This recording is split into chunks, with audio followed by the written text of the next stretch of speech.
All right, it says we're live here. It's been a while since I put one of these on, guys. So if anybody comes in, let me know how video and sound is.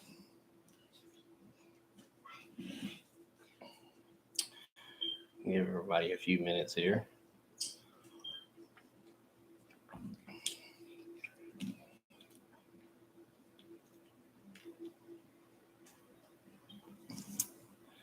It's been a while since I threw one of these on, but I miss talking to you guys, so I figured I would come on here and rouse some feathers, see what y'all guys are doing. Hey, there's Deb.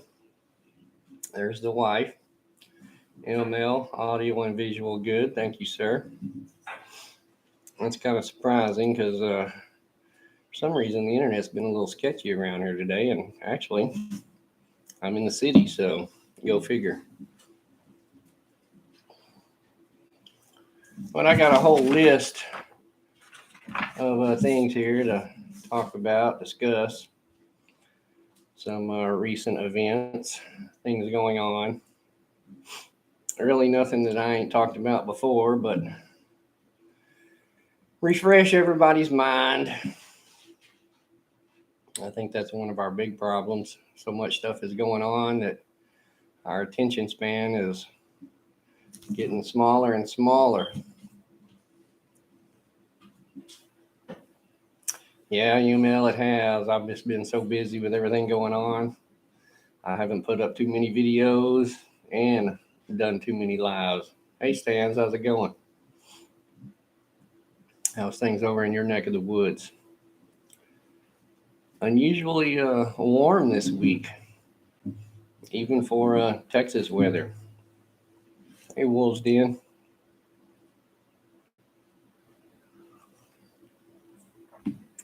I'm going to try and keep up with this chat a little bit.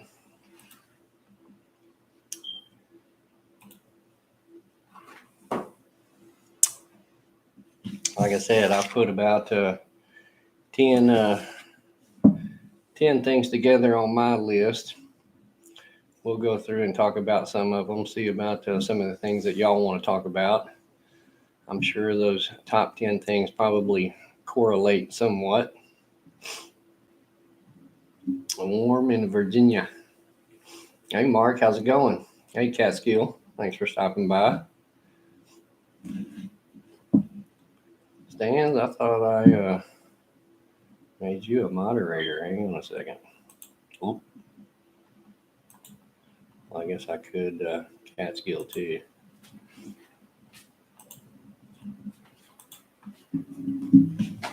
How's everybody doing tonight? Good. You're thinking of them all? Well, if your eyes are open at all or you're in tune with what's going on around the world, those 10 aren't hard to pick out. Well, we're still learning and trying, Catskill. I think it's a never-ending process, kind of like building a house. You're never done building. I think that's why they call it a building. Yeah, hit them hard and fast there, Mark.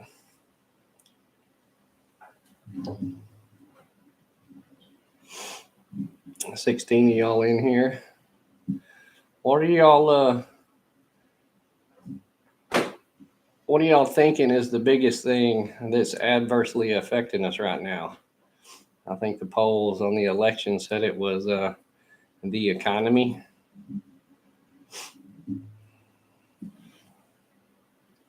Y'all give me some feedback on what y'all think the top thing is. I don't have anything in specific order here that I jotted down today.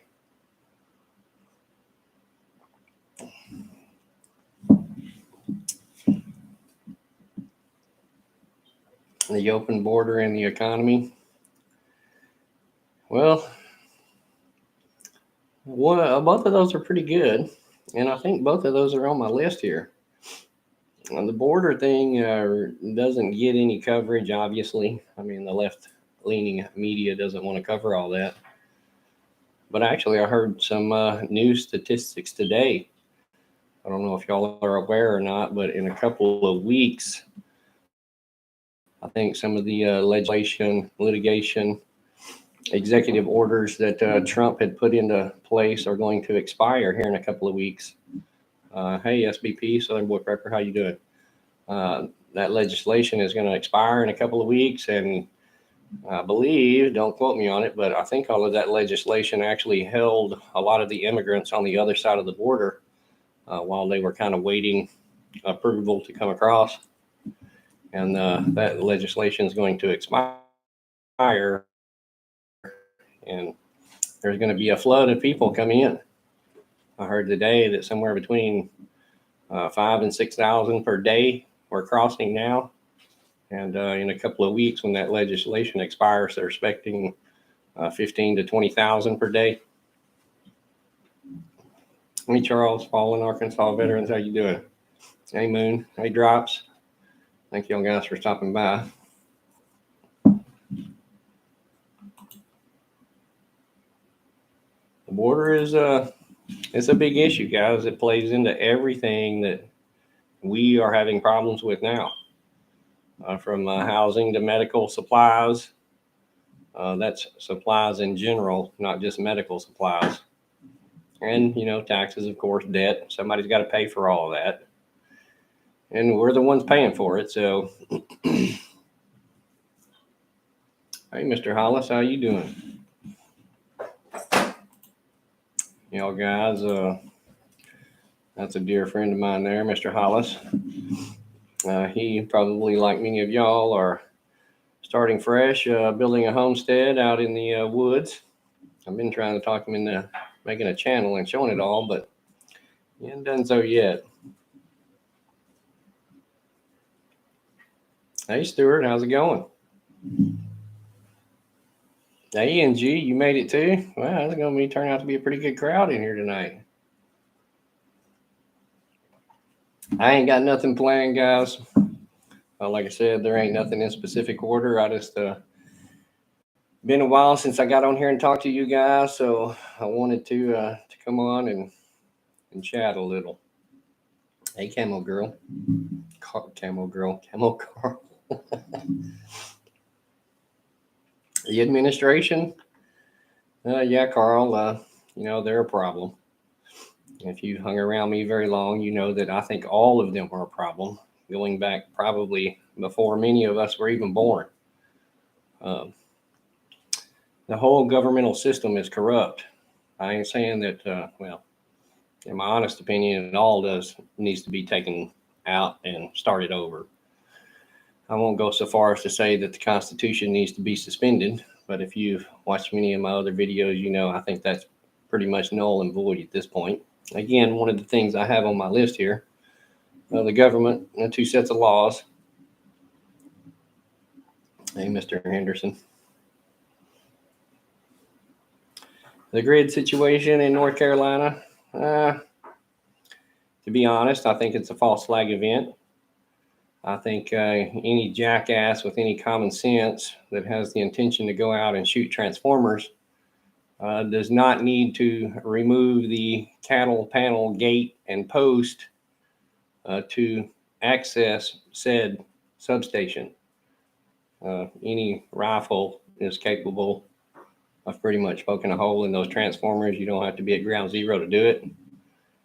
And it doesn't take too many brain cells to figure out you don't want to be standing next to a couple of million kilovolts when you shoot a hole in it. So I think it was probably a false flag event. Hey, Shad. Glad you could stop by. We probably won't be near as professional as you on here, but hey, SBP. I want to try and run this chat too here. I'll put something in all caps if y'all want me to note it or see it. I'll try and catch it. Hey, Tina. Hey, Uper.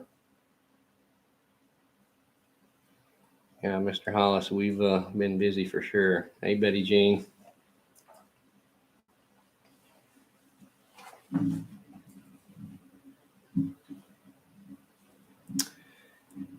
Yeah, NG, any of those 3-letter alphabets could do it.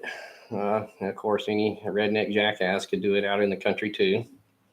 And obviously, any of our enemies, adversaries, know what to do, how to do it, and are fully capable of doing it. I mean, anybody with common sense and a little bit of knowledge of how the grid works knows that 10 or 15, not even highly trained, just ordinary coordinated people could turn out the lights on a lot of people real quick and make it hard to recover. And don't think our enemies don't know that, guys. The bad thing is, really, our enemies don't need to send some jackass out here to shoot transformers. They've been in our systems for a long time, guys. And they don't have to be dropping bombs over here in our backyards to start affecting us. The computers, the way everything is tied in, the hackers, y'all all know. You've all seen it. You've all heard it. They don't have to drop bombs over here to hurt us. The old statistic is, flip off the light switch and 90% are going to die. It is one reason why I impress upon y'all in my channel to try and get yourself away from that grid and the energy dependence. Everything that everybody does now depends on the grid. So any way that you can alleviate yourself from that is going to help.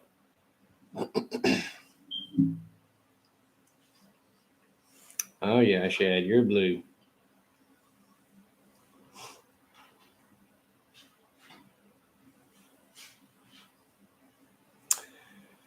We're trying the off-grid thing, Catskill. I'm far. I don't even want to claim that I'm off-grid or propose that I'm off-grid. I mean, a lot of people do and try, but the reality of it is none of it is going to exist without the grid. We're all buying materials from the big hardware store, and we all use the highways and byways and our vehicles and machinery and all the good stuff to make that off-grid lifestyle possible. There's a lot of people on YouTube that try and play the off-grid lifestyle, live in the cabin, blah, blah, blah. And a lot of those people can actually do it. But the real people that are living off-grid, you don't see because they're not on YouTube.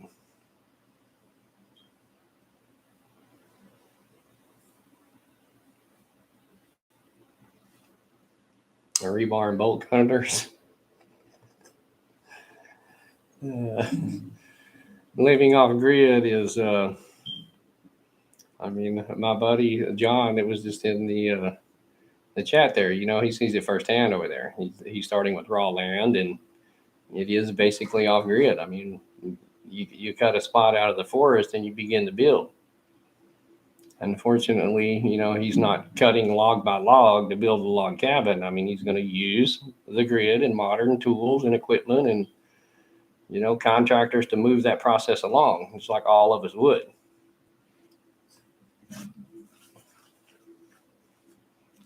All right, guys. So we've been on here 15 minutes. I've given everybody a little chance to come in, say their highs and sighs and all that kind of good stuff.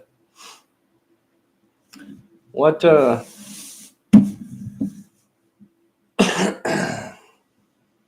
obviously the war in, I'm going to say all the wrong words here, guys, to get the video. It ain't even monetized. There ain't no reason for them to come look at it, but I'm going to say all of the right words here to affect the AI. So this war in Russia deal, Ukraine with Russia, proxy war, or whatever you want to call it. We're all aware of it, and we all see what's going on from the propaganda that the TV spews out and all of the people on YouTube spew out. Now, my problem with it all is I think we have all learned our lesson, or should have learned our lesson, about the media, how they report things, the Smith-Mundt Act, propaganda, and the road that they are trying to take us down. So any of that information that you're getting from mainstream media, and most of it off of YouTube, is propagandized and going to be leaning to one side or the other. It's just for all intent and purposes. All of those news sources come from the same place. There are very few individual people reporting the truth from the field on the front lines that are actually seeing what's going on and what's happening. And the things that are not good for NATO, you're not going to see. Now, I am no military expert. I don't study military history or any of that kind of stuff, but being 50 years old and growing up through a lot of the Cold War era and coming out of that and seeing that, I mean, I was still in high school when they did the nuclear, bomb raid things. But coming up and growing out of all that, everything that we've seen and heard, for the last 30, 40 years is, Russia, Russia, Russia, the Cold War, mutually assured destruction, nuclear this, arsenal that, weapons here, advancements there, space here, technology, laser weapons. I mean, the list and the rabbit hole go on and on and on and on. And now, in the last 2 years, since we've been fed all of this lie and propaganda, in the last 2 years, this little country of Ukraine is whooping Russia's ass. They're defending off this big, monstrous country, with all these weapons and people and advancements and technology and the big bad boogeyman to America. All of a sudden, this little country over there is defending off Russia.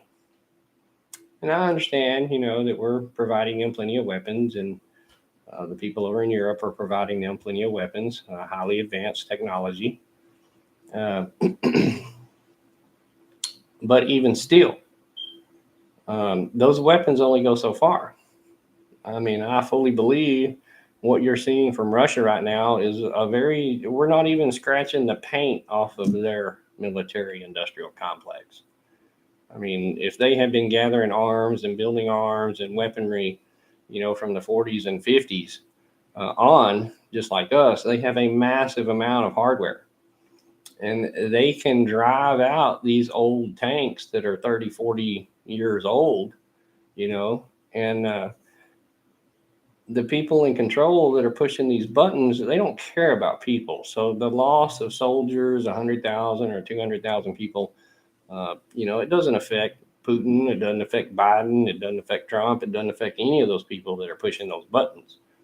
So to drive out all this old equipment in a little spitter spatter war over in Ukraine and let us, NATO, use a lot of our highly advanced weaponry to fight off all this old machinery.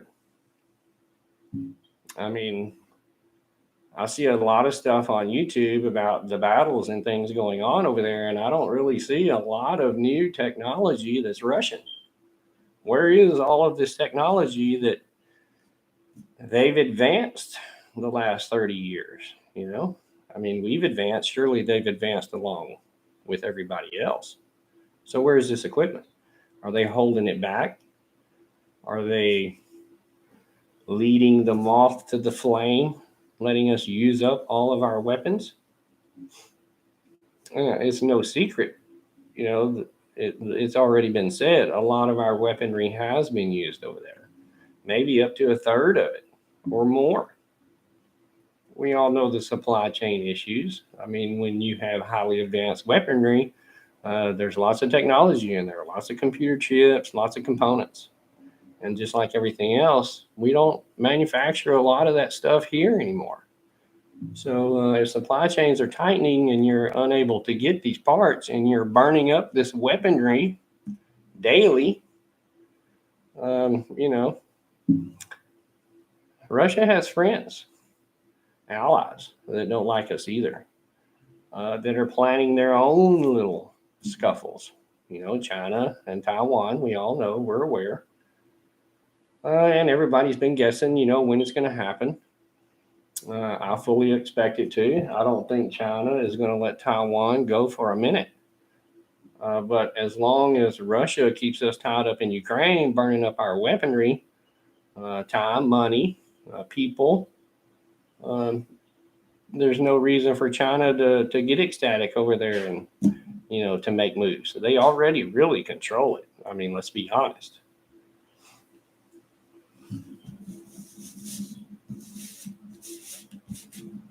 Oh yeah, we got lots of equipment drops. I mean, I don't doubt that at all.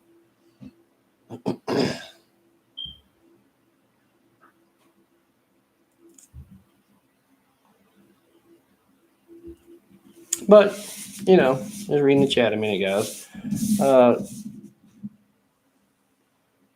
All of that ties into the attacks in North Carolina. Like I said, you don't think our enemies, Russia and China, I mean, the big three, we all know it's Russia and China and us. Europe's pretty much going to go along with us. We're the guys that carry the big stick and get our finger pointed at and have to police the world. So, it's really the big three when you talk about it.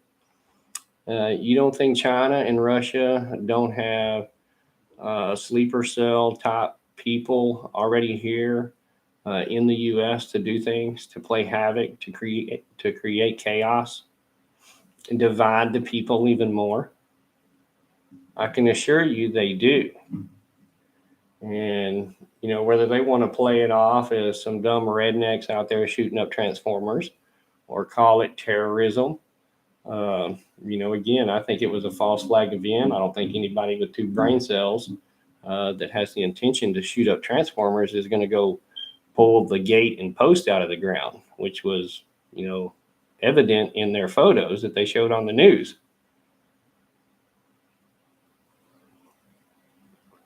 So obviously the war is going to accelerate. You've all heard the attacks going on in Russia with the drones, flying 700 kilometers past the Russian border. In my opinion, like I said, I think Putin has been holding back to this point. On a strategic level, person for person, I mean, Biden and Putin ain't even in the same ballpark. They're playing on 8 different levels. So I would not think for a minute that Russia doesn't have a lot of things up their sleeve, ready and waiting for NATO. Probably the last live stream I did, I said the nuclear event was still on the table. I still believe that 99%. I believe thoroughly, highly, that somebody is probably going to light a couple of these things off. Just because they can and they want to show they can. It is a show of force. So I definitely believe that is on the table.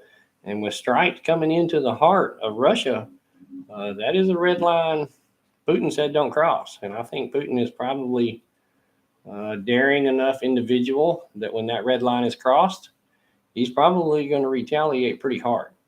And it's going to be a lot worse than, a missile barrage of 100 missiles or a couple of hundred missiles.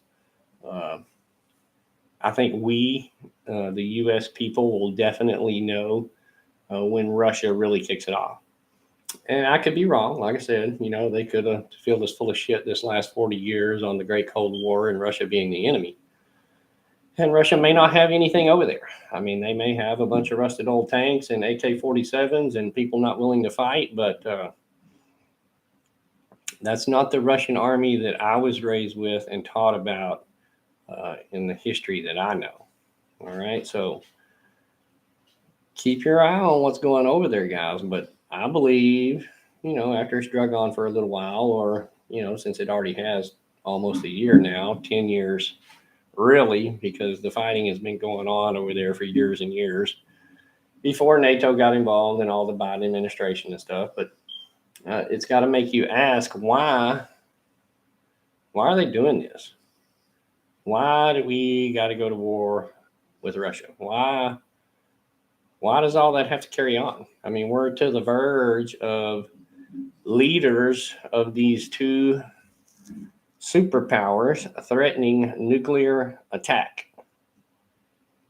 I mean, that's pretty much on the last line, guys. It doesn't get much more saber rattling than that.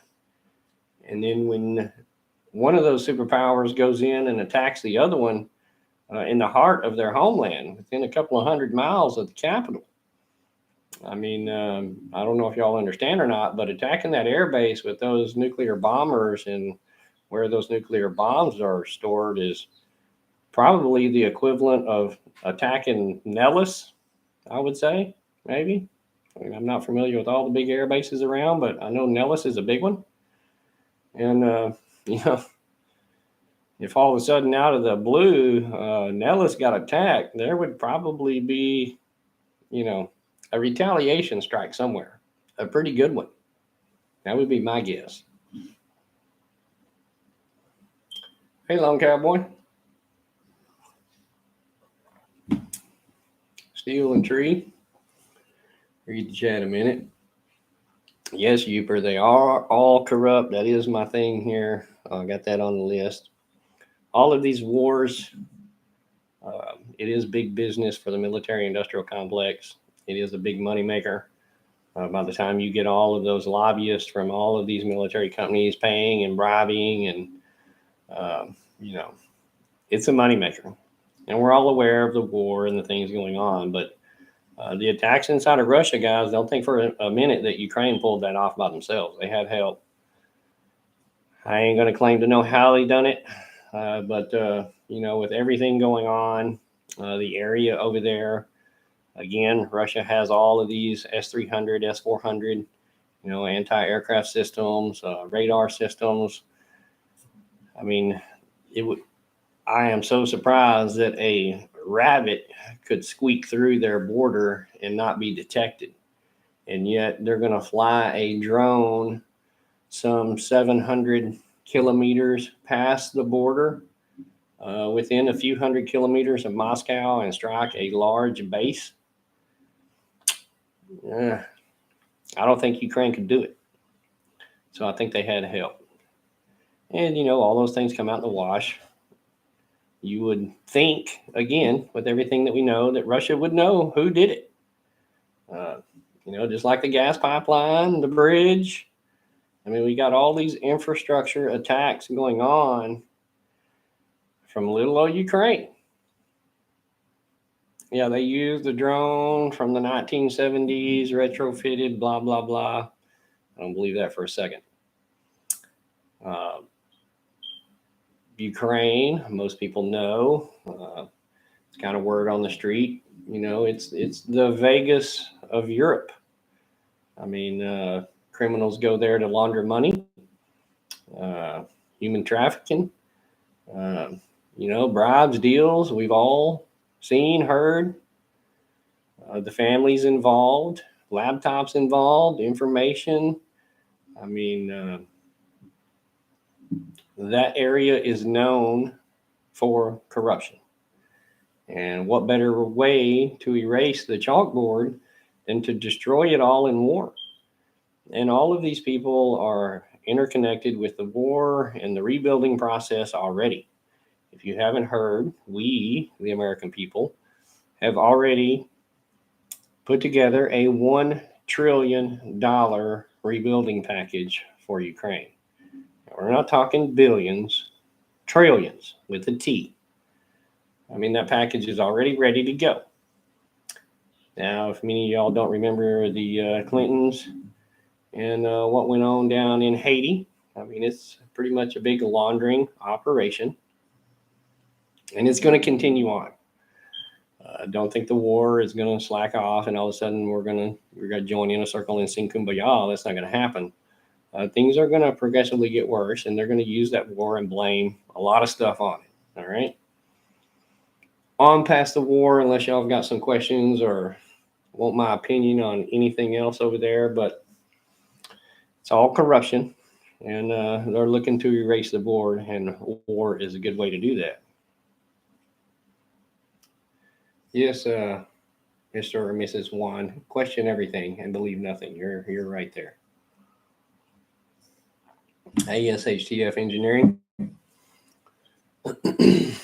Yeah, I don't believe for a second that Vlad is in control. It's just like over here. There are people, you know, far further up the ladder than Vlad that are giving orders. Yes, Mark, I think that is one of the big things that's going on. Before any collapse of society, most of the people in charge, the politicians, raid the coffers. It has happened throughout time and will continue to happen, and is happening now. They are laundering billions and billions and billions and trillions of dollars through Ukraine. I mean, the whole FTX scandal. I mean, really, guys. That's another one of my lines here on my page is the judicial system, our Constitution, and the laws. Everything that has happened just in the last 6 months should prove to everyone without a doubt we're operating on a system that is null and void. The laws do not pertain to everybody. I mean, we got Hunter on their laptop and him doing things, guys. You've all seen it. If you haven't seen it, go look it up. It's amazing what people can do on videotaping themselves, and this information becoming public and put on platforms and viewed millions and millions of times. And yet, these people walk around free. If that was me or you, as soon as that video hit the airways, we would have been in cuffs, locked up in a cell, probably thrown under the penitentiary. And yet these people roam free. How far back and which one do you want to pick to realize there's two tiers of justice? The Clinton emails. What about everything that's happened to Trump? The invasion of his home down there and all that, whether it's true or not. Look at the powers that these people have. These, I don't know what you want to call them now. I'm not into it and I don't follow it, but the Q people or, the Trump or forever people or whatever. After all this, they still don't realize that these people are not going to arrest themselves, no matter who's in there, red or blue. When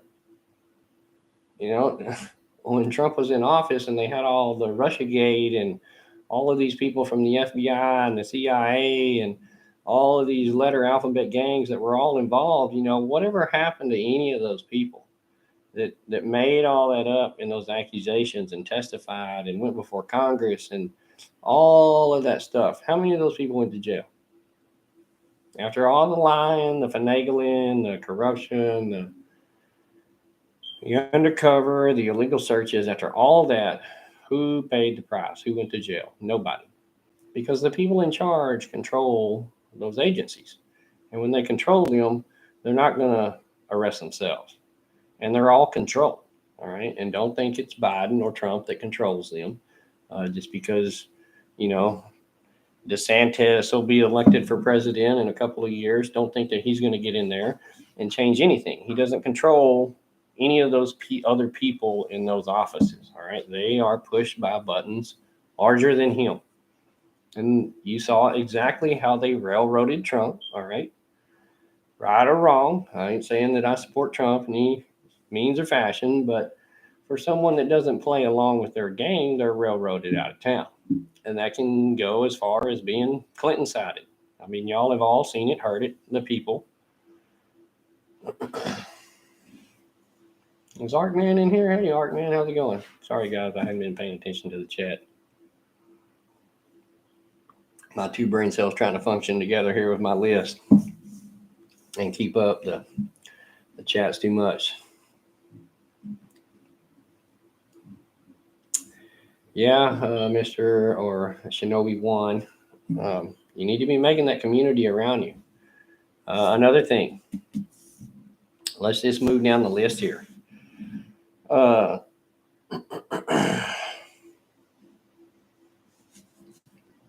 economy. There are always people that make money, even on a downturn. Stocks crashing, dollar crashing, supplies, blah, blah, blah. People with intuity to foresee those things can make money. You can make money when it's going up. You can make money when it's going down. But economically speaking, for the everyday average person, what good is happening? Is there anything good that's happening in our economy? Do you see anything good coming in the future? And let's just go over a few of those things. Manufacturing, housing, uh, the new digital currency that's coming out. What are y'all seeing that's good? Any sales picking up out there besides housing? I mean, what are you hearing about the car market? How's all that crypto treating y'all guys? Anybody out there got a bunch of crypto still?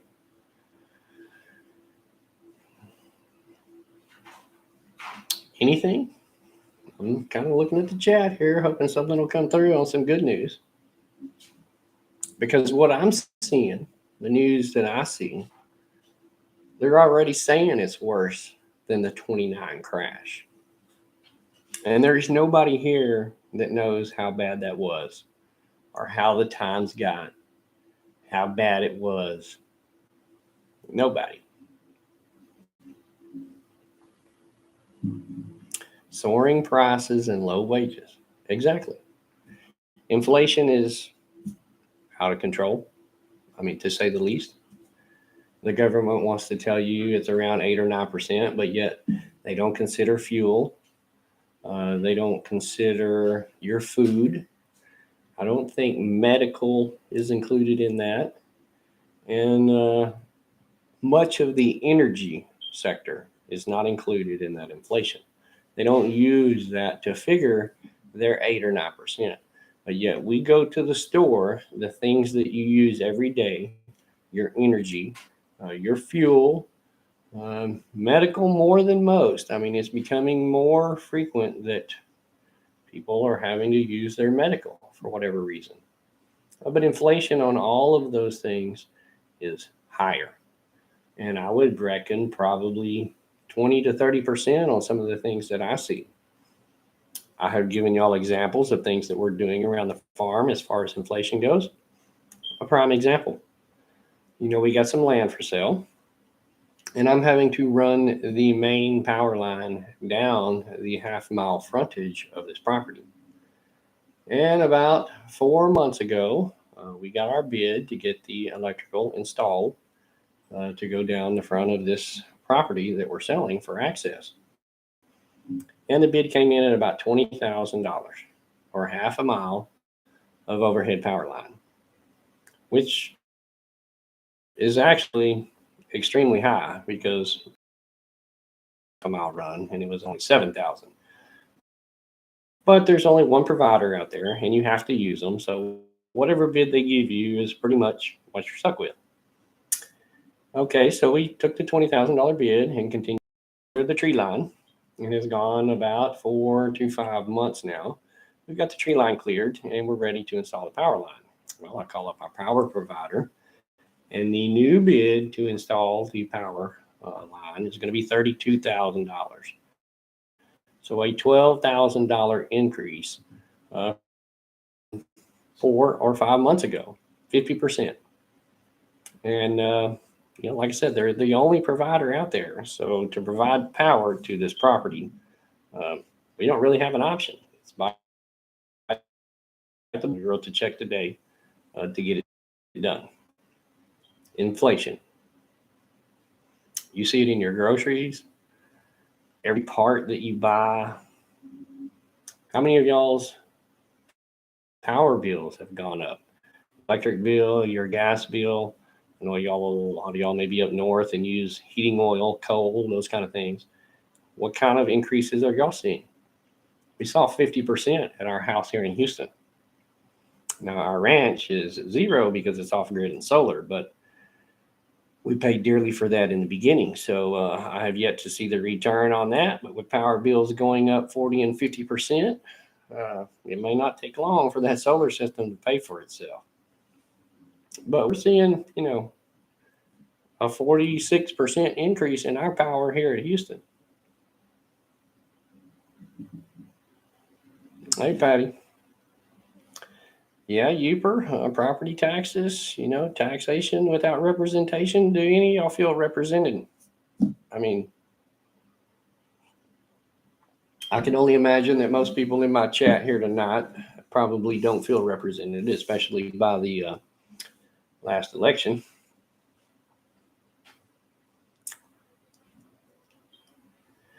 Yeah, SHTF.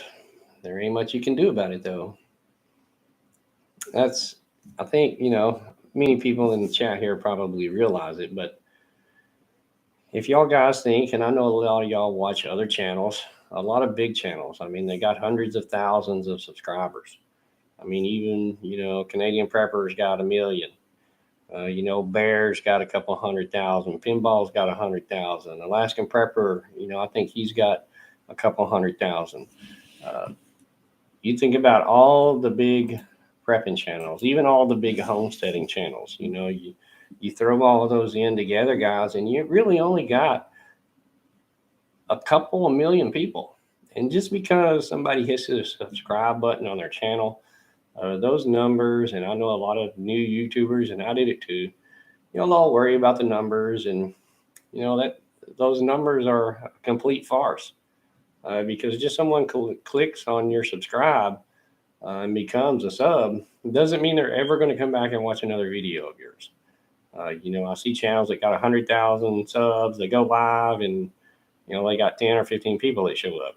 I mean, little old me, I've got 3,000 subs, and I've got 30 people in here. So the numbers really don't mean nothing. The fact that you're actually just putting out some information and people are listening is the good thing. I heard a guy the other day, and it is a pet peeve of mine. I hate to see prepping channels just selling you a bunch of nonsense. I mean, I'm sure when most of them got into it, they were true to heart and just wanted to help people. That's all we're trying to do, spread a little bit of information. Speaking of, I got a box in the other day, and there's 28 of y'all in here.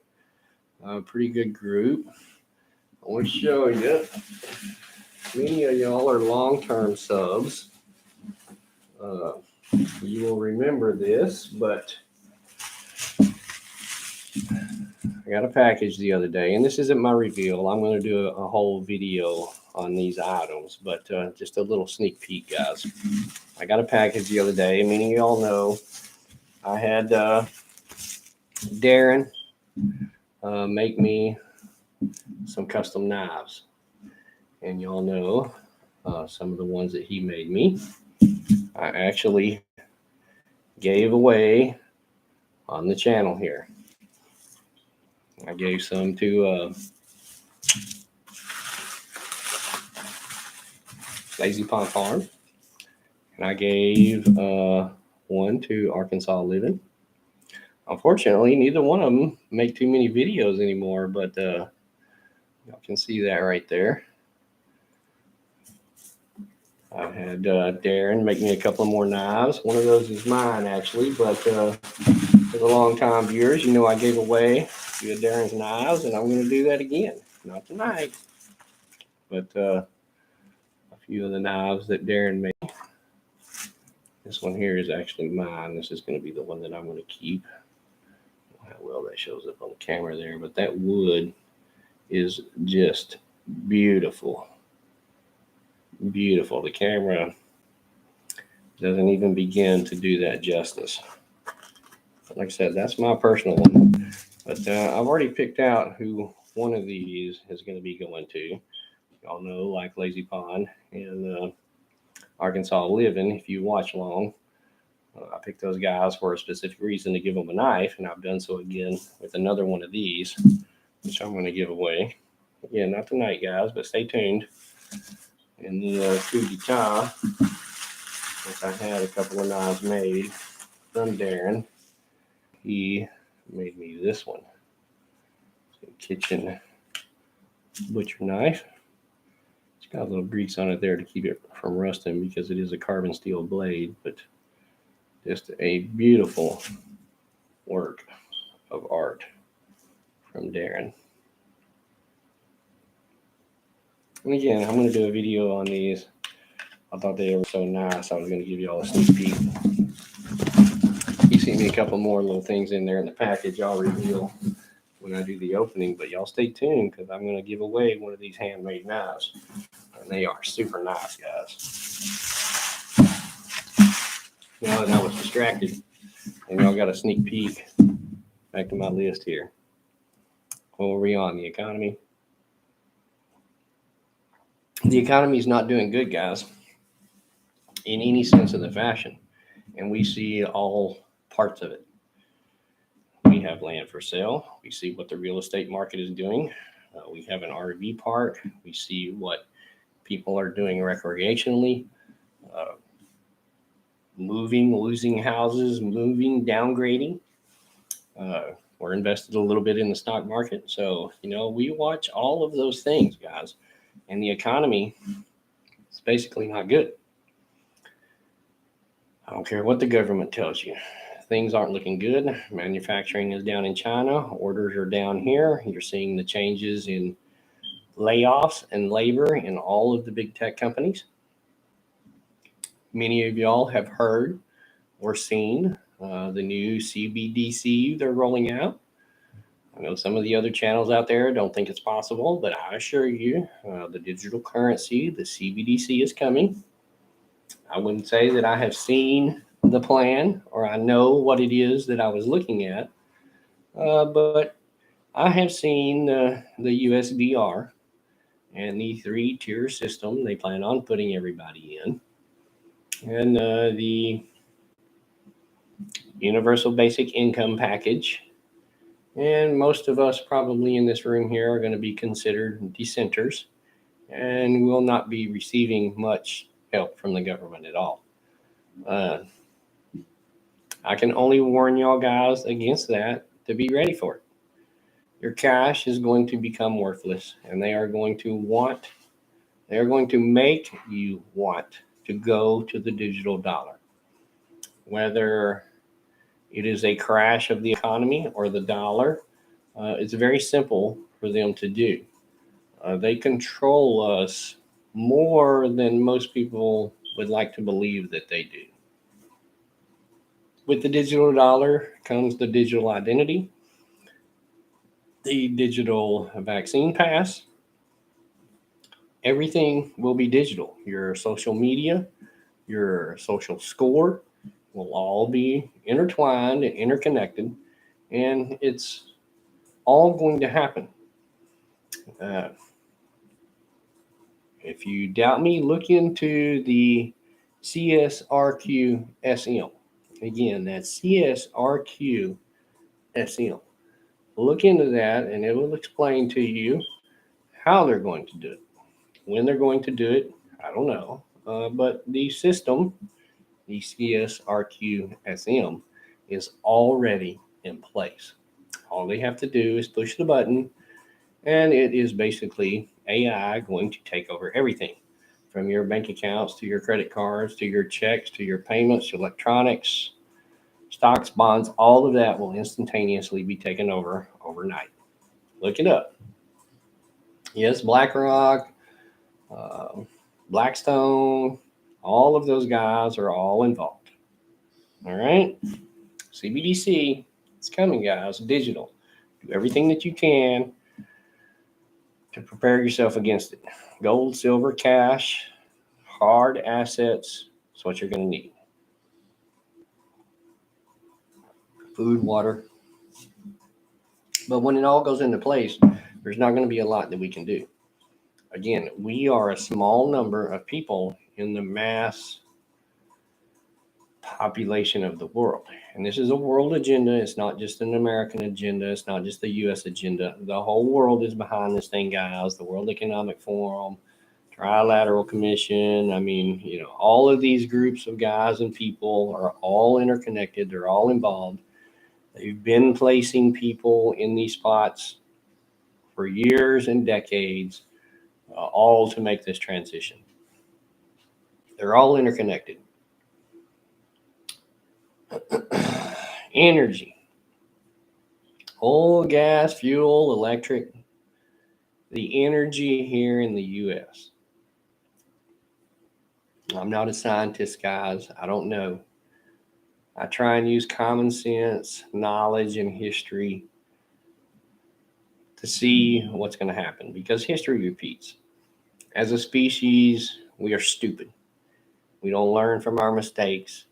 We can't get along as a species. We don't move forward as a species. So it's inevitable that we are going to repeat history. Why do you think we've been fighting for 6,000 years? Oil and gas. Oil being the big one. For many of y'all that don't know, oil is the second most abundant liquid on the planet. I don't know how much of it's there, but the fact is, it is the second most abundant liquid on the planet. Now, we've all seen, heard other technologies. We've heard the rumors about Tesla, what Tesla was capable of with electricity. Cars. I ain't talking about the car manufacturer Tesla either. I'm talking about the real guy. The one that was murdered. The guy had a lot of knowledge, understood a lot of things that I still don't think we understand fully today. But his technology was suppressed. There are other people in the electric industry that technology was suppressed. The hydrogen energy has been suppressed. All of these other energy alternative sources have been suppressed for the last 100 or so years because oil is such a money-making endeavor. And if you do your history, back in the 1890s, back when they were having all of these group gatherings of scientists around the world, to explain things and understand things and learn things, I believe Mr. Rockefeller himself sent a few scientists over to the Geneva Convention to convince the other scientists around the world that oil was a fossil fuel and that it was a limited supply and then it was very valuable. And we've basically been pumping it out of the ground ever since and charging for it. Now, again, I'm no geologist and I don't understand exactly how everything works, but with just a little quick Google search, you'll understand that no fossil has ever been pulled out of the ground over 16,000 feet deep. So if you dig down 16,000 feet, once you get past that, you ain't going to find no more fossils. But yet we drill for oil at over 30,000 feet. I guess you could use the old term, gravity works and water finds the path of least resistance. And maybe that oil did leak down another, 15,000 feet or so. But believe what you want. Just know oil is the second most important thing on the planet. And yet we still fight over it today and charge for it. But yet if it was so plentiful that you could go out there and get a bucket like water, would it be so valuable? You can take a bucket of water and remove the hydrogen from that bucket of water and run your car for probably a year. So why has that technology not advanced? Hydrogen gas is very explosive. There have been many people make a running model of a hydrogen car. There are manufacturers that are working on it now, but the old dilemma that hydrogen is far more explosive than gasoline and more dangerous is simply irrelevant. Why has that technology not advanced? Because you can go out here to your pool and get a bucket of water and remove the hydrogen from it yourself very easily. For the common person, the problem becomes compressing and storing that hydrogen. That's where the problem comes in. But I can make hydrogen. You can make hydrogen. Pretty much any individual with a few brain cells can make hydrogen from water right out here in your yard or the ocean, which is full of it. So, technologies that are cheap and free to us, we are not going to see. They want to charge us and rape us and pillage us and take us for every dollar that we can, just like I said earlier. They're going to raid the coffers before the society collapses.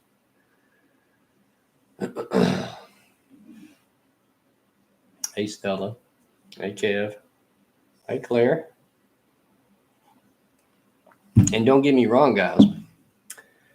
A lot of these ideas that I don't even want to call them leftists or whatever, the tree huggers or whatever you want to call it, as stewards of our planet, as a species, we should advance on to live a greener life. I mean, you don't have to be a tailpipe hugging, puffing idiot to figure that out. We live on a very small speck in the middle of nothing. And this is all we got. So to not want a cleaner environment and etc. is, it's not rocket scientists. I'm in for a lot of their ideas. Sure. Wind power is great. Solar power is great. Electric cars are great. Less chemicals, great. All natural, great. Less fertilizers, great. The problem is that our society, for the last 300 or 400 years, has grown into where we are today. Using all of that oil, using those fertilizers, using those industries, creating those chemicals, flying those airplanes, whatever it may be. We have grown in accustomed to that lifestyle. And now in the last few years, these people in charge want to just come basically cut the line and switch you over to this alternative energy, and it won't work. I mean, we see the problems with wind. We see the problems with solar. We see the problems with electric cars. Excuse me. You want me to go buy a $100,000 electric car, replace a $20,000 or $30,000 battery in 4 or 5 years, maybe 10. Everything about an electric car is more expensive. They're heavier. The torque is greater, so the tires wear faster. I heard a guy talking about it the other day. It takes 4 gallons of oil to make a tire. 4 tires on a car, it takes 16 gallons just to make tires for that Tesla electric car that are going to wear out 35% faster than tires on a regular car. So again, the $100,000 on the car, the $30,000 on the battery, the 50% increase in maintenance over the vehicle lifetime, the process in which they manufacture these lithium batteries, the process in which they are going to try and recycle these lithium batteries, there is no advantage to going to an electric car with the current technology they have. Sounds good, but feasibly, responsibly, financially, it's not possible. Sure, some of them are great for driving around in the city. If you got a 30, 40 mile trip that you got to make, an electric car might work for you better. But over the road hauling, farm work, ruggedness, trailering, towing, those vehicles are not there yet. And I'm not saying our technology is there yet. The technology that they want to expose the public to is not there yet. Let me catch up on chat in a minute. Hey, Tony, our cabin in the woods, how you doing? Moon, I thought I made you a moderator a while ago. Hey, Geronimo's Bones, how's it going, man? CIA killed the water guy. Who's the water? Oh, the hydrogen guy. Yeah, him and Tesla both. There's a bunch of them.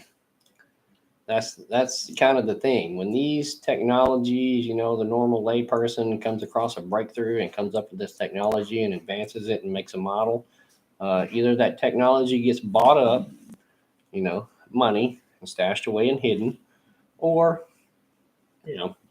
Arkansas-sided, Clinton-sided, whatever you want to call it. They always seem to have a problem. Elon come out the other day and said he wasn't suicidal. He wasn't having suicidal thoughts. If something happened, blah, blah, blah, kind of like Jeffrey. Those things happen every day, guys.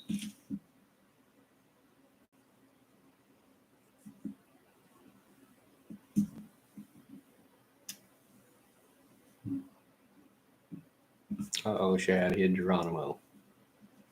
Hey, Byron, 12 Stones, how's it going?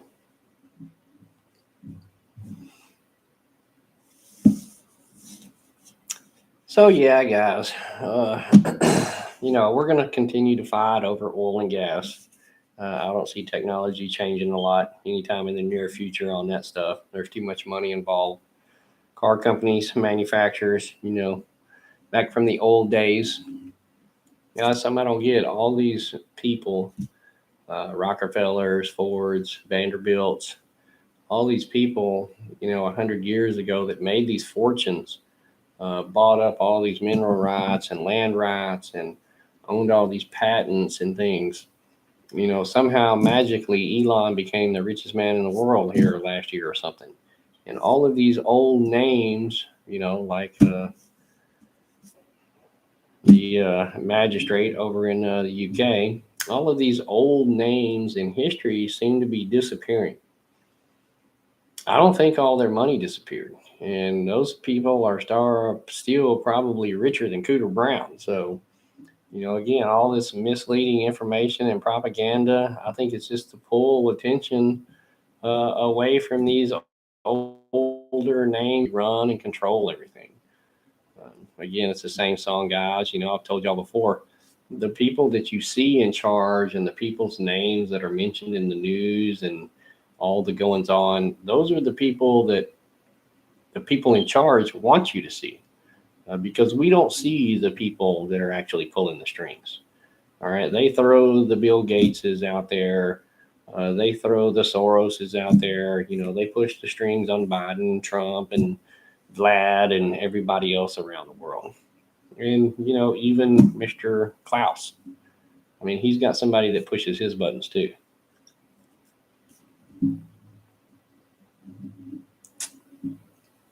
Yeah, y'all feel free to drop links in there, everybody. Hey, Daz, how's it going, buddy? I'm going to try and make some of y'all guys some moderators here. I haven't been keeping up with the chat. So if y'all got anything in specific y'all want to talk about, guys, there ain't nothing off limits. I will go to the bottom of the rabbit hole. It makes no difference to me. How deep do y'all want to go? I've got coffee and time. What y'all want to talk about? We're hitting a bunch of them. Inflation, economy, war, energy. How about all the natural stuff going on that is far well beyond our control? The earthquakes, the drought, the volcano, the weather, the space. How many of y'all keep up with what's going on out in space? I mean, I'm no astronomer or nothing, but I've been fascinated by space ever since I was little. I got to look through a very large telescope when I was about 14 or 15 years old, and looking out there made a hell of an impression on me. There is a lot going on. Yeah, Daz, space is and there's a lot of people that report, as to what's going on. I'm sure many of y'all may have heard Mike from around the world. Oh, Stephen Been to Noon likes to talk about it a lot. I mean, there's a lot of channels, besides Dutch Science, or what's the other guy's big name? A couple of big channels out there. Space is a crazy place. Christmas lights ride this year? Maybe, ML. Maybe. I ain't been out a lot here around the city much.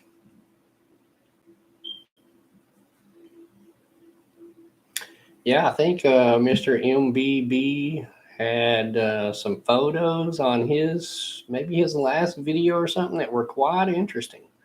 Everybody says there's something coming from the backside of the sun. That's why we can't see it, blah, blah, blah. The one problem that I have with that is I've been hearing that for several years, at least, that it's coming from the backside of the sun. Well, I was always taught that we rotated around the sun. So if it's coming from the backside and we're going around, aren't we eventually on the backside? Wouldn't we be able to see it? But Mr. MBB had some very interesting photos that were taken from two different places here on the planet. And they both saw the same thing pretty much at the same time. So there was no lens flare involved there, and something definitely there.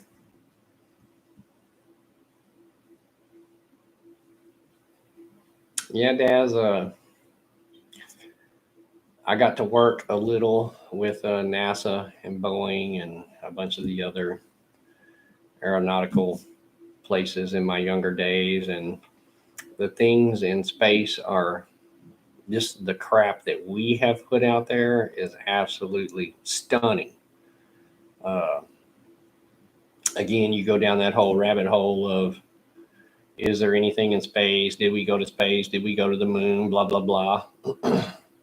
Believe what you want. I don't know, so I can't tell you whether we did or not. But uh, maybe they call it low Earth orbit or something. I know we're putting a lot of stuff up and out there. It still does amaze me that there's not a whole lot of photographs, single photographs of the whole Earth. Look into that too. You think with all the space pictures floating around, and all the pretty pictures and the pretty colors and all of that good stuff, that there'd be some really great pictures of Earth. But if you look into that, most of those are CGI generated images. And for why, I don't know. I mean, apparently we've got all this technology. Can we take a simple picture? And I don't think the pictures from Elon's Roadster that they were going to send around the sun qualifies.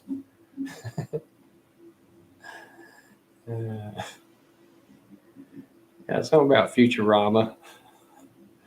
Hey, Hardneck.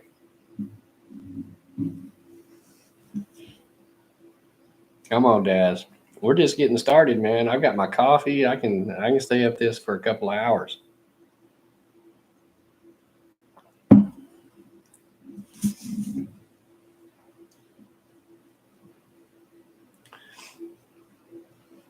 Kev Chat, I ain't never seen you before. That's the only reason why I don't give you a wrench.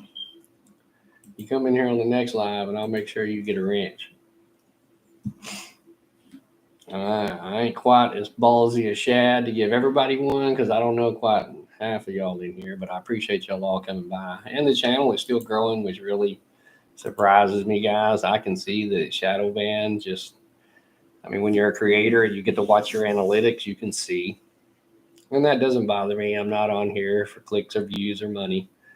I hope to just get on here and chat with y'all and spread a little bit of information if possible. And I've met and made some really great friends from YouTube, which I never expected.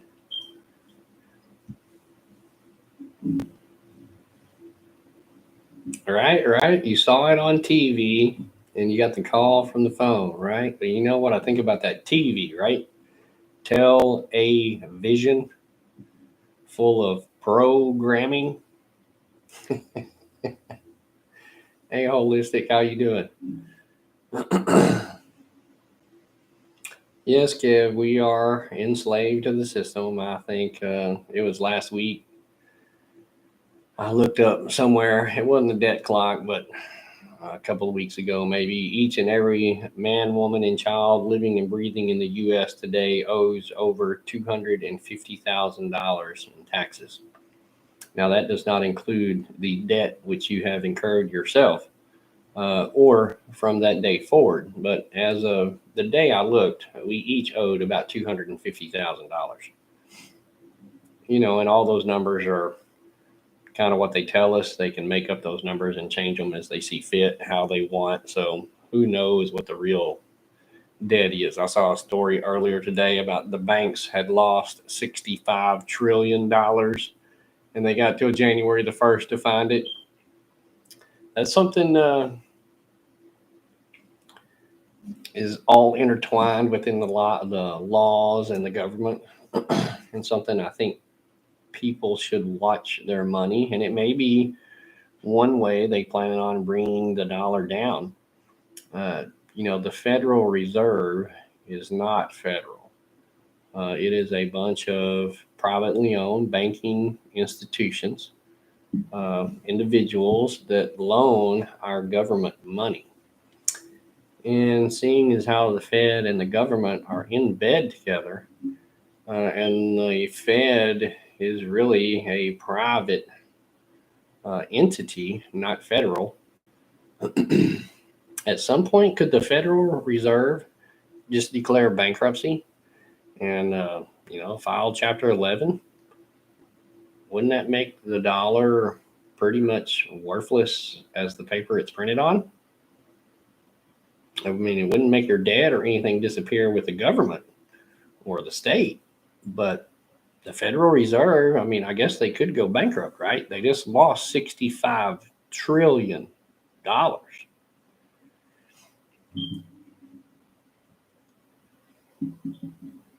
you local to me, Kev Chat?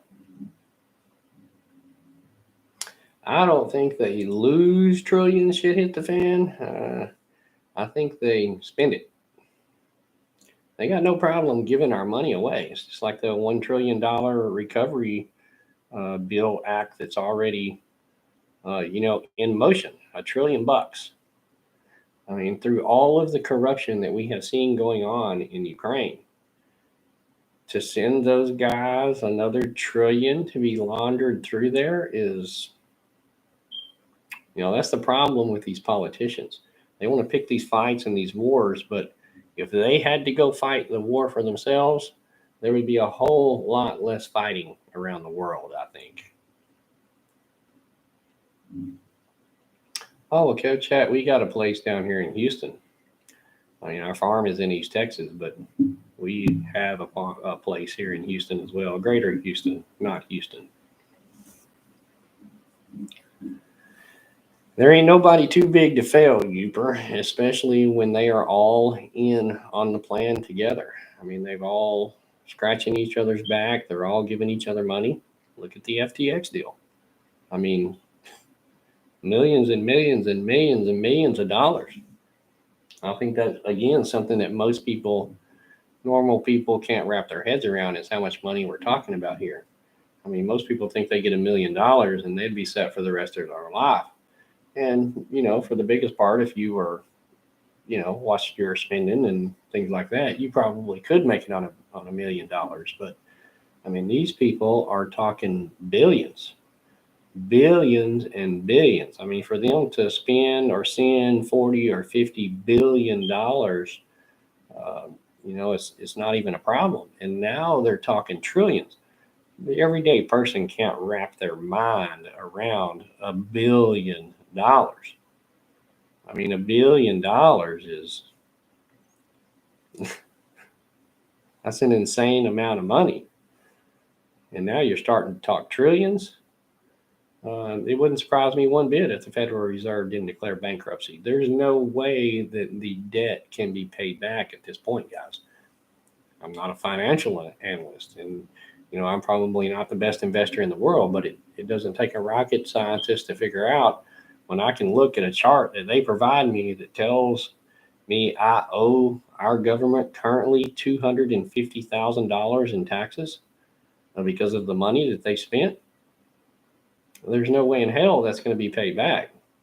And that's $250,000 for each of my kids, and I got 3 kids. So just me, my 3 kids, and my wife, we got $1.2 million and change that we need to pay in taxes to the federal government to break even. And that ain't going to happen in my lifetime.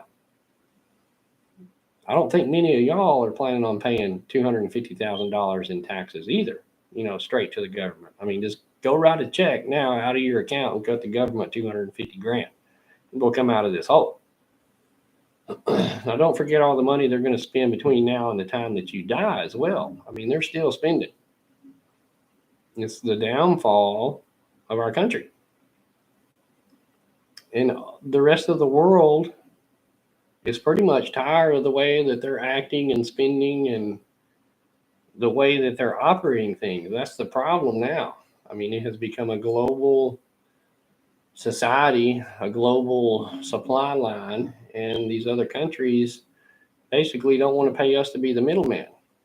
If many of y'all didn't know, we held a deal with Saudi Arabia for the last 50 years for them to sell us cheap oil. Basically, we're going to give them cheap guns and protect them with our big stick, and they're going to give us cheap oil.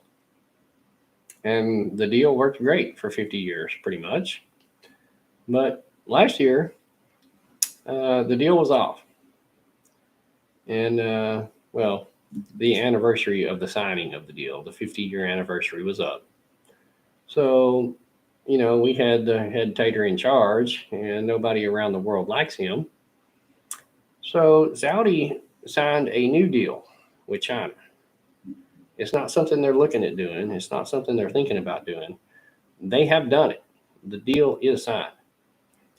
And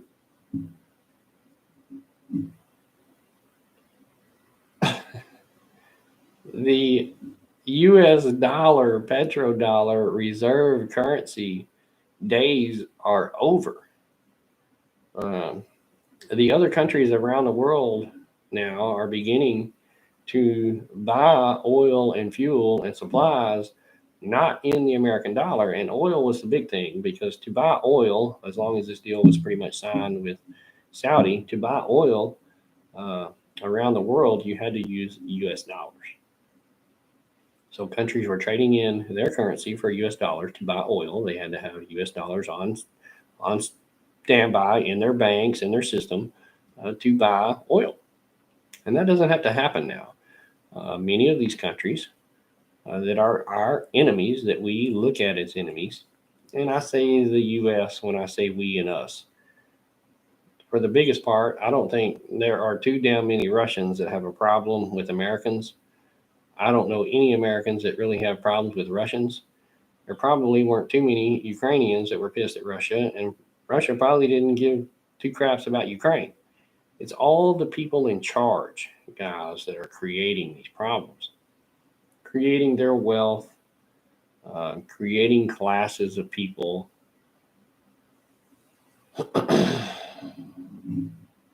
Like I said, I don't think the Russians really care what Americans are doing day to day. I know I go and make my day through the whole day, and really, I don't think about the Russians at all. I don't worry about what they're doing, what Putin's doing to them. Doesn't affect me. But yet we are in these endless wars. The powers that be, the people that be, are going to send our sons and daughters and brothers and mothers and fathers and all of these people off to die in some foreign land for what? I know I can ruffle some feathers here when you start talking about the military. And don't get me wrong, uh, I fully support the men and women of our military. For someone to voluntarily give up their life to go and defend their country in the name of freedom is a very heroic and valiant thing to do. And I give all of the respect to those people. Speaking of, give your respects for Pearl Harbor Day today. But these men and women and brothers and sisters and fathers and sons are the one that makes these wars possible. And if we didn't have these people signing up to go fight these wars, the politicians would be less apt to start these wars. And again, don't take me wrong, I support our military and everything. I have veteran friends, close friends, that say if they knew then what they know now, they never would have signed up. They never would have went. There is a reason why our military picks young, impressionable minds to go do these things. And once you're involved in it and spent some time in it, it's hard to get out. It's like anything else. Your time vested, your money, your retirement. So I know a lot of those people do things that they probably don't want to do. A lot of them regret doing things they have done. Like I said, I got friends that, said, military was great. They learned a lot of things, took care of themselves, learned some self-respect, respect of others. But the things they did, spreading freedom at the barrel of the end of that gun, was not what they had signed up for. And again, that all leads back into the police, the military, everybody, all those guys, men and women, they take oaths to uphold our Constitution. against all enemies, foreign and domestic. I keep wondering when some of these people are going to stand up that took that oath. They took it so seriously. They were willing to go overseas and give their life. Um, I'm wondering when it's going to happen here. Civil war is completely possible. They divide us more and more every day, not only in color and social, but in every way possible they can. Divide and conquer is the goal. They're doing a pretty good job of it. They're winning. By a lot of respects, they are winning. Look at the chaos that's being created today. Look at what's happening today in the world where we have law and order, and we have this judicial system and the Constitution. How can a guy go snort crack off of a 14 or 15-year-old girl, record himself doing crack in a hotel room with a prostitute? How can people delete government information? How can we leave people behind in a war zone? How do all of these things happen and no one gets prosecuted? No one goes to jail. Through all of the Russiagate, nobody went to jail. Through everything that could have possibly happened through and with the Clintons, and yet nobody has ever went to jail. For the 20 or 30 years that crime syndicate has been going on, nobody goes to jail. What's the deal? Like I said, if me and you recorded ourselves smoking crack with a hooker in a hotel and put it on YouTube, you know how long it'd take the police to come knocking at your door? And this guy drives around, gets chauffeured around in limos to the White House, on yachts, flying around, making $1 million business deals, giving the big guy 10%. I have no faith in our judicial system whatsoever. Zero. There are a lot of guys on YouTube that get on there and talk about the Constitution and freedoms. And, I'm not one to give advice on that. I got my idea of freedom.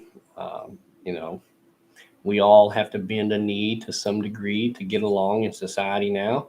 You drive a vehicle, you have a bank account, you want to own property, any of the, basic things people strive for, to live for and work for. And, you're going to bend to those rules, to society. It's just the way it has to be. Sure, you can go live in the woods, in a tent, homeless, with nothing. I don't think many people strive to make that their goal in life. So you comply, you bend the knee, and you go along to get along. We've all done it. We all got to do it.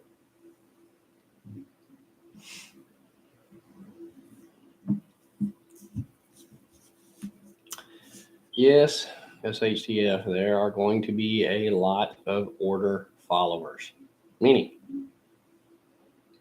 just like there was in the 30s in Germany, they were only following orders. Perseverance.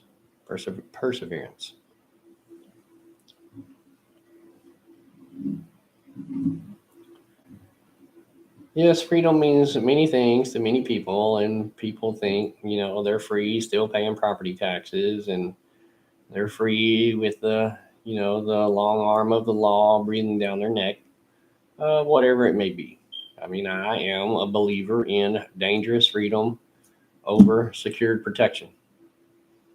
I mean, that's one reason I got asked a couple of weeks ago. A guy emailed me, how come I don't give shout outs? It's because I got some pretty strong opinions, and I don't know if a lot of people that watch my channel would want to be affiliated with those opinions. So I don't give a lot of shout outs. But true freedom is very dangerous. And hear me out, don't jump to conclusions here, but in a true free state, country, world, whatever you want to call it, you're free to go out and drink and drive. You are free to go out and snort all the cocaine you want. You're free to go out and do heroin. What else you want to do? You're free to go out and gamble. You're free to go out and own any gun you want. You're pretty much free to do anything you want until that freedom interferes with someone else's freedom. And then you pay the price. So you're free to go out, drink and drive. But when you crash and kill someone, that's an instant death sentence for you. No long drawn out trials, no death row, none of that good stuff. If you want to go out and do heroin and be a drug addict, that's fine with me. But do not depend on my tax dollar and healthcare system to take care of you or feed you or clothe you or house you. Those are your freedom choices, and you made those choices. So you deal with the consequences. There are so many people that are locked away in prison, families destroyed, lives destroyed, for the simple offense of marijuana. Right here in Texas, illegal as hell. You can drive 100 miles across an imaginary line into Oklahoma, and it's totally legal. I think 24 or 25 of the states now in the U.S. has legalized marijuana. And the federal government has even talked about decriminalizing it. I don't know if they have or not. I don't follow those.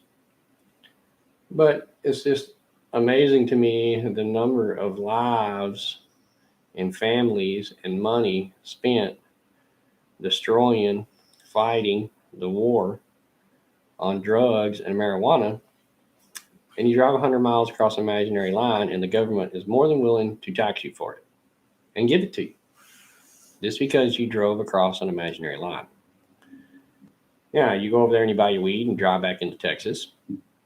And, they catch you with your weed, and you're going to get 5 to 10 in the state pen because you come back across that imaginary line. That's not justice to me. Everything, the war on drugs as a whole. How many billions and billions of dollars of your taxpayer money have they spent to fight the war on drugs? And I know people involved in the war on drugs, friends. What have they done?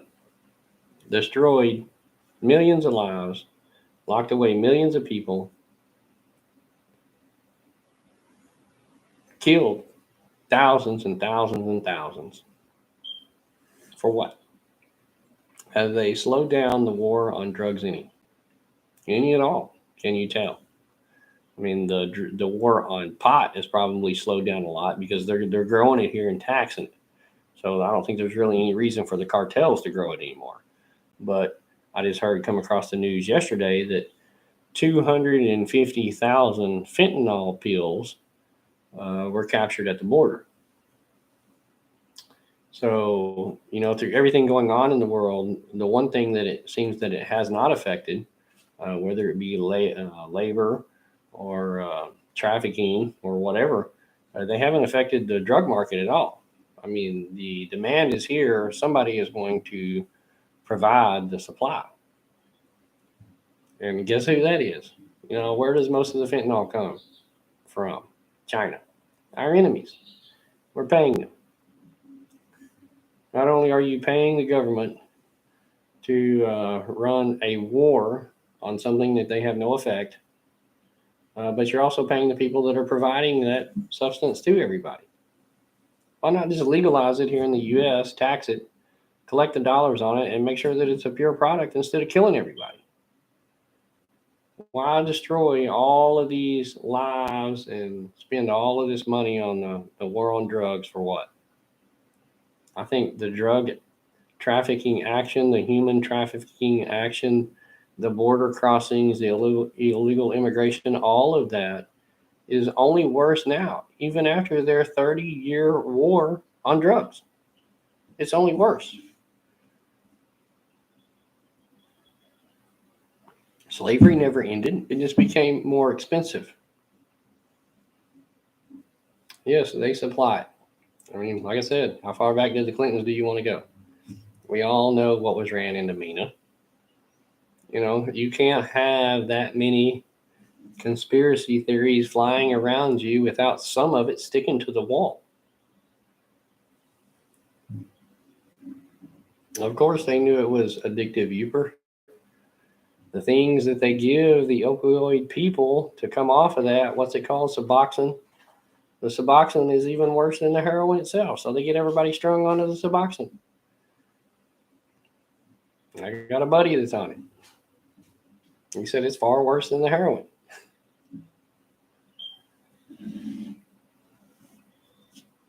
I kind of wonder what the cartels are going to do when they go to this CBDC, because I know many of y'all have seen the houses and trailers and trucks, loads of cash, stacked $100 bills, millions and millions and millions and millions of dollars.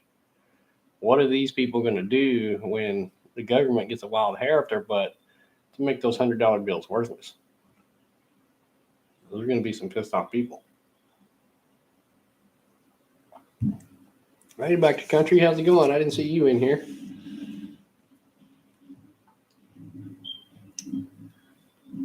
I don't doubt that at all, Geronimo. Anything to do with Big Pharma, and my understanding of it is Big Pharma is the one that grows all of that weed all over the country. So there is no telling what they're putting in it.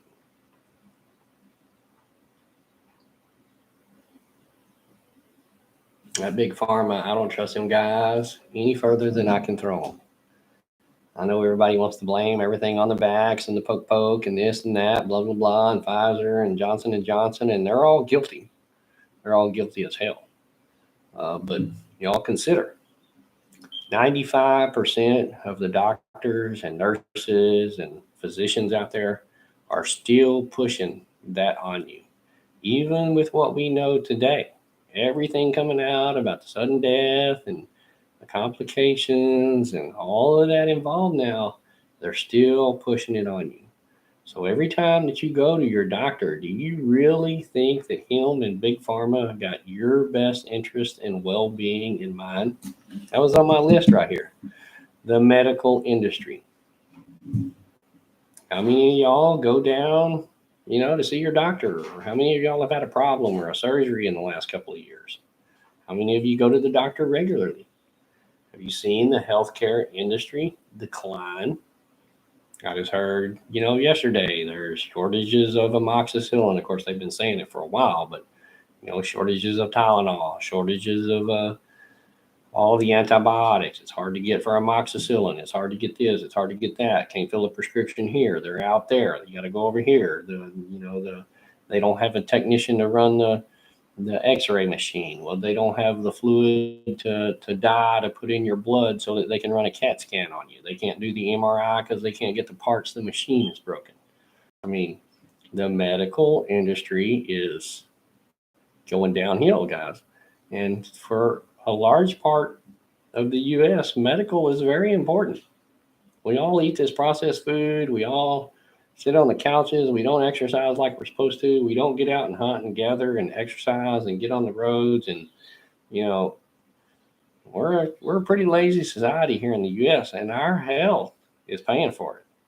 I mean, the amount of overweight people, the amount of people that have health problems, cholesterol problems, drug problems, alcohol problems. I mean, all of those problems are compounded. And you use the medical system. And as it goes downhill, your health is one of the few things that you really can try and control. Whether it's, Artman. I mean, that guy gets out there and forages natural stuff and, cooks his own meal over a fire. And you can tell that he works daily out there. I got buddies that eat fast food all day. They go in an office and sit down all day. They don't exercise. They don't do anything. They go home. Uh, they eat a meal. They sit down on the couch. They watch TV. They watch a movie. They do their thing, and their heart rate doesn't ever get above 120 on any specific day. And they wonder why they're 70, 80, 100 pounds overweight. I ain't seen nobody on YouTube like Art Uper. A lot of guys talk the talk, but Art will get out there and walk the walk and talk while he's walking.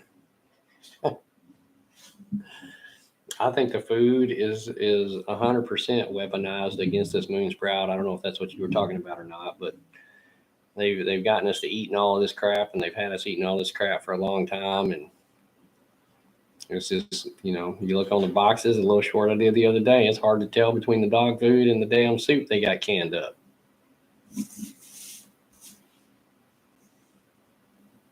How about this weather? Lots of talk on weather modification, weather altering, weather control. There's no doubt they've been modifying and altering the weather for a long time. Probably, I would guess, since the 40s or 50s. Do they control it? Probably not 100%. Can they adversely affect it? Sure. Are they using it? I would not doubt one bit. And if it's not our government doing it, I'm sure our enemies' governments are. Nobody needs to be told about the drought. We all see it, whether it's the low Mississippi or the Colorado. Obviously, California, Arizona, New Mexico, Vegas out in through there are very dry. Colorado, y'all have all heard, Lake Mead, all the water problems they got going on out there. The Mississippi drying up. Pretty much kind of west of the Mississippi, lots of drought going on. Not so much to the east, and we have gotten quite a bit of rain here in Texas, even though a lot of the area is still in drought. The breadbasket of the U.S., up through Kansas, Iowa, in through there, the West Coast, California, where a lot of our food comes from, guys. And these drought conditions, whether they are man-made or not, they're happening. And we're going to see the decline in that food. Realize the food you eat and the products you get are basically a year behind. You are eating food produced in 2021, most likely. So, when it comes time to process all this food for 2022, we're going to see the shortages. And for what little bit of shortage you have seen now in the stores, I don't think it's going to be anything in comparison to what's coming. 2022 has got nothing on 2023. And all the big people, the UN, the WEF, all of these people are saying food shortages, famines, drought conditions, and it's all over the world. I mean, y'all have all seen the Euphrates, the Nile, different rivers and water around the world. There is a problem with the water, whether it be too much or too little. In certain areas, there are problems with the water.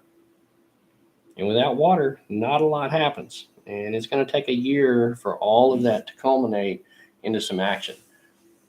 That's one thing I see a lot with these people asking on preparedness channels, prepper channels, the big event, when's it going to happen? When's it going to happen?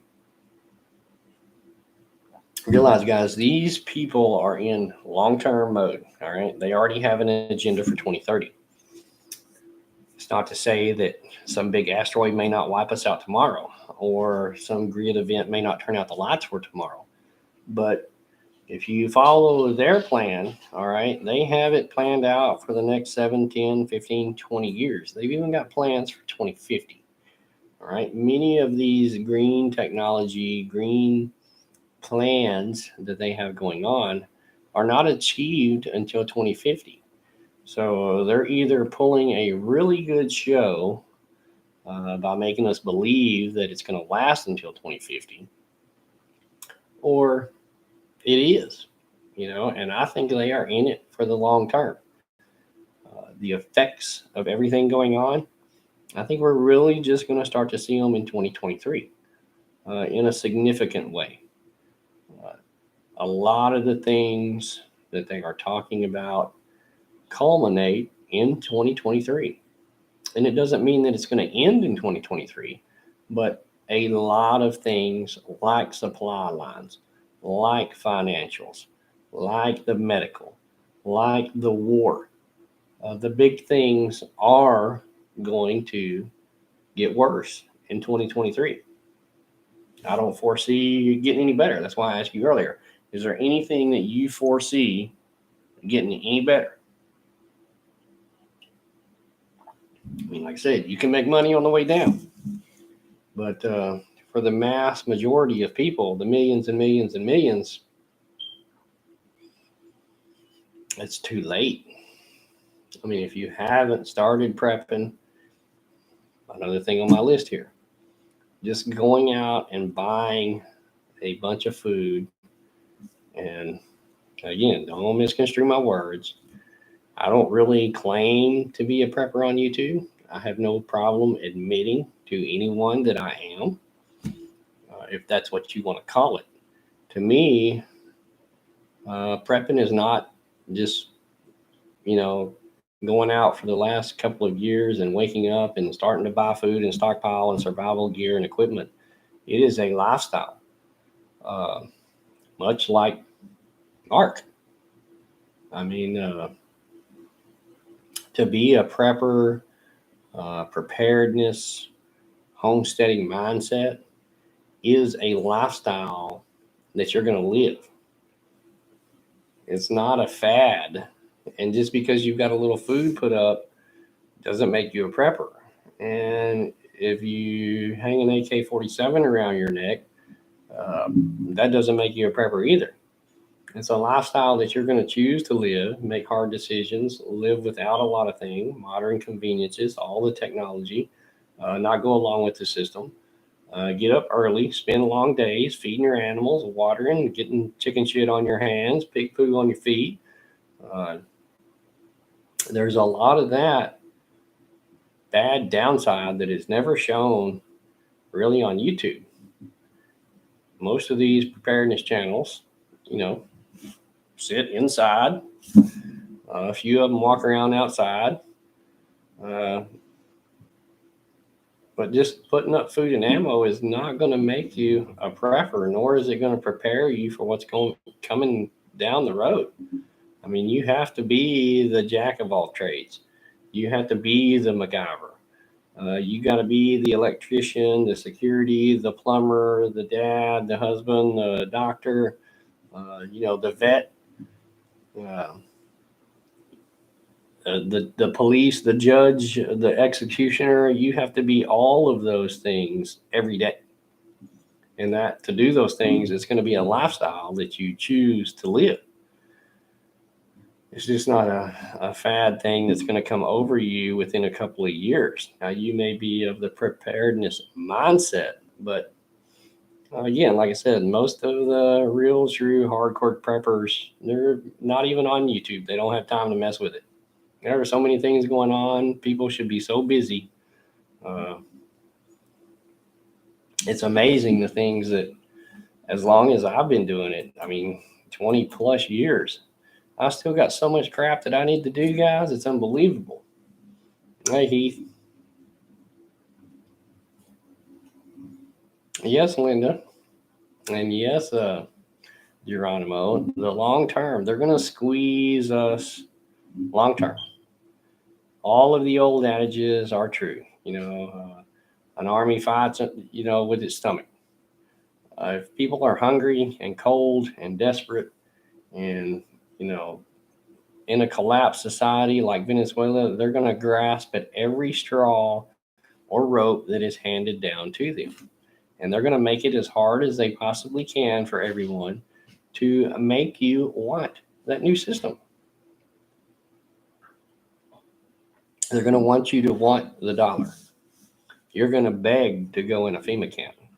I mean, without food and water, shelter, modern essentials, the way, I'm not specifically saying anybody in here or,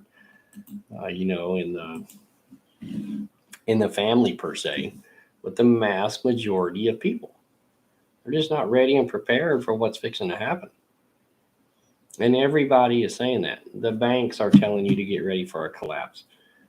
All of the financial institutions are telling you to get ready for a collapse. I mean, they want to say we're not in a recession. Everything is fine. But yet, look at the people. I mean, it amazes me. I'm very fortunate and blessed that I don't have to worry about putting gas in my tank next week or paying for the electric bill. But I have friends and family, and they struggle to make it.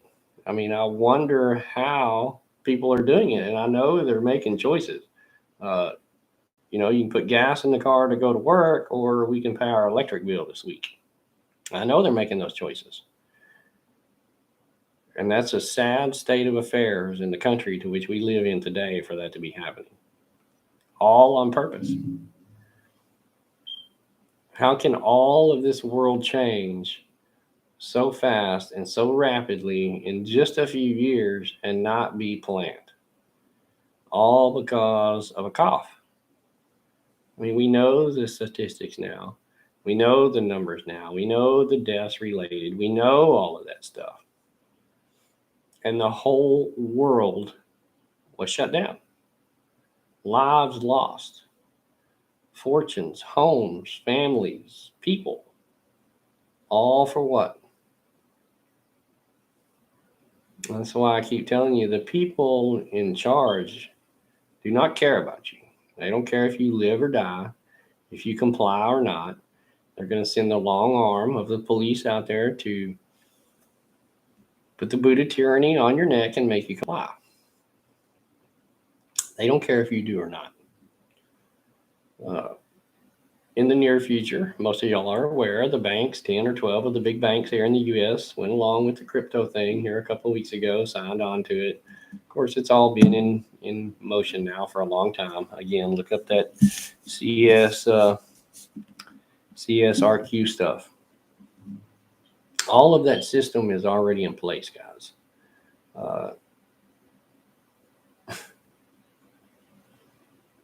How you're going to avoid that, I have no idea. It's something I'm thinking about myself. I mean, to live in today's society, you obviously need a bank account. You obviously need an identification. You can go down that rabbit hole with the freedom of travel and all of that kind of bullshit, guys. But the mass majority of people, when you get pulled over by the police officer, you're going to hand them your ID, and you're either going to get a ticket or a warning. You're going to go on about your business. You're going to pay the fine, and life goes on. But I've heard the stories coming through already that over in Europe, they're saying the driver's license system has been hacked. And basically, your hard copy ID is no longer valid. So anybody that is going down renewing their licenses are getting a digital ID emailed to them. And without an ID, they can pretty much limit you to anything they want. You can't go in the grocery store. You can't have a bank account. You can't drive. If everything is digital, you won't be able to sell anything. And it's very simple. In order to do those things, you need to get your digital ID. And basically, I would assume they already have that ID and all the information in your little file about you. You've already been assigned one of these CSRQ numbers. And, your file is complete and the money will be digitally deposited for your universal basic income into your account monthly. That is, of course, if you choose to go along with the system.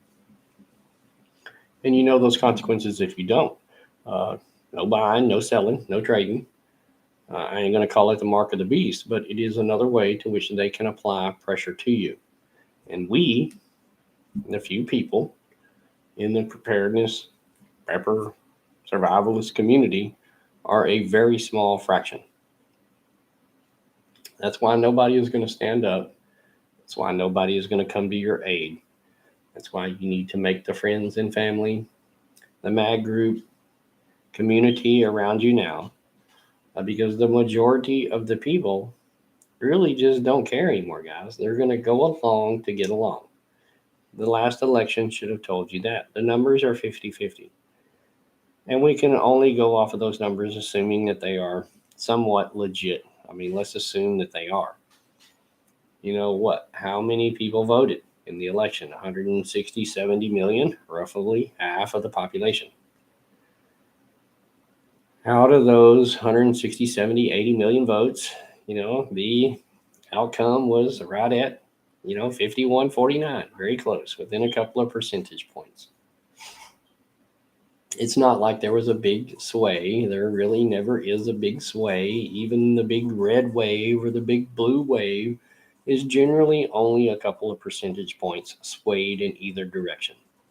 So for your free republic democracy, 51% control the other 49%. And, right now they have the 50% in control.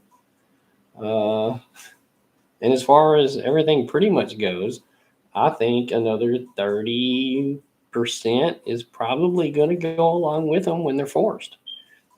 I mean, when the decision comes down that you're either going to take your digital ID and you're going to get a shot, or we're going to take your house and your car and we're going to put you in a cage and we're going to separate you from your children and all that, your options are to stand, fight, and die, or comply.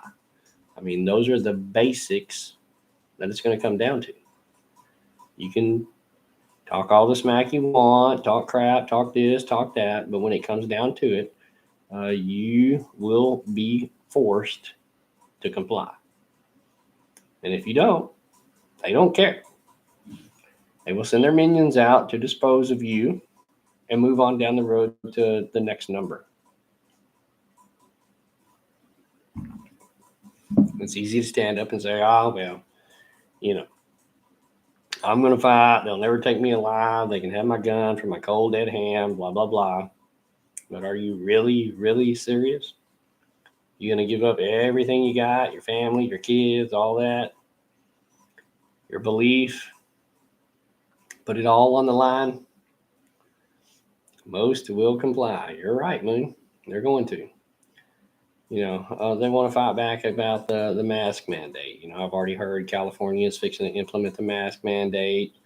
All of the COOF is coming back. The numbers are getting higher, even though 65% of the deaths are people that have had the poke. So, there again, just because you don't choose to wear a mask is not going to make you some great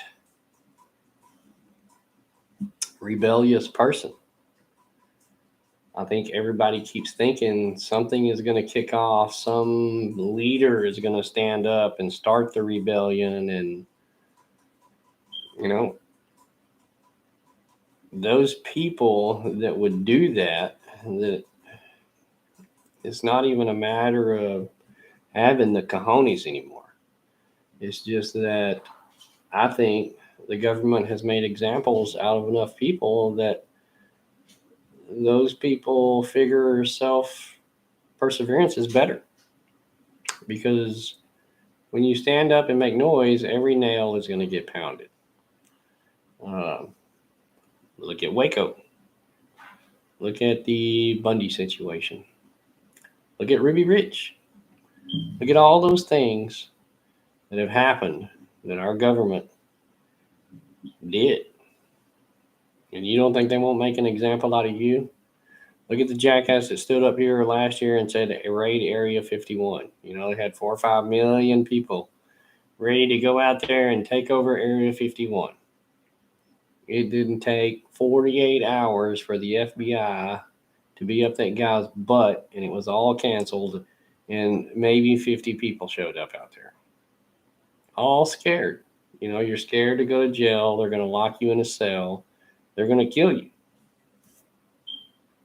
When in reality, that's what's going to happen in the end anyway.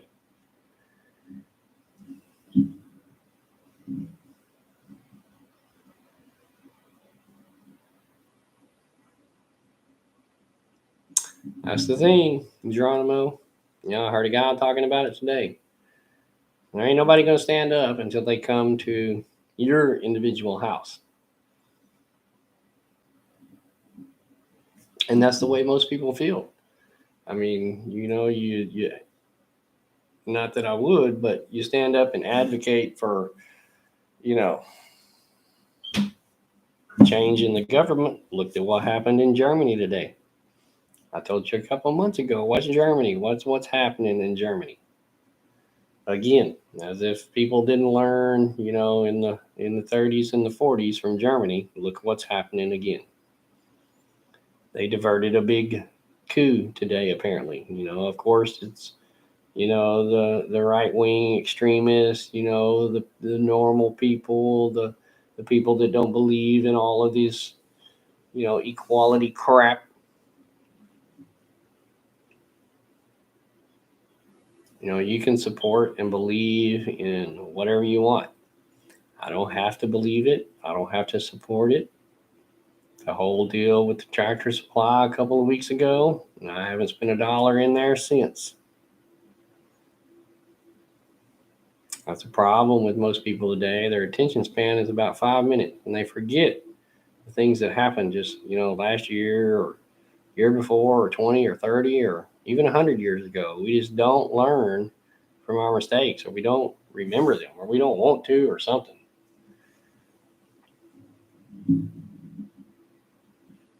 Exactly, Geronimo. I have picked my hill.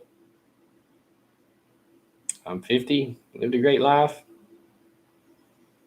I would do it any day for my kids. What's that old saying? Lord, if bad times may come, let them come today, so that my kids may live in freedom.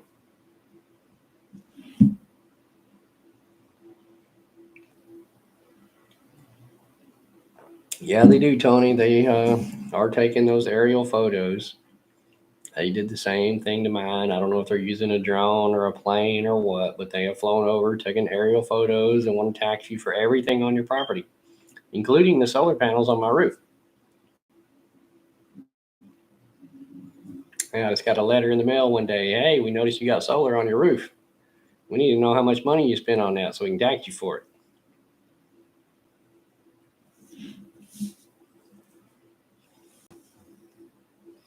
Back to Country has got some cool stuff going on over there, guys. I highly recommend y'all go and watch them.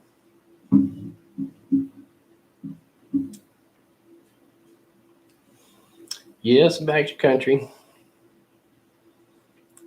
It's so far into it.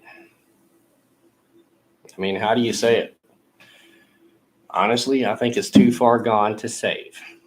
Now, once the ship sinks, maybe we can raise it and steer it in the right direction back to port. But the corruption, the laws, the whole thing, the ship is going to have to sink and be rerouted.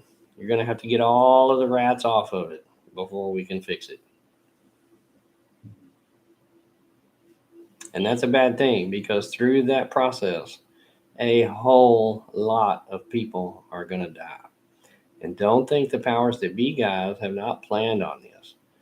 Everything that we could possibly think of, these guys have think tanks already on it. All right, planning. They got AI on it, working on it. What's going to happen? What are we going to do? What's the most logical outcome? What are the they are working this battle plan out every way they can. Don't think they haven't, or that they're not daily. I mean, if all of this was planned, and I know a lot of y'all sitting here watching right now think that all of this was planned. If they planned all this, don't you think they planned on maybe some of our reactions? What is it? Problem, reaction, solution? Tony, there's a lot of people that still think I'm nuts. I know a lot of y'all know Ann. Watch Little Frenchie in Texas. And I'll be honest with you. I mean, I face the same problem a lot of you guys do. We agree on a lot of things, but I am probably a little over the top on my prepping, I would say. I mean, my dear wife, she sees it, but she can't see the forest for the trees. And I don't blame her. That's the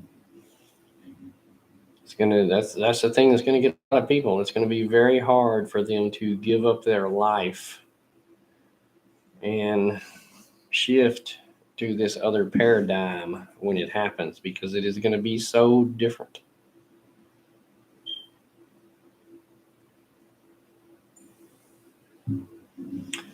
Yeah, holistic, no problem, man. I appreciate y'all stopping by. It's really what we're trying to do. We want to spread some knowledge, whatever that may be. I'm not the smartest guy around. I don't claim to be. I just watch things and take in a lot of information and try and decipher what I think is the best route for me to take in the future for me and my family. And building a community is one way to do that. That's why we put on the free gathering, the Skillshare. That's why we have offered to do it in other areas free for people. Bring people together, ideas and knowledge to share that, because really that is the best tool that we're going to have to fight against these people or each other when we come together. And I think eventually, probably a lot of people will come together. The times and the things that are happening are going to force that. Uh, Unfortunately, it's going to be a lot harder to do later on in the game as things get harder. Trusting those people and allowing those people into your inner circle is definitely going to be harder. But to build that community and to meet people and exchange ideas and barter and build that community it was one of our goals. Not that it had to be our private mag group that I expected people to come and live and protect us and that kind of stuff, but just knowing other like-minded individuals is going to be so helpful. And the fact that they may be close enough that they could help you or can come help you or that you can barter with them, it's going to take a lot of people. I mean, in just our little meetings that we've had, I mean, people have come from 100 miles away. And a shit hit the fan situation, that's obviously way too far to travel. But that's how word gets out and you meet people between you and them. It has to be done. I mean, I know a lot of other YouTubers out there put on, whether it be a party or a get together, or, some of them do classes and training and sell medical stuff and medical advice and all this. And most of them, there's a dollar to be made. I mean, I know some of the gatherings that a lot of YouTubers have is just for fun and shits and giggles and get out there and laugh. But if you plan on putting on some kind of class or giving information or teaching or something, there's generally cost involved. And like I said, we've tried to absorb some of those costs and get volunteers and spread the information in the community.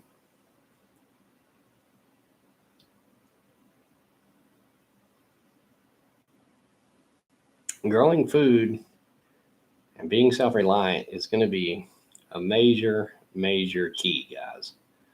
Because if these people in charge are in this thing for the long term, 7, 10, 15, 20 years, the processed canned food, the stuff that you're going down to Walmart and buying or the dollar store or whatever, All of that is limited.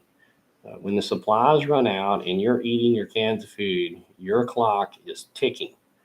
Um, that's why I have advocated pretty much the whole time I've had my channel is you need to learn to garden, to grow food, um, to be able to do those homesteading things to provide for yourself. Because that is the only way that you are going to be able to replenish your stock. Because when the supplies run out, the only way you're going to get food is to go stand in the bread line or the soup line. And don't think it's not possible, because it does happen. It will happen. It's going on today. And as we digress into a third world country, more and more people are going to be looking for a handout. Look at the food banks. Look at the information these people, charities are coming back and giving out. I mean, where they were feeding 100 people before a week, now they're maybe feeding 1,000. So those things are only going to get worse. And the ability for you to grow food and replenish your own stocks is going to be major, guys. Major. I know a lot of you out there think, oh, well, I need to be able to reload my own bullets and, you know, fix a car or mechanical. You need to be able to MacGyver those things. And yeah, being able to reload would be very nice. But again, all of those supplies. I mean, even if you have the brass, you have to have powder. You got to have lead. There are machines involved in the reloading process that break. They're mechanical. Things wear out. Batteries for scale, weights. All of that stuff is, imperative in your survival. And without food and water, none of that other stuff becomes important. Because if you can't eat and you can't keep yourself healthy, none of that other stuff matters. Now, you're going to need the guns and protection to protect the chickens in the garden and all of that stuff from the thieves. But your self replenishment, self ability for you to be able to grow your own food and feed your family, your mag, your town, whatever it may be, is going to be priceless. And that's why I don't advocate stocking a lot of that canned food, the emergency food. All of these prepping channels out there are trying to sell you this emergency food. And how many we got in here? 20 people? How many of y'all live off of that emergency food on a daily basis? You eat it day after day, after day, after day. Now, I won't count a lot of you military guys, because y'all have lived on MREs day after day, after day, after day. And you can probably testify to what that MRE does to your body day after day, after day, after day. That food is not meant to eat day after day, after day, after day. It is called emergency ration for a reason. Because if you can't get anything else, you can live on this stuff. But that's really about it. The emergency food and the food that you stockpile is food that should get you through until your garden produces.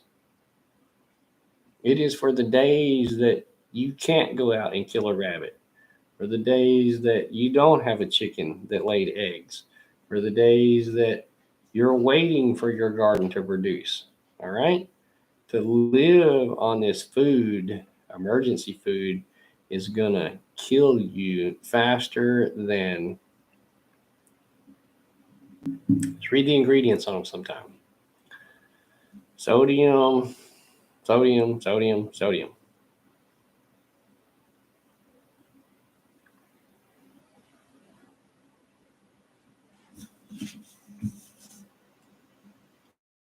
Grow it in your garden and can it.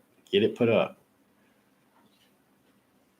I know it's easy to go down there to the dollar store and spend $20. Maybe that's all you got. But you need to be seeking farmers market ain't going to say all of the natural, non GMO crap that they're selling you in the stores is or isn't. I don't know. I can only testify to what I grow on my own place, including my own chickens, my own pigs, my own goats, my own garden, my own veggies, and my own fruits. I'm the only one that can testify to what went in there.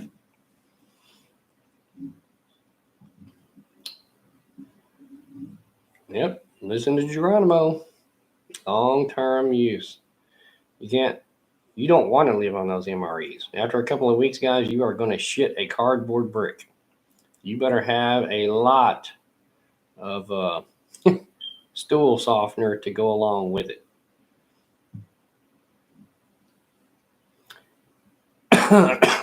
It is, Moon. If you got a garden and you're able to grow that food, there again, this is where it comes into community. I would be more than glad to let people come pick from our garden. If they would come over and put in a few hours of hoeing or tilling or watering or picking or weeding or helping out around that garden. Many of my neighbors are elderly and can't do it, so I pick from the garden and go down and deliver them sacks of vegetables. I mean, we picked just here. Let me show you something right quick. Hang on one second, guys.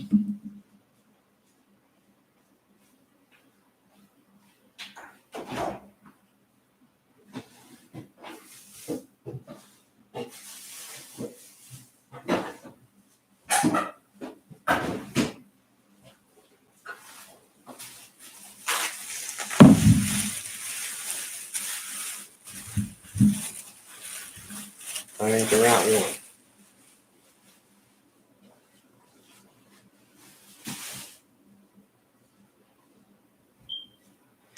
I'll grab one just to show you.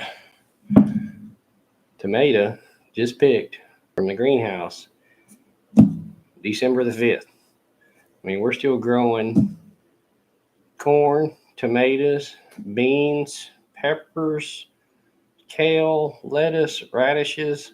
All of this stuff we're still harvesting in our greenhouse in December. Yeah, a lot of y'all might not be able to do that, but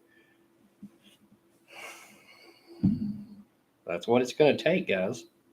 If you want fresh veggies, fruits, that kind of stuff, if you can't grow it yourself, in the future, those things are going to get hard to get. And it's pretty simple.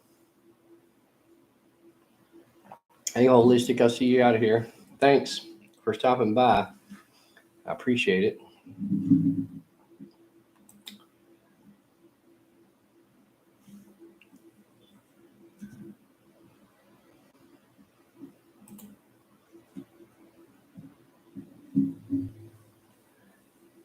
Yeah, Tony. The only thing about them freezers is you got the right idea. You better have them jars to put it in, because when the power goes out, there's going to be a lot of disappointed people in them freezers. Yeah, kill it and grill it. We got a lot of stuff growing in the greenhouse. We got some corn last week. It finally finished off. Of course, I was only growing 5 or 6 stalks in there for seed, but this year was actually a really big test for our greenhouse. I mean, I'm not a magic gardener, green thumb guy, dude.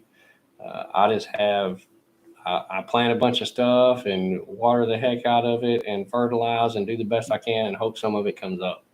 I am not a spectacular gardener. In fact, one of the people that is in our mag group is a very good gardener, and she pretty much takes care of our garden for the biggest part. Our greenhouse is 20 foot wide and 50 foot long. It's actually about 16 foot tall. The reason I built it was not for veggies per se, but we put oranges, grapefruits, lemons, limes, avocados, kiwi, mango. We have a lot of trees that we have planted inside of the greenhouse. Yes, we do heat it. I have a wood stove in there, And anytime it gets down below about 40 degrees, we light the wood stove in there. And so far, I've been able to hold about a 30-degree temperature variance. When it gets down, don't get that cold in Texas, but so far it's been down, around the 20s.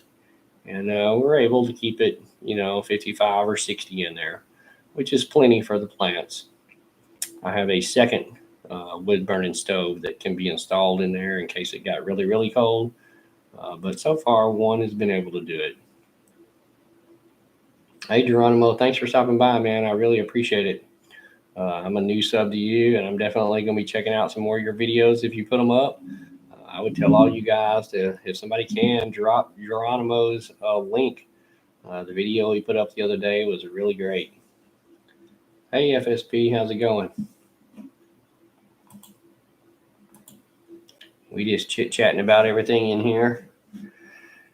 I think I about covered all of my 10 things I wanted to on my little list here of stuff going on in the daily battle.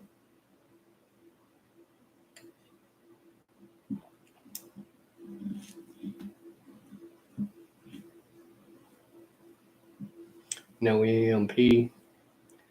Yeah, I don't think they'll hit us with an EMP. Them little keystrokes, they can do pretty much with keystrokes what they used to do with bombs and all that stuff.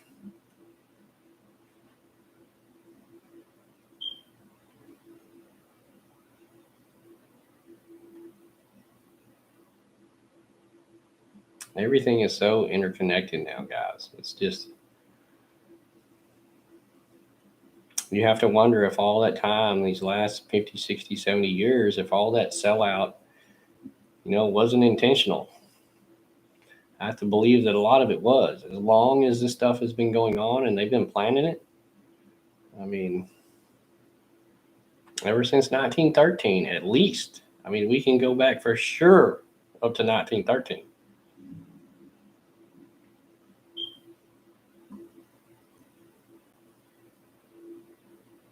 Yes, sir. All part of the plan. Pain and suffering. And they're going to rob the people as long as they possibly can.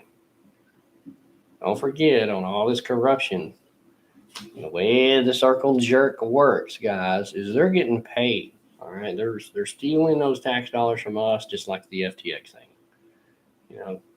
Our government sends money over to Ukraine. Ukraine buys FTX. FTX, comes over here and pays off the politicians with bribes and scandals and all that kind of good stuff. And you, the tax dollar, are the ones left holding the bag. And all of these people got millions and millions and millions of dollars. And all of those millions and millions of dollars are going to transfer over into the CBDC when all this occurs. So they're making themselves rich.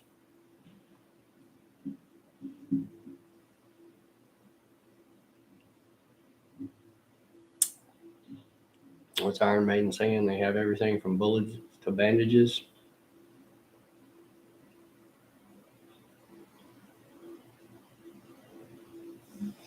I don't know if it was a test back to country. The problem that I have with that whole North Carolina thing was, I've already said it to a bunch of you guys, but any idiot that has two brain cells that is, making a plan, and obviously they made a plan to go out and do this, whoever did it. If you've made a plan to go out and shoot high voltage transformers, I don't understand the purpose of pulling the gate and post out away from the fence of this substation. I mean, if you have a rifle and you're going to shoot a transformer, what in the hell difference does that fence make?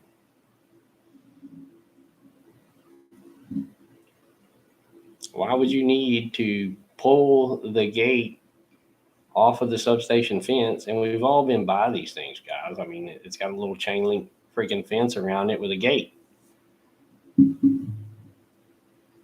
Yeah, I mean, maybe I got too many brain cells and I think too logically, but if I'm planning on shooting some stuff up, I don't think I'd go pull the gate up to shoot it.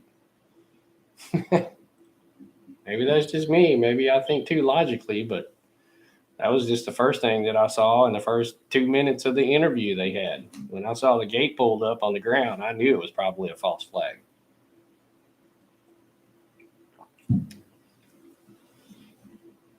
And you're right, it would not take very many individuals, and if we know this, we're common lay people.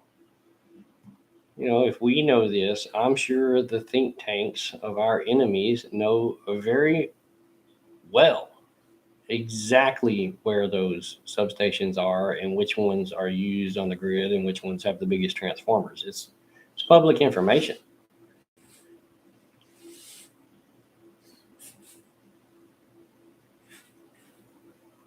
Exactly. They are filled with oil for the cooling. My dad used to own a company that installed a transmission line.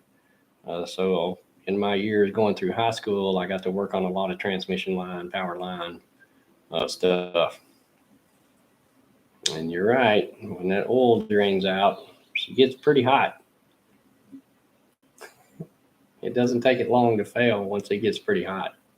And I've seen many of them shot before. I mean, we went out many times 30, 40 years ago and replaced smaller transformers that were, shot up by the country redneck.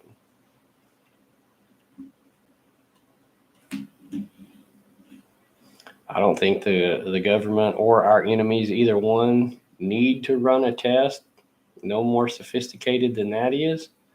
I mean, 10 or 15 guys in one day driving time could probably take out most of them around the U.S.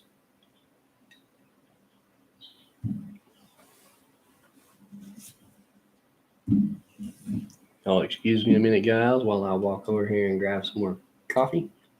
Can y'all entertain yourself for a few minutes? Give me something to talk about here. Let me know how far down the rabbit hole y'all want to go.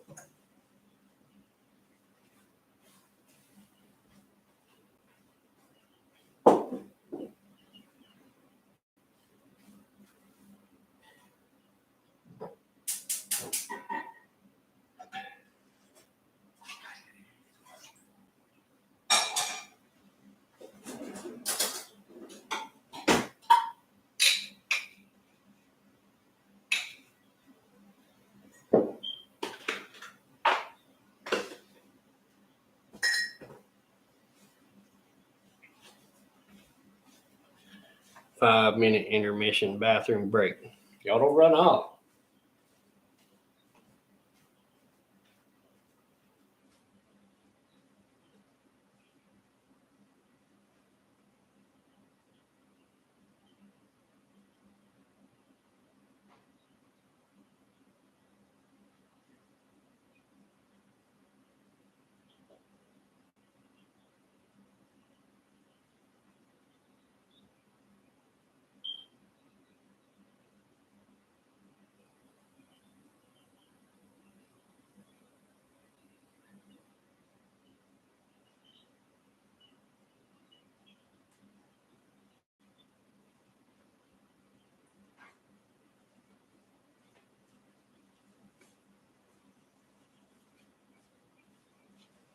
I've been through my top 10 list now, so tell me what you really think is going to be the biggest thing here. Is it going to be financials? The war going to kick off and get worse?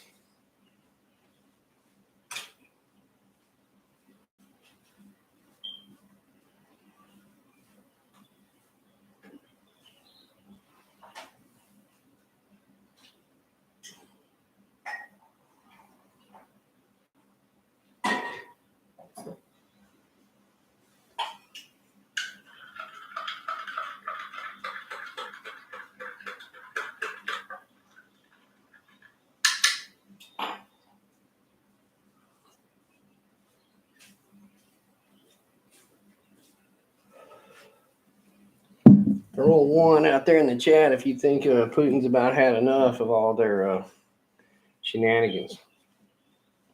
That's another thing I gotta say. If our government is all into supporting Ukraine and our government is all about Ukraine and doing this and doing that, little bit I know and have watched from our government is I need to do a 180 turnaround and probably support exactly the opposite of what they're doing. So if they're all up in arms against Russia, I would say Russia's probably doing something right. And again, I'm no military expert and I don't know, and I'm not over there. So I really can't tell you, but history goes to tell me whatever the heck our government is involved in is probably not good for us. Oh yeah, it's been underway for a while back to country. It's already here, Betty Jean. Just because they're not dropping bombs on us, don't mean that we're not participating. And don't think they're a bunch of dummies over there either.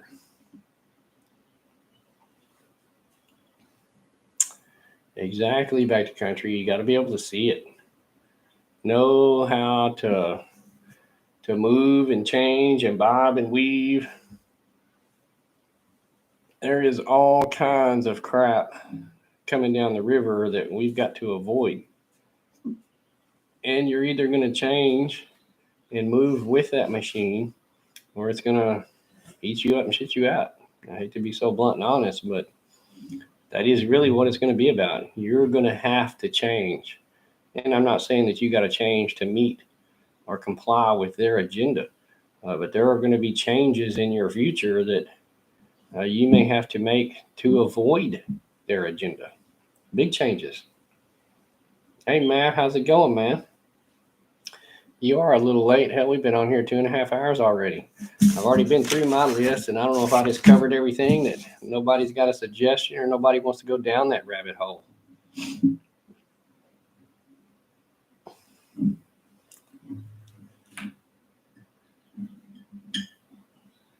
Radiation detectors.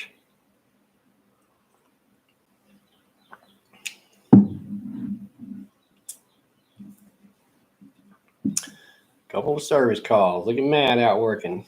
See, that's the man with a plan right there. Determination.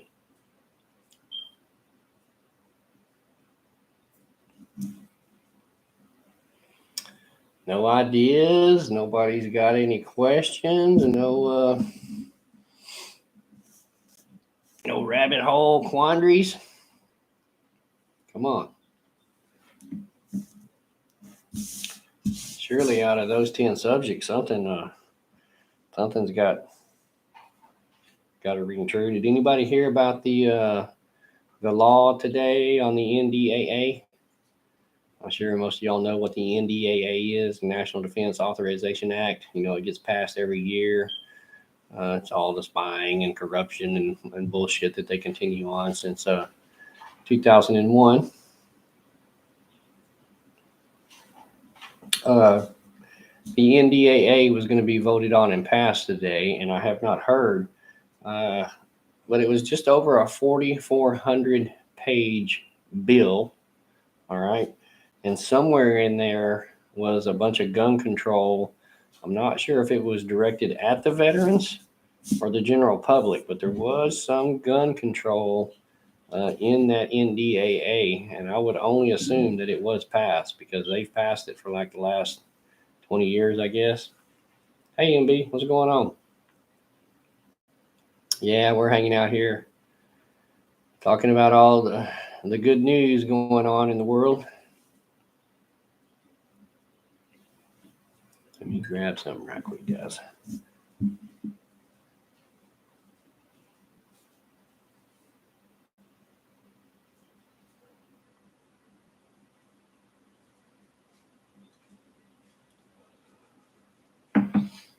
Everybody's got so much good news. It's hard to fill the day with all of it.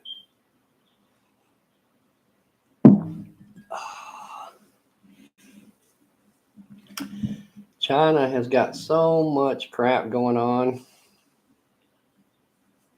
I assume that's Jeff, right?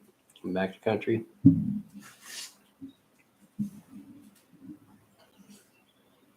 But I mean, China's got its own problems going on over there. Between their drought, their flood, their food, you know, all of their little countries over there in an uproar that we went over there and pissed in their Cheerios.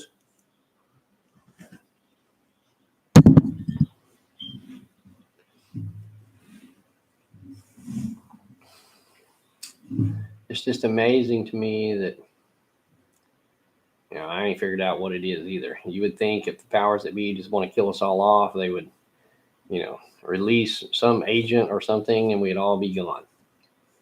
I mean, it would really be that easy if they wanted to kill us all off.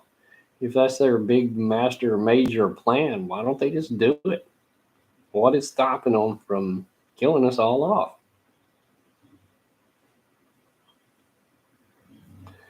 They've been pushing back a long time.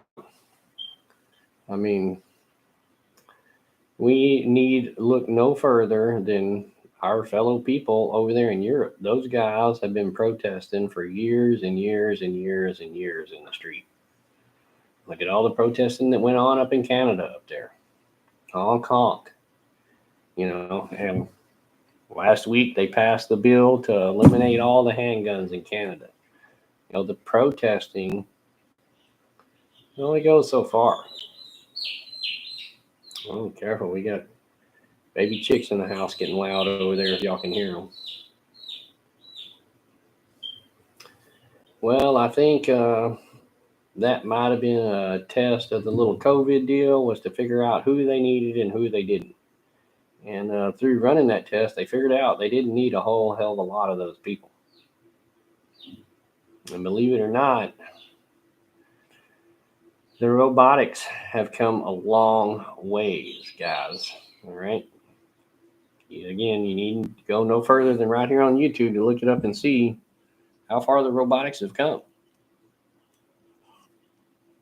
And from making your food to repairing your car, changing your tire, filling up your gas, mowing your grass, I mean, they're,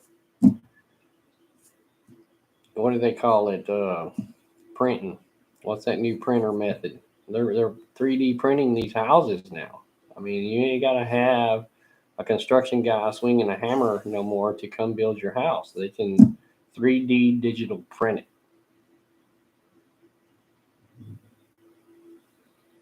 Hey, Miss Sharon.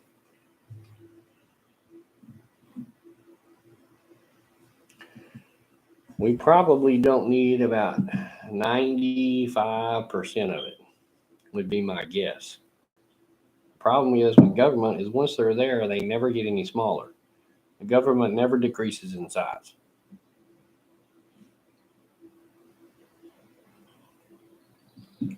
The earthquakes. I had that one right there on my list, Miss Sharon. And there is no doubt in my mind that earthquake activity is increasing. Plenty of people on YouTube report it. Just, from me remembering throughout my life, I don't remember as a kid all of these volcanoes and eruptions and earthquakes. Yeah, we had a few, but not like it is now. Obviously, technology has improved over the last 100 years, so it's only going to be, standard operating procedure that we're going to see more and more with the increase of technology. We can detect these things more and more. But we all know, the powers that be are all about the covering up of the size of those earthquakes and where they are and the reporting and, all of that kind of good stuff. But earthquake activity is definitely on the rise. Now, whether that is caused, again, from space and solar and other bodies moving around out there, I'm not an expert and I couldn't tell you.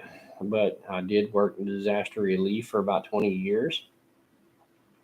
And in doing that gave me a very good perspective on people and disaster areas and how they go hand in hand and what happens and what to expect. And even in a localized event like, a tornado or even as big as a hurricane or an earthquake, it is still a very localized event. I spent a year and a half, almost 2 years down on the coast after Katrina. And, that area there for a few hundred miles was devastated, but you could get in your vehicle and drive out of that area, maybe 4, 5, 6 hours, and you could get to a place that had, electricity and power and water and food and a hotel and a shower and, modern life. when it becomes more of a national event, if it is ever a national event, uh, people are going to be in trouble, in real trouble. And again, it boils down to the numbers, guys. Even the few million people, that you see on YouTube, and YouTube is a small platform. The few million people that you see homesteading and preparedness related on YouTube is a very small number of the people. There's reasons why you hear of those numbers, the 1%, the 3%, uh, in the overall large scheme of things. And, people are waking up every day. But in the overall large scheme of things, they're asleep at the wheel. Millions and millions and millions, more than most people are going to grasp concept of. And when the time comes and those, 50, 60, 70%, 200, 210, 20, 30 million people realize what's happening, it's going to be too late. You know, they're all talking of the shortages coming in 2023. They're all talking of the manufacturing that has shut down in China by 50% orders. We've all seen, you see there are no lines at Black Friday. Nobody's buying nothing. The inflation, the prices, all of that is culminating. And now the manufacturing is shutting down in China. Through all of the COVID that you heard the last 20 years, was it ever reported that 50% of the manufacturing shut down in China? I don't know that I ever heard it. But we're still struggling through the supply line issues from last year and the year before that, from the last 2 years. And now we're fixing to shut down what little bit of manufacturing was going on, 50% of it now. And unfortunately, most of the crap that people still buy is coming from China, guys. Probably 75 or 80% of the medication that you take comes from overseas, and a lot of it from China. Now, do you think these people are going to supply us if we go to war with them? I mean, really? It's going to be greater than the Great Depression. I mean, there are already financial institutions and things reporting that, in comparison wise, it is already worse than the 29 Great Depression. And it's just like the war. Bombs don't have to be dropping over here in your backyard for us to be at war. And it's not all over the news that people are going hungry and choosing between their power and gas and not being able to go to work and all that stuff, because that is not what the propaganda wants to push. They don't want, Americans seeing that other Americans are struggling. It's all good. You see the narrative that they're pushing. The stock market is great. The economy is great. The recession is just temporary. It's all incidental. All of it is going to come back. We're all going to come together and join hands and sing Kumbaya. That's what the agenda is that they're pushing to you. And I don't think very few, if any, in this damn class, in this chat, are going to agree with that. It's just, it's insanity. Yeah, they don't want mass panic. I mean, it's going to be a slow squeeze, guys. I've said it from the beginning, long term. I mean, sure, they can throw something on us, and they are pushing things as hard as they can. This whole deal with the Russia attack and attacking their air bases and stuff so far within their borders, I think that was a bad move right there. It can't be good. The repercussions and consequences can't be good. If Russia is 10% of what they told us they were over the last 40 or 50 years, the retaliation is not going to be good, because that is a major hit.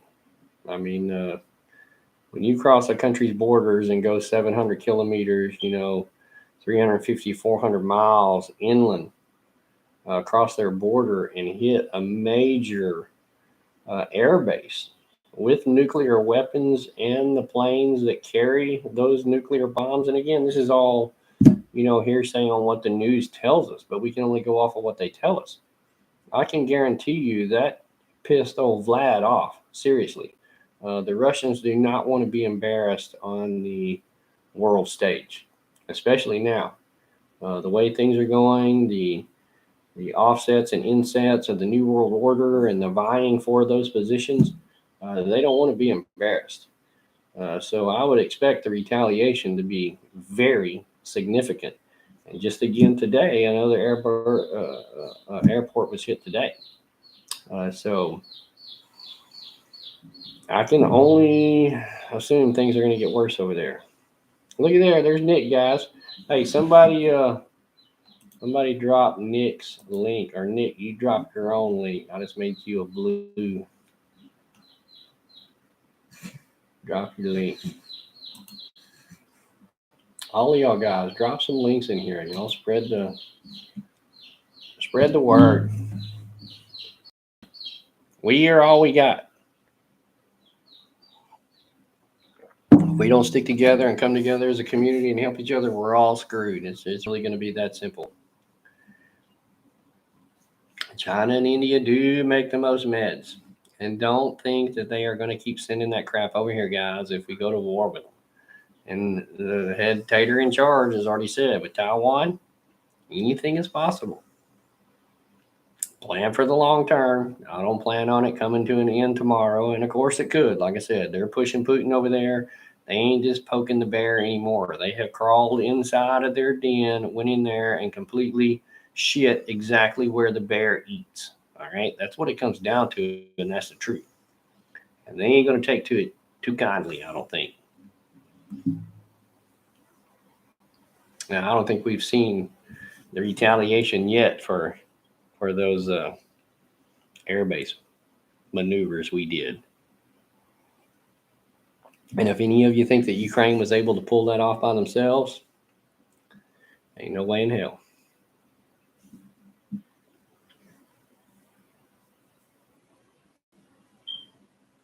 You out of here, Euper?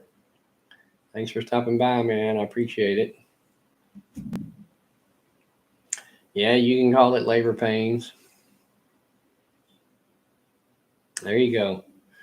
Any of y'all guys that don't know Freedom Inc., go over there and check this guy out. I guarantee you a good show.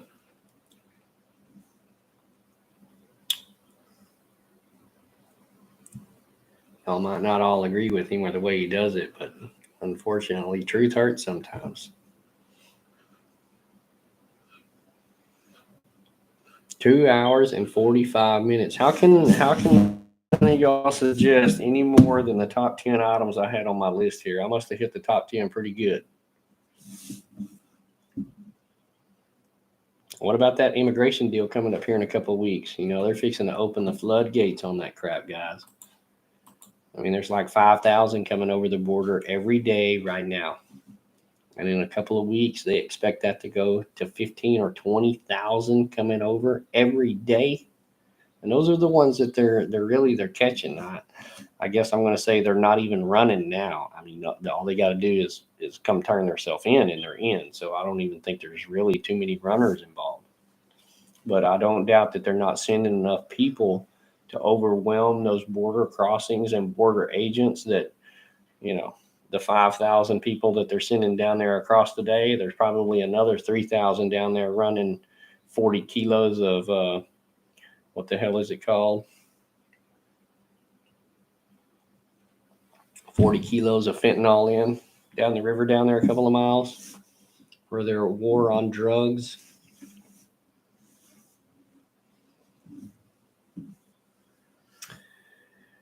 Yeah, I'm suspecting Russia to start up any day now.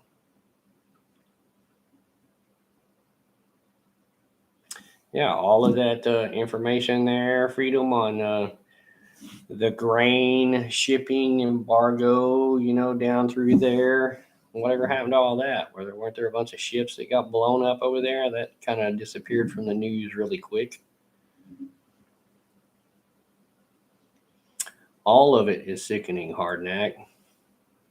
Wendy. It's just amazing that as a species, 5, 6, 7, however many thousands of years later, you want to believe that we still haven't progressed far enough along that we can freaking get along on this planet. It is sickening and amazing. My God is better than your God. I want your land. We need your oil. We want your minerals. We need your gold. It's insanity.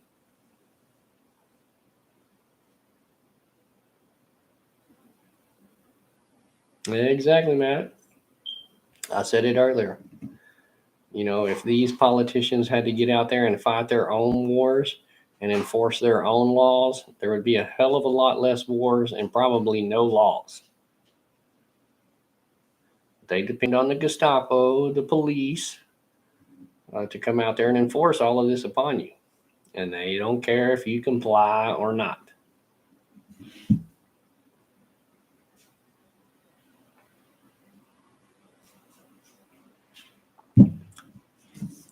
Yeah, that ain't ever going to happen, Freedom.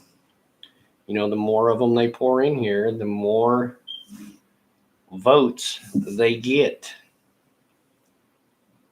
The more money they get to steal and waste. I want to know how the banks are going to come up with $65 trillion by January the 1st. Did all y'all hear about that? Come out in the last couple of days. Apparently, many of the large banks have lost $65 trillion. Where did it go? We'll never know. I asked the question earlier. Can the Federal Reserve go bankrupt? Does anybody know? Is it possible? I mean, it's not federal. It is private. So, what's to stop them from going bankrupt? Just from coming up one day and saying, oh, we're upside down on the books. Time to pull the plug, guys. We're not in the black anymore. We're in the red. We can't do it. So pull the plug. Is that possible? Or are they bound by some law from a null and void constitution to make them do something? I mean, apparently the same laws that were supposed to apply to Mr. FTX that just robbed everybody out of their billions. But of course, the politicians, they got theirs before all that went down.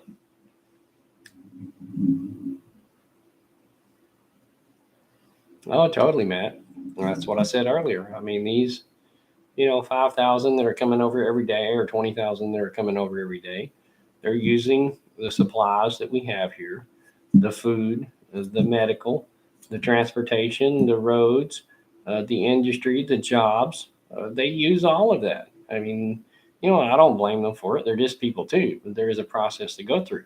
Many of you all know my wife is French, and we went through the immigration process to make her a legal citizen here. And it took pretty much 10 years and many, many thousands of dollars to do it the legal way. No votes don't matter at all, Freedom.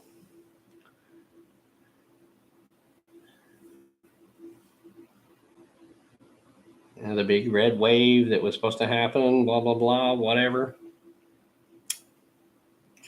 It doesn't matter who you vote for. It doesn't matter how many vote. All that matters is who counts the vote. I went over that earlier, Freedom, about the petrodollar, assigning or our deal with Saudi the last 50 years. Now, Saudi last year that ended on the 50-year anniversary, and Saudi has signed all their new deals with China. So China's going to be getting all the cheap fuel. It's doing away with the petrodollar. More and more countries are going over to the gold.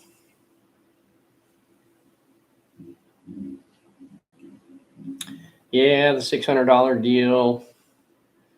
That's screwy all the way around, but they're going to look for every way to tax you on any amount of money that they can.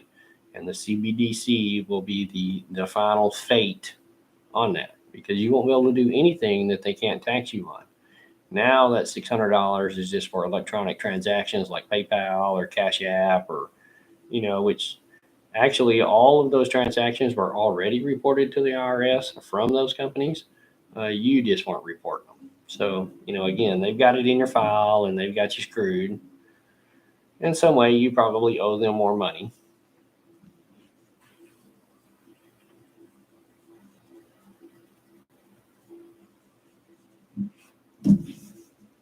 Yeah, exactly. The Federal Reserve is a great big scam. All of that FTX deal disproved all of it.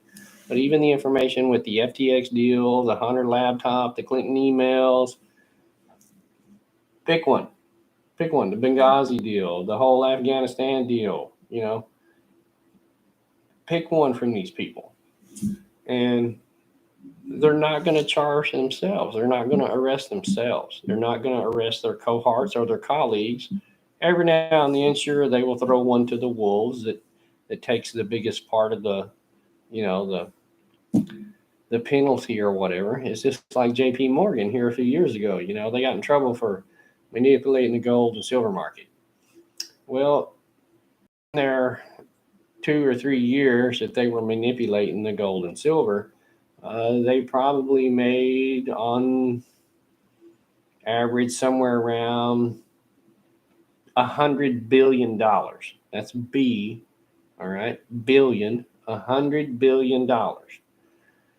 Now, after the FCC and all the trade commissions and all this crap rolls down, I think 5 or 6 of their traders were charged with a felony, and J.P. Morgan was fined about 100 or 120 million dollars. Now, let me just ask you something.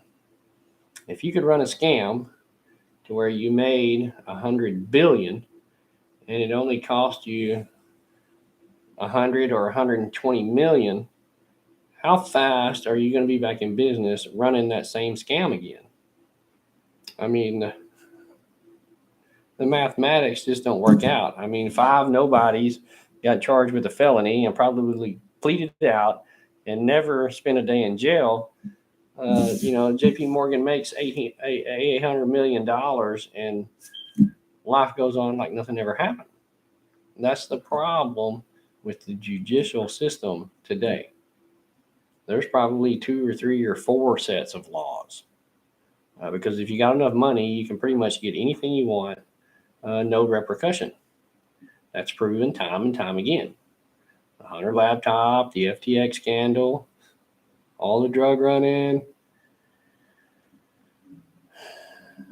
It's all you can do is sit back and shake your head sometimes. I mean, you can't make this stuff up. It's so bad. It's just crazy. I mean, how bad do they want to go to war with Russia that they are going to attack them in their homeland? I mean, they must want to erase what is going on in Ukraine, cover up what went on in Ukraine, distract attention away from Ukraine, or destroy all of the evidence of what happened there to go to war with these people. War does erase all the debts, guys, all right, for them. I mean, when the dollar crashes and they've got this new USDR that is going to come in, your debts aren't erased. Your mortgage is still due, your car payment's still due, your electric bills are still due, all that's due. But the $100 billion that the government owes, that's all erased and they start over, from zero. We give them a clean slate. That's the way it's going to work again, because the same people that run the Federal Reserve, that control the US dollar, that has made all of this money and given us all this debt, those are the same people that are going to control the CBDC. They're the same people that make up the USDR. So they're still going to be in control and still going to be running everything. I'll volunteer freedom. What are we doing?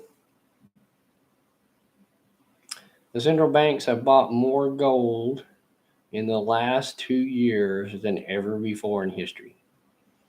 And if y'all get into financials and y'all understand how all of that gold-backed fiat currency works,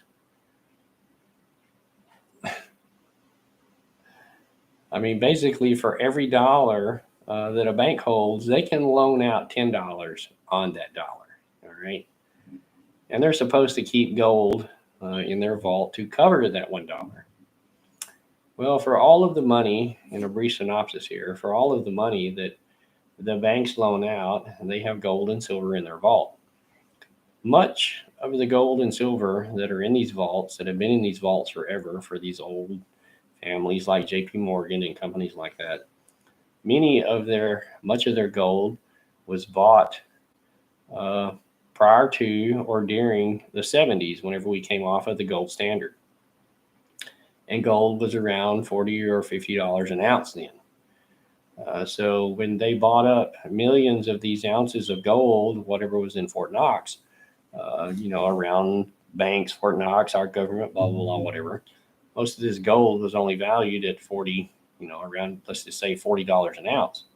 Well, we all know what the price of gold is today.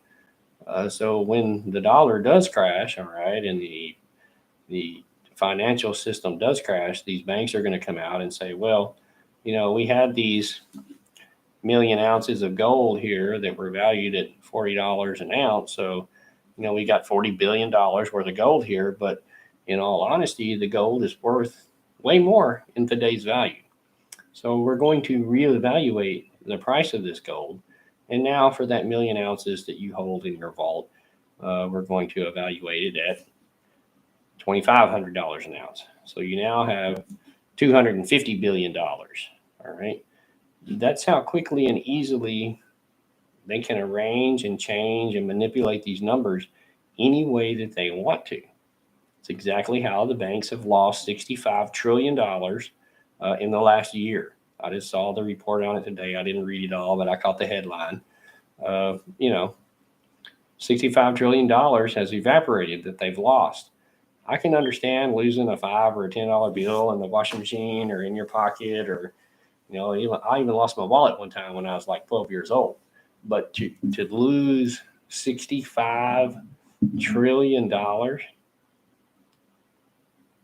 put that in perspective, guys, our national debt to date, the entire time our country has been here, is only around 32 trillion, something like that. All right, that they tell us. Now, that's not including all Social Security and all that kind of stuff. I know we're well in 200 trillion or so, but for the general rule of thumb, I mean, the banks have lost more in the year than our country has racked up in the whole 200 something years that we've been in debt here.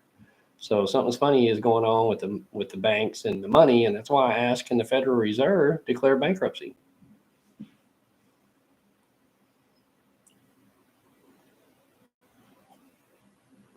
Yeah, the fiat is just about gone.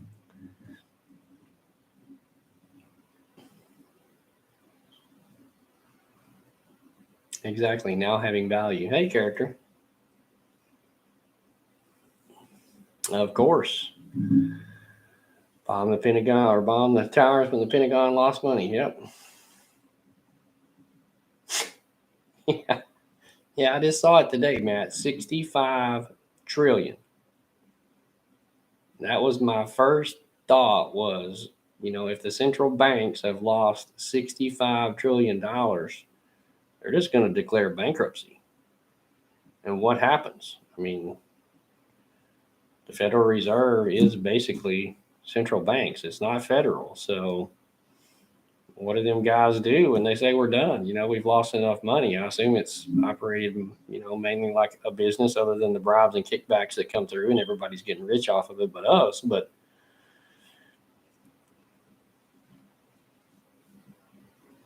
yeah, I don't know if it's in the bank or not, but the central banks are buying up a shit ton of gold from what they tell us. And that's the only reason why I say gold and silver is going to be worth something. You can get into it religiously and biblically, and it says you're going to toss your gold and silver into the streets, and I totally believe that too. It's only worth so much, just like your cash. Your cash is only going to be good for so long, and then you're going to need something else to barter. The gold and silver will be good for a time period, and then it's going to be worthless too. I mean, if you're hungry, you're not looking to trade for gold or silver. You want food and water. So You ain't going to eat gold and silver, but having some is not a bad idea because many of the elite, the rich people, that's what they got. So as long as the rich people and the elites carry it, it's going to be worth something.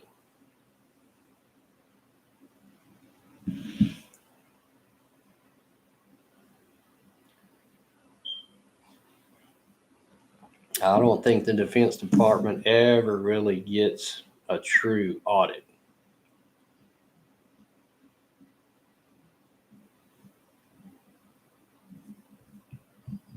Yes, it is. The ESG is coming your way. That's part of that. What is it? The CSRQ thing Geronimo was talking about. That's all in place. I know guys working in the banking industry, not at your local desk handing out money. They are executives, and they say the system is pretty much in place already. Brewing equipment, though, that's important too, character. Exactly, sir. It ain't going to be about survival, longevity. These guys are they're playing for long term. That's what I said. I don't think there's going to be any kind of instantaneous relief or attack or whatever you want to call it, where the collapse happens all at once. So they are going to drag this thing out and raid and rob the people as much as they possibly can before they let it collapse. And once they have squeezed every bit of blood out of our turnip ass, that's when they'll let it collapse. And by that time, most people are going to be, you know, upon hard times, hungry and cold and, wanting power and hot food and television and all those essentials that they were used to before the Great Depression 2.0 came along.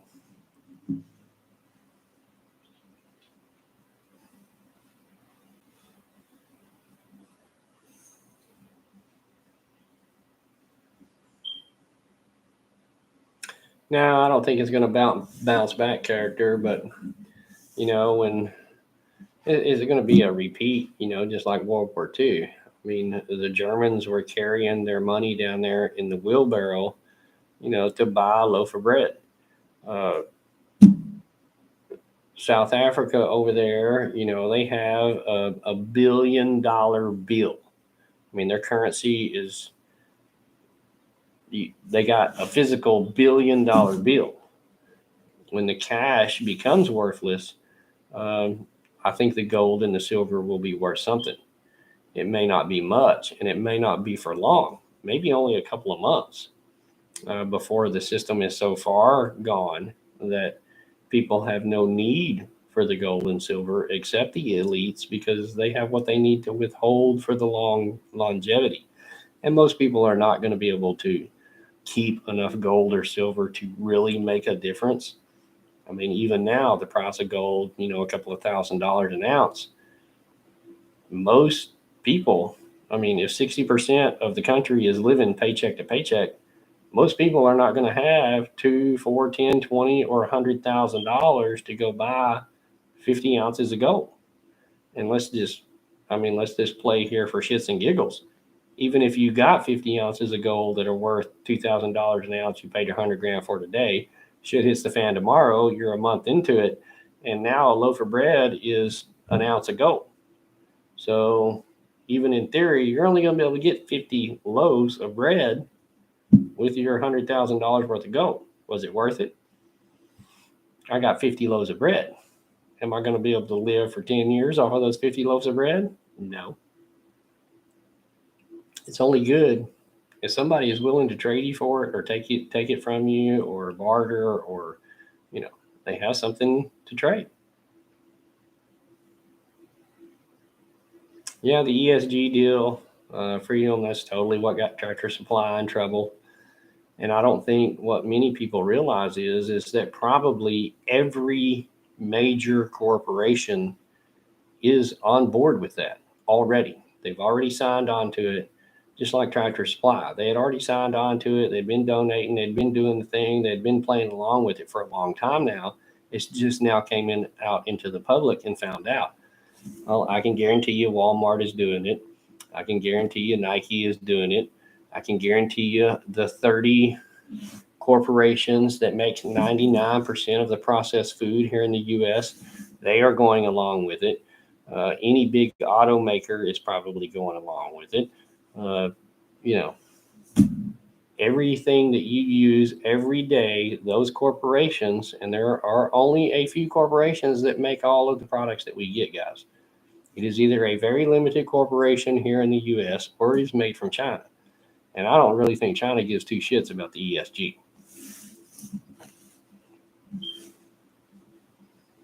Exactly, Jeff. Food production in that garden. We are definitely headed the way of China freedom. Nick, I don't know why the hell I'm calling you freedom.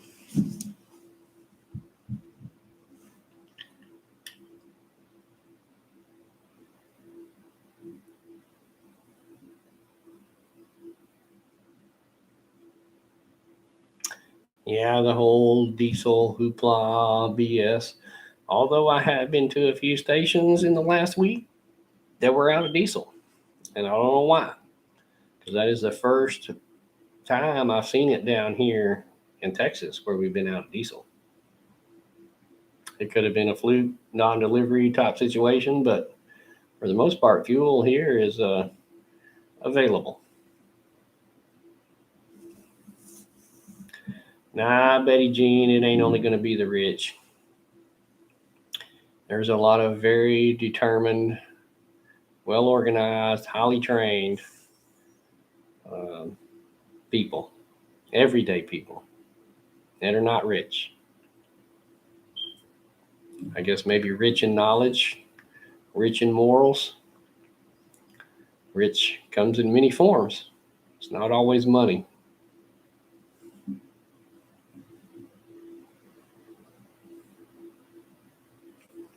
Yeah, freedom, you know, the thing going on in Afghanistan for the last 20 years just showed us all that it is possible.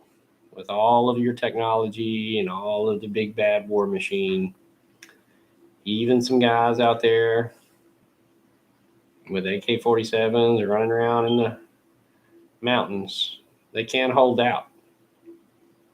Guerrilla warfare is one hell of a tactic. And fortunately, America, there are probably, I'm going to go out on a limb here and say 30 or 40 million gun owners. And, they say there's enough guns on the street for every American to have at least one. That puts it around 300 million somewhere.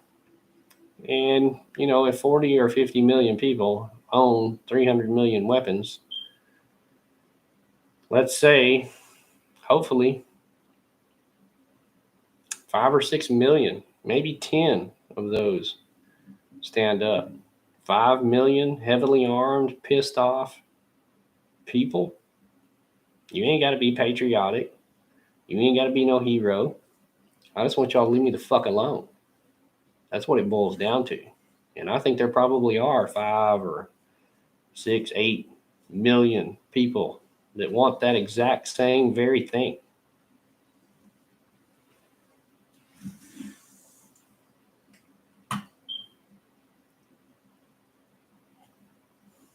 Hey, Michael Sherman.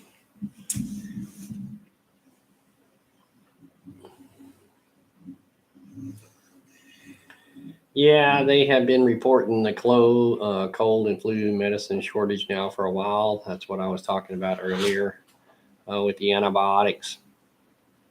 We have used several antibiotic companies. I don't promote them. They have asked me to advertise on the channel, but I don't. There is Jace and I believe Contingent Medical. I sent those out to a bunch of people today, actually, telling everybody to get antibiotics if you can. There's a couple of companies out there that sell emergency antibiotics. And, you don't need them till you need them. And a lot of you guys out there that got kids, You're aware the toothaches, the headaches, the earaches, other little things that can make life utterly miserable.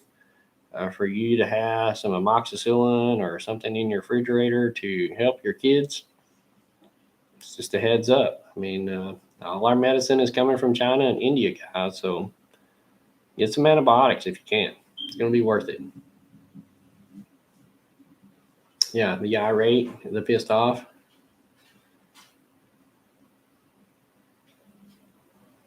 Yes, sir, character.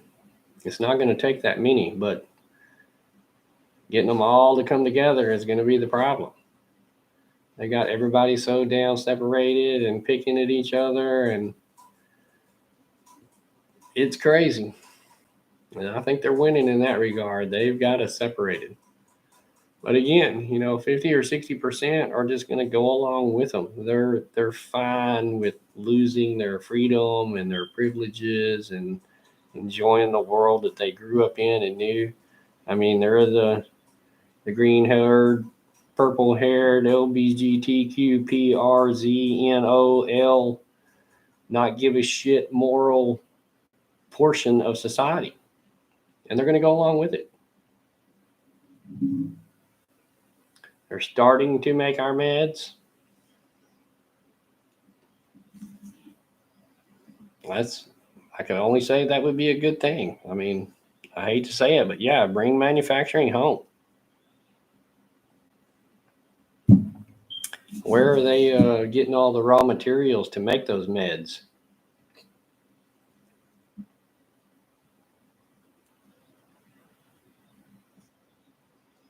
Totally, Michael. I considered myself a decent thought. I was a decent member of society. We're not all perfect. We're all sinners. We all got our vices, blah, blah, blah, all of those kind of good things. But, to be a productive member of society is all you really need to do as a human. Don't fuck with other people and be productive to society, and you should get along fine. But yet, as a working white guy, 50 years old, believes in God, wants to raise my children the right way, believes in being heterosexual, a man and a woman kind of thing in church and family and love, and you can call it patriotic or whatever. I believe in my country and my state and the things around me. I'm a terrorist, racial bigot. You out of here back to country? Thanks for stopping by, man. I appreciate it.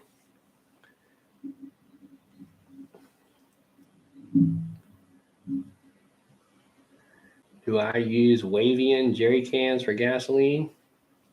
Wavian? What is that? 100%, Billy. History is determined to repeat if we don't learn. And as a species, we are some dumbasses. Not individuals, guys. Not individuals. Don't get excited. As a species. It amazes me how stupid some people can be.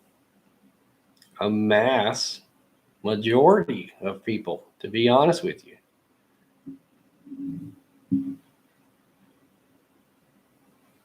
Yes, sir, Matt. Exactly.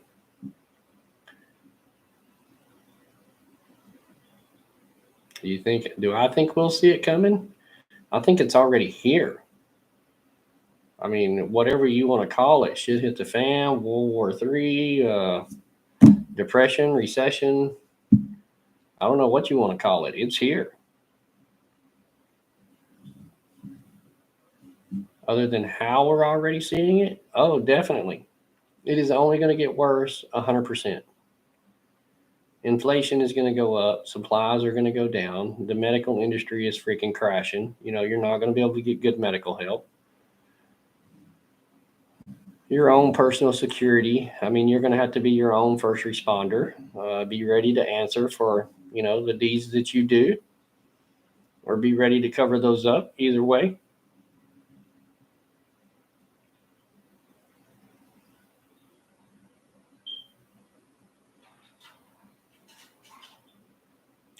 I would say probably 50 or 60%, Nick, are with them. I mean, the polls and the voting, as false as they might be, still tells me what I need to see. I mean, if only half of the population is voting to begin with, that tells me the other half don't give a shit. So the half that's voting is divided 50-50. Well, if half don't even give enough shits to vote, and half of the ones that voted are on their side, that means about 75% really don't give a shit. They're just going to go along to get along. Where's my next paycheck? Where's my food? Turn on the TV. What NFL game is on this weekend?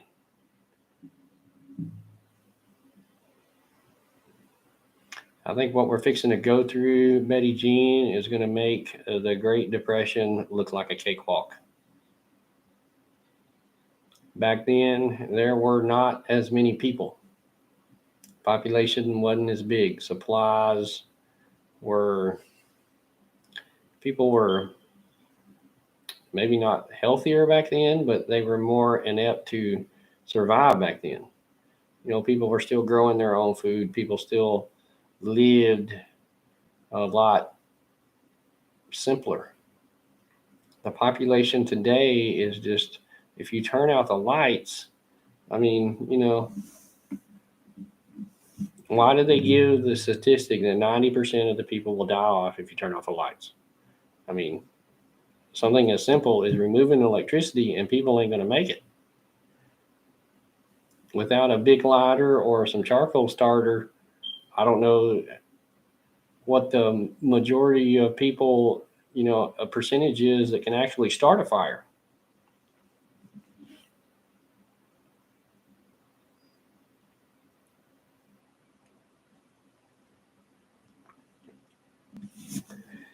I don't think they're going to stand up and make a change, Michael, till it's out their front door. Is that too late? Maybe. Maybe not. If enough people stand up when they come to their front door, there's not going to be any of those other people left. You know, the ones to come and force that upon you, that keep coming to your door. When those 2, 3, 4, 5, 10 million people stand up and have had enough and start slinging lead out their front door when those people arrive, they're going to get the point. Now, does that mean they're going to send an armored personnel carrier to your house with full SWAT gear and helicopters and drones, or maybe they're just going to send the javelin in? Who knows? But people are the biggest part, not like, you know, people here in the chat, a lot of the people I know, but you know, I have complete faith that when the time comes, they're going to stand up without doubt. Now, the majority of those people, they're going to go along to get along, and they're going to comply. You know, they're going to bend that knee and go along with it. Put your mask on, take your shot. You know, you got to go to work tomorrow. You got to make that paycheck.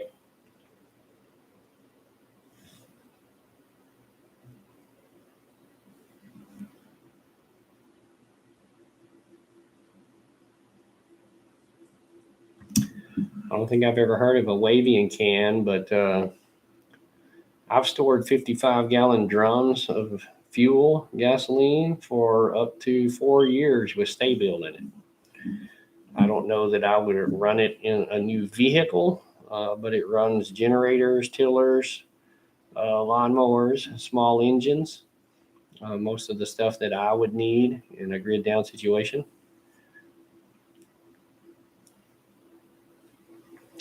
Yes, they're definitely going to send the robots, Iron Maiden. If you have any doubt, just go look up DARPA and the Atlas project. And most of that information is technology is years and years old that they're showing us. But I fully believe they have AI and robotic technology available now that would be very hard for the everyday man to discern between the two. They're that good. I mean, the AI is, you know, it's probably smarter than humans at this point. but they are on the brink of big breakthroughs coming through with AI and the robotic technology that they have available. We're not going to have to depend on soldiers to do their bidding for much longer.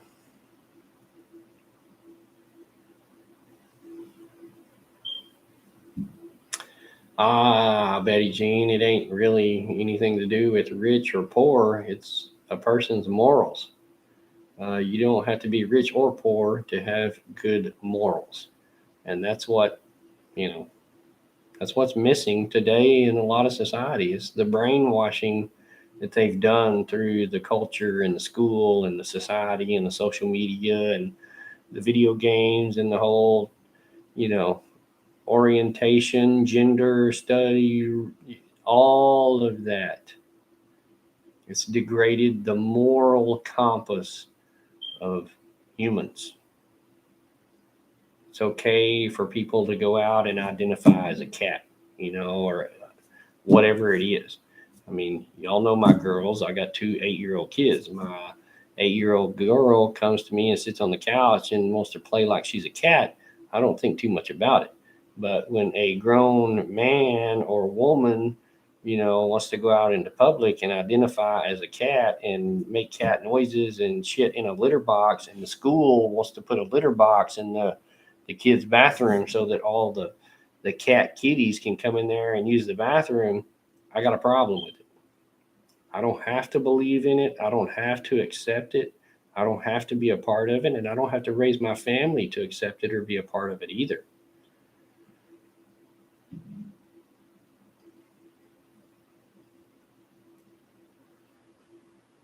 Exactly. Turn off the lights, they're all going down.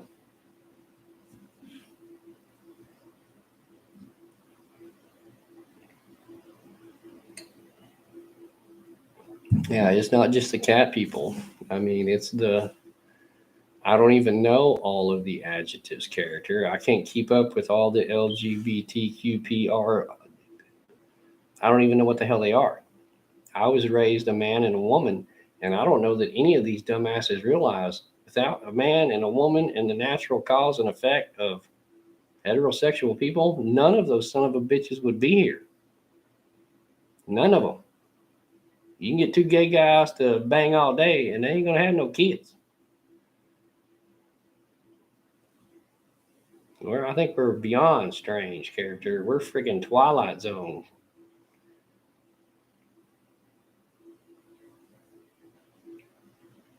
I don't think they want us to think that they're against Christianity freedom. They are. And trust me, I'm no perfect Christian myself. I really identify as any kind of religious person. To me, religion is a man made thing. I mean, the connection that you have with God is spiritual. There is no book, there is no man, no preacher, no uh, pope, whoever. There is nobody that is going to get you any closer to God than yourself. There's nobody that's going to make the trip any easier. There's nobody that's going to get you a guaranteed pass. There's nobody that's going to hold your hand on the trip or answer your questions for you, what you've done. When that day comes, it's going to be between you and your God. And that's it. You came in this world alone. You're going to leave it that way too. And, that's the great thing about freedom. You have the right to believe whatever you want to believe. Whatever. That's the freedom thing.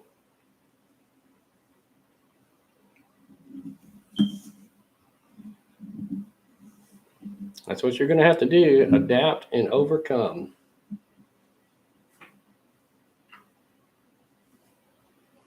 Even if you are working at it on the local level, Michael, the things that I see and the things that I hear, this WEF, World Economic Forum, uh, Agenda 2030, all of this plan that they have going on, they have all of these people in action already at the local level.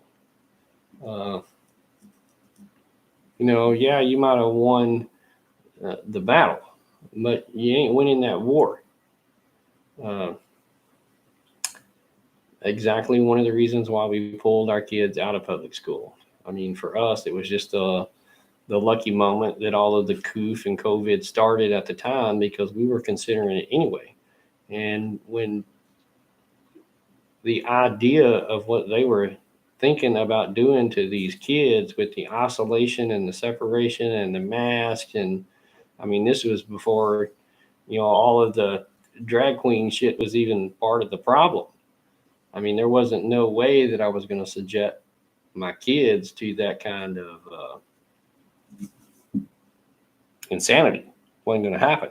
So it was just a perfect excuse for us to pull them out of public school anyway. We were wanting to anyway.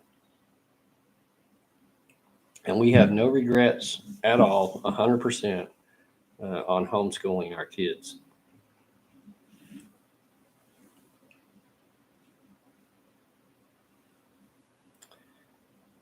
That's what I said a while ago, Michael. All of these companies, everybody's in the uproar about the Tractor Supply support of that. But yet, and I don't know for sure, fact check me, but I would be willing to bet that Walmart probably supports it as well. They probably donated a hell of a lot more than what Tractor Supply did. And whether they don't publicly admit it or, run it on the headlines for everybody to know, I'd be willing to bet they do. And yet everybody still shops at Walmart, Target, wherever you're going. Like I said, these large corporations control everything. And the corporations, y'all have all seen it. Who was it? Went back here and makes the coats here a while back. Went go broke or get woke, go broke. Coke, Carhartt. I mean, Tractor Supply. How many companies out there? You know, they're willing to take the hit. They support this stuff knowing that 50, 60, 75% of the rest of the population is going to go along with it. They can deal with the losses of the 25% they're going to lose. I mean, that's the way they look at it. They're all in damage control. Here in a few weeks, it's going to blow over and everybody's going to forget about what Tractor Supply did and they'll hush hush. They came out, made it all legitimate and everything, that they were all equal this and equal that and all inclusive, and they did their thing. And now they're in damage control. They're going to lose a few $1,000,000, but to a company that makes hundreds of millions every year, those few $1,000,000 of loss are nothing because they know the attention span is about this long of the American person. And next week they're going to forget about it and start shopping at Tractor Supply again. It's very simple.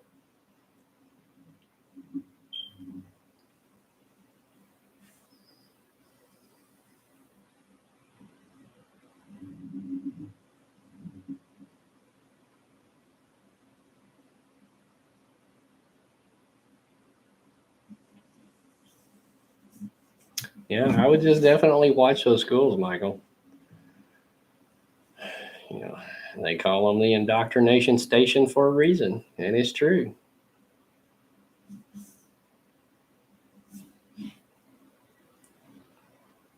I don't want to watch that birth.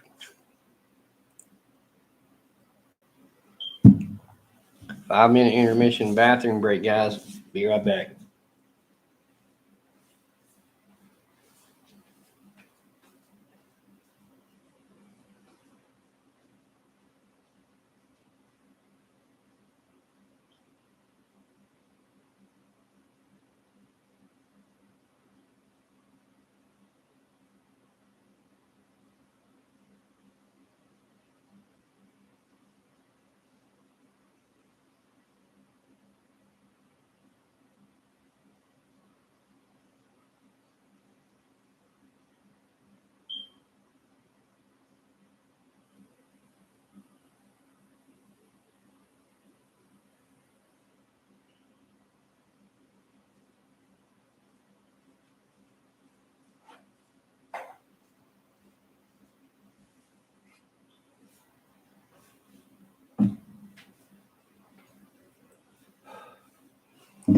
Nick there is the true professional on the cops and the Constitution.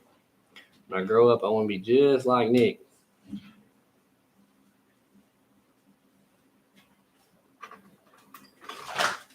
Oh, yeah,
Oh.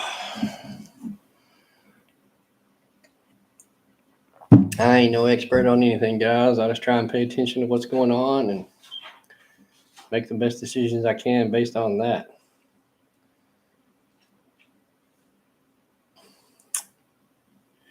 I would like to do a StreamYard panel and get a bunch of y'all guys up here.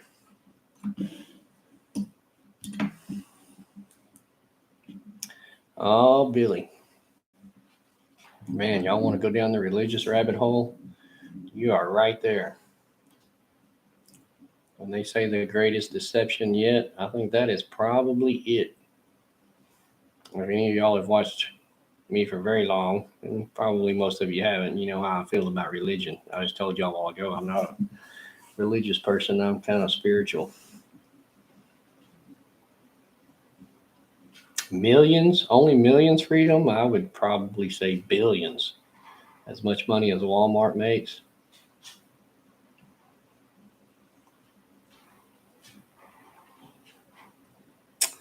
A year, I give most Americans 10 minutes, man. I mean, the propaganda coming off of the TV is just. I thought most people would have learned from all of the Trump years about the lying propaganda media. But everybody just wants to believe all of this crap coming out of Ukraine about Russia. And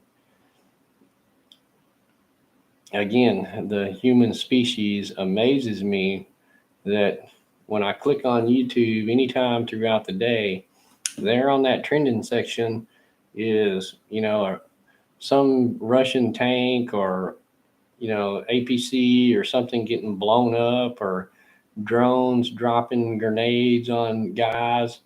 Those people over there are brothers and sisters and fathers and sons to other people. And I would be willing to bet that 98% of those people that are over there fighting don't want to be there. And like I said, they don't give a shit about Ukrainians, and Ukrainians probably don't give a shit about them. It's the powers that be that are forcing these people upon it. And the mentality of people to click on a video to watch other people get killed, it saddens me.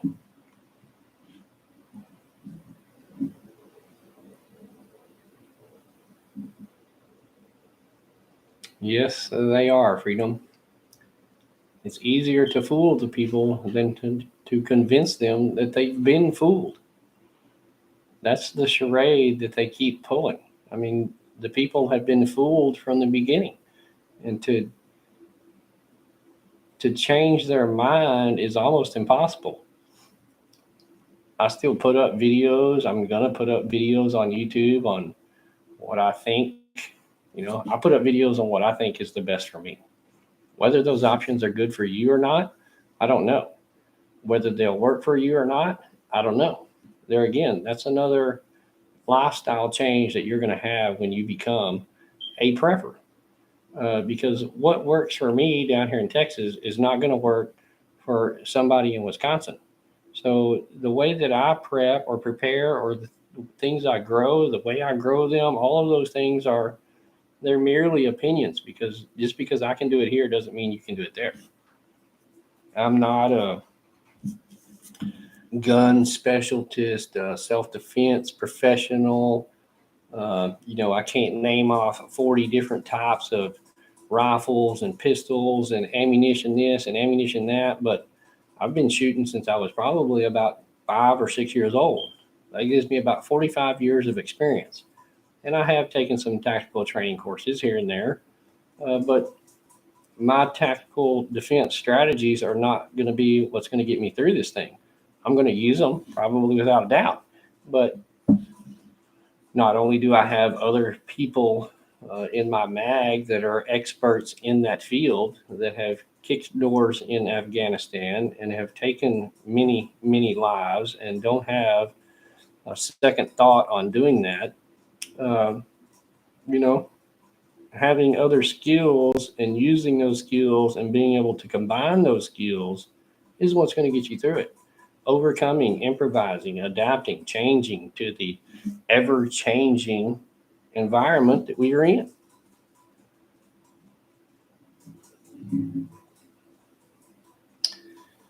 Stupid or brainwashed, Billy, I don't know what the difference is.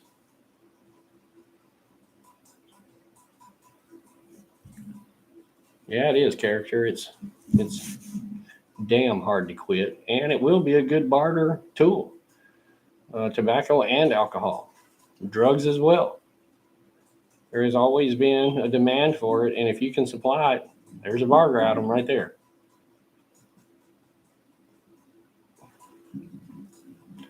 Southern California, Michael.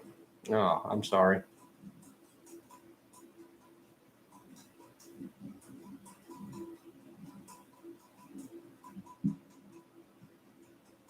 Yeah, bullshit don't taste worth a damn. Not very healthy either.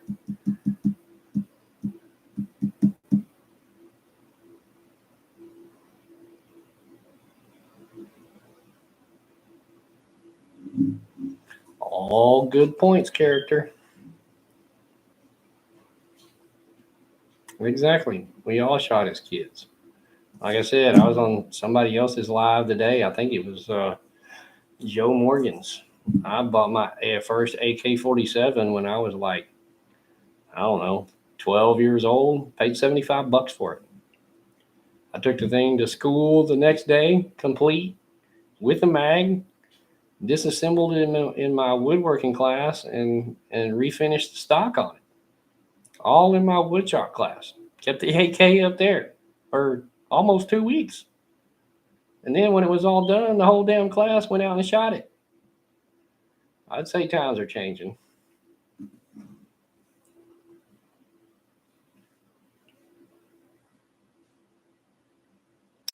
As an adjuster, I got to travel about 48 of the lower states. I've been to just about all of them. I never went up to Alaska. I never got to go to Hawaii. But everywhere else, I've pretty much probably worked a disaster in. Exactly, character. I mean, there wasn't a day through my whole high school that I didn't go to school with some kind of a rifle and a shotgun hanging in the back window of my pickup with the windows down and the doors unlocked.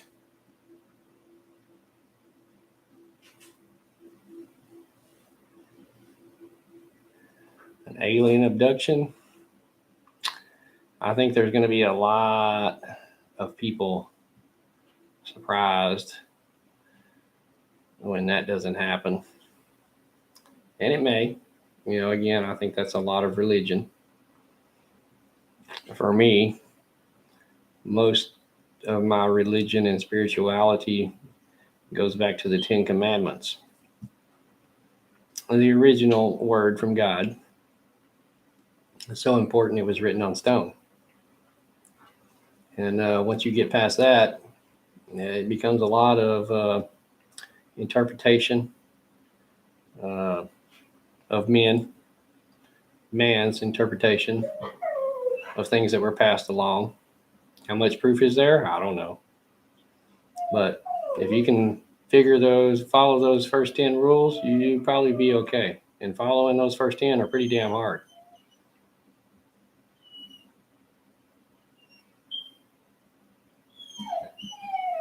I think a lot of our options are all going to be limited, Nick.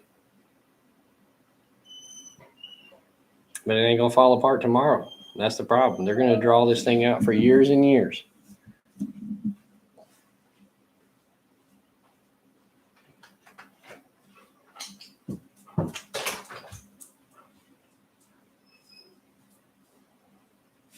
Hang on a sec. Let me let my dogs in.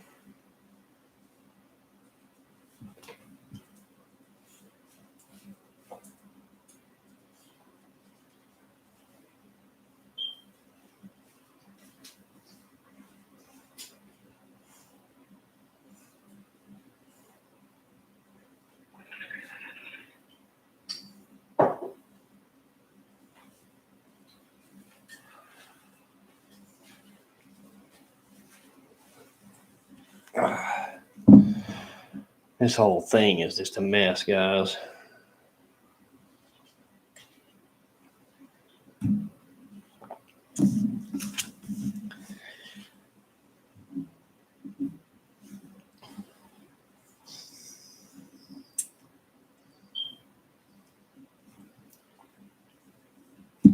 The other abduction, Stuart,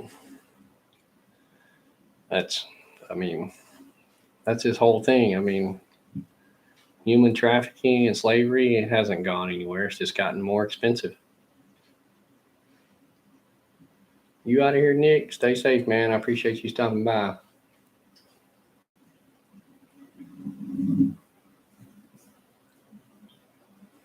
Definitely, the slower it crumbles, it is better for them because they just can they can rob us even more the longer it goes on. And the longer it goes on, the weaker we become. The more they separate us, the less options you have.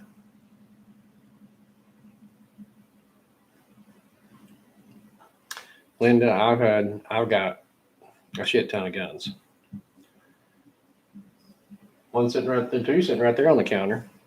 Another one sitting over there on the couch, and another one over there by the door that I can just see right handy. And out of all of my 50 years, never once has one of those guns killed anybody. Never shot itself, never jumped up, never had an opinion, never gave me any feedback, never complained, and never once not killed anyone. It's amazing. Most of them sit there fully loaded all the time with one in the chamber. And yet still, they've never killed anyone. Guns don't do it. It's people that do it. And we've all seen, one guy's going to do it with a hammer, one guy's going to do it with a truck, one guy's going to do it with a gas can, one guy's going to do it with a explosive strapped to his nuts. There are many ways to do it. And guns don't do it.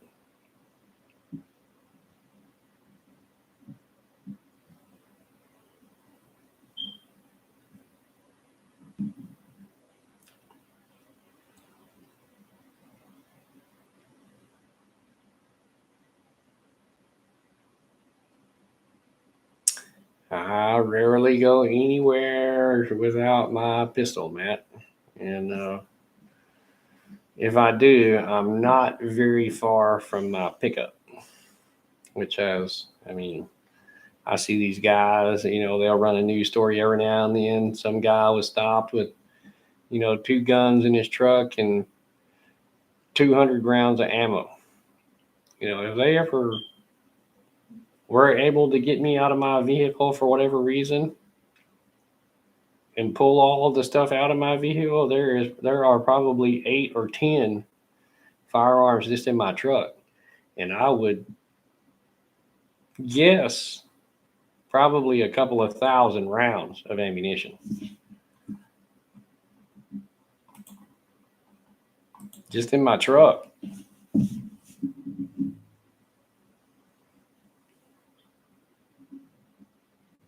Oh yeah, Michael, I got a few of those evil black ones.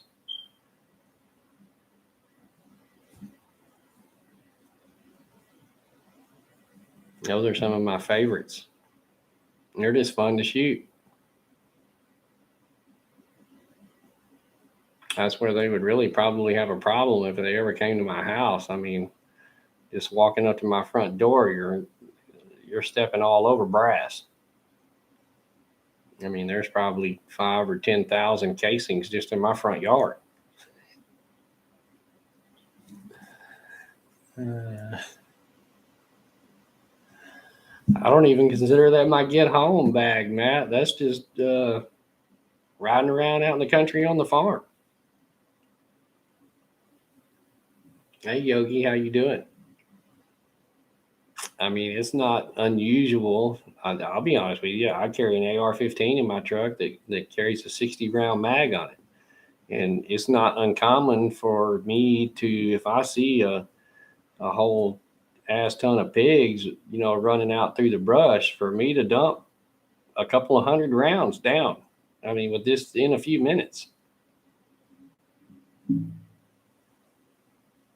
I mean, so for me to carry a couple of thousand, I don't see that that's unusual at all. I mean, hell, that's just a couple of cases.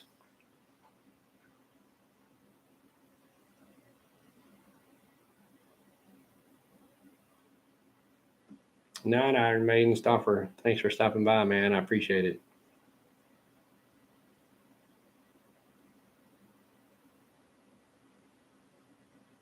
And for years and years, Yogi. I mean,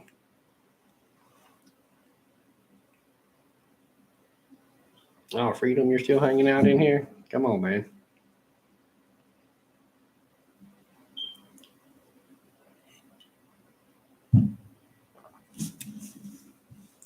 A riding mower that separates brass. That might be a good idea if I reloaded it, but I don't even reload, Billy. I'll be honest with you again, since I was probably, I don't know, 12, 13 years old, 4-H in high school. We used to shoot 4-H in high school, trap and skeet, and I would shoot a couple of thousand rounds every weekend. And as I got older, hell, even in my 20s, I would buy a pallet, a full pallet, like 36 cases of ammo, 5.56, 9mm, 12 gauge. There was probably one point I probably had 100,000 shotgun rounds, just because I'd go out and shoot 200 or 300 a weekend. I mean, it wasn't abnormal.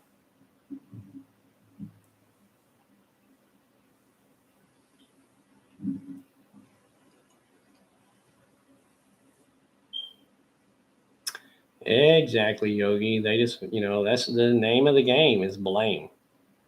They got to blame us because we don't accept the LGBTQRD LMNOP stuff. And I never will. I mean, I'm not going to comply and agree to that. I don't care if those people do or not. They have the freedom to go do whatever they want to. But when they bring that into my public tax funded school and impress that upon my children, which is very unnatural. Like I said before, without a man and a woman, none of them would be here.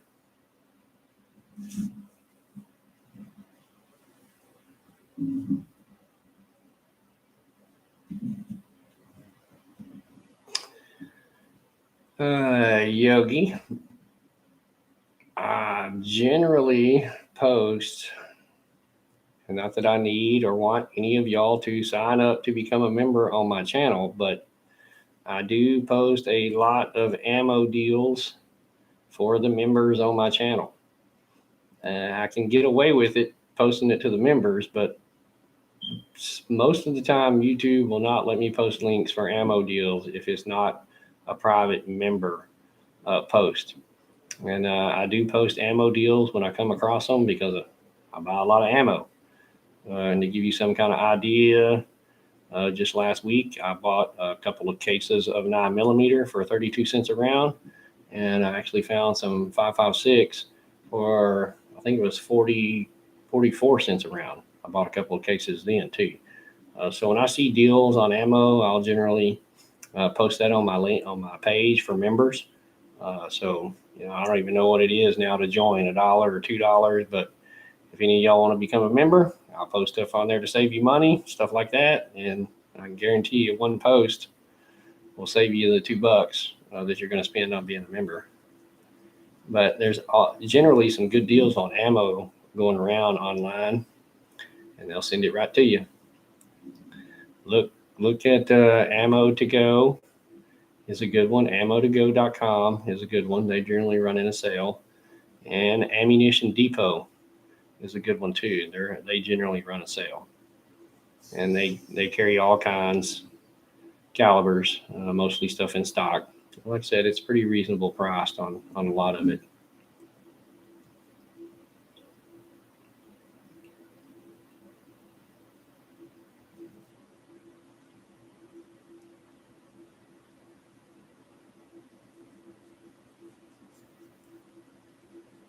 Yeah, I used to pay like 10 cents a round for 5.56 and like 7 cents a round for a 9mm back in the day. And it wasn't odd to get, I think it used to be 36 or 34 cases would come on a pallet. So, 30 to 35,000 rounds on a pallet.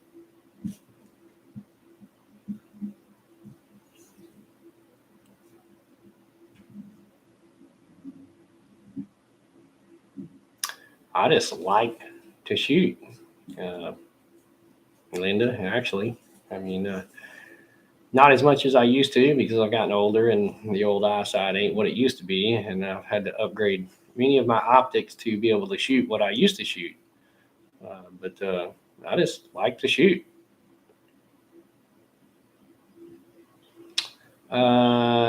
Actually, I believe Ammunition Depot had some, Yogi. I had a guy that was asking me about some a couple of weeks ago, and I found it there.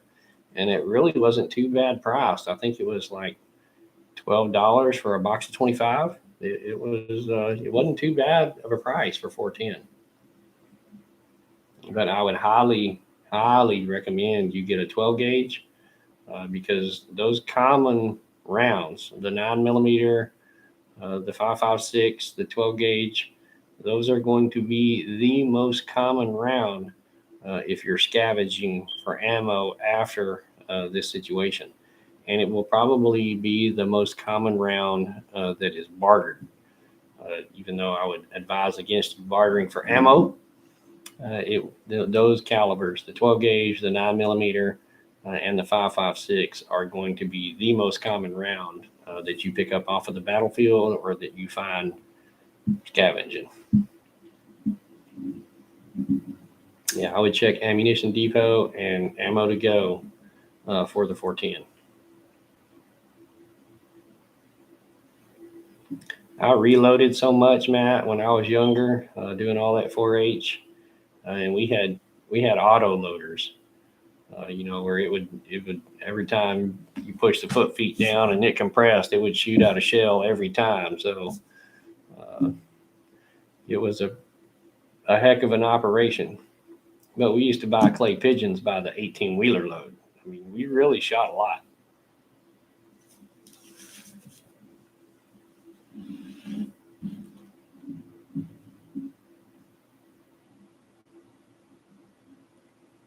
You got a few hundred rounds of 410. Thanks, Matt.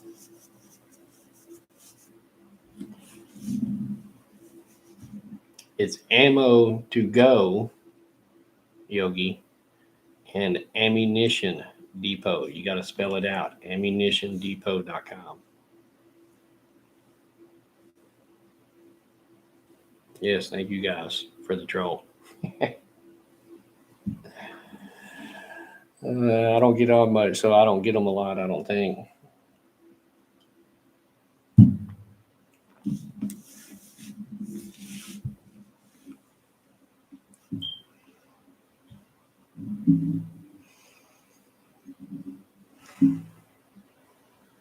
Yeah, the whole Chicago deal up there, That just proves to you that gun laws don't work. I mean, criminals don't give two shits about the law, so they're going to carry the weapons no matter what, and they're going to use them. The only thing gun laws do is keep guns out of law-abiding citizens' hands.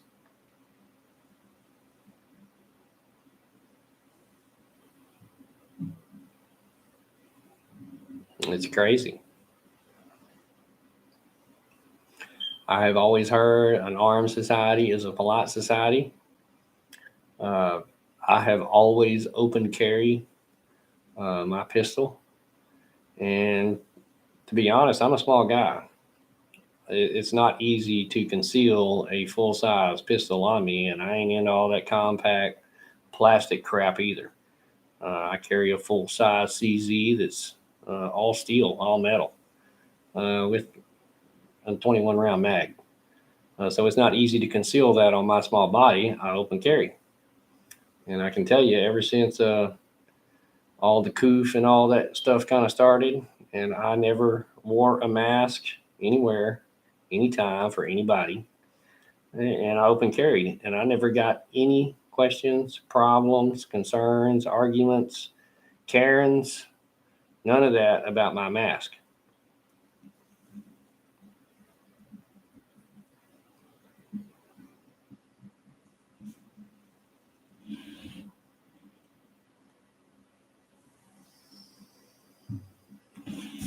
Oh yeah, Yogi, they're always trying to get you to do it voluntarily.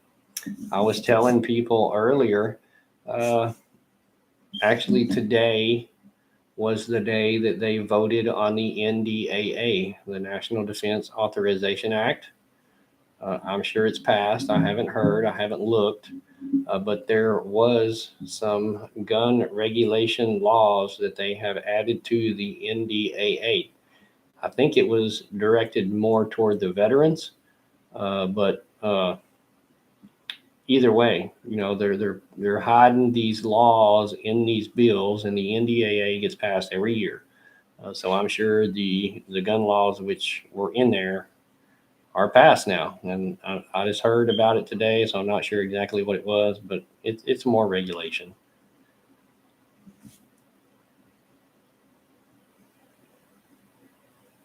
Yeah, exactly, Billy. I mean, gun laws don't matter. I mean, obviously, these people are criminals and they're not going to abide by the law anyway. So you can make up any freaking law that you want, and criminals don't care. CZ, Billy. Yes, sir.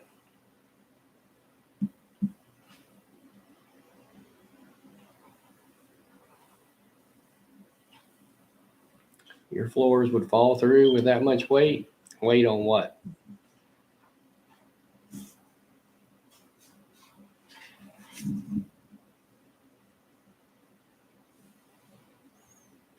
Yes, exactly, Yogi.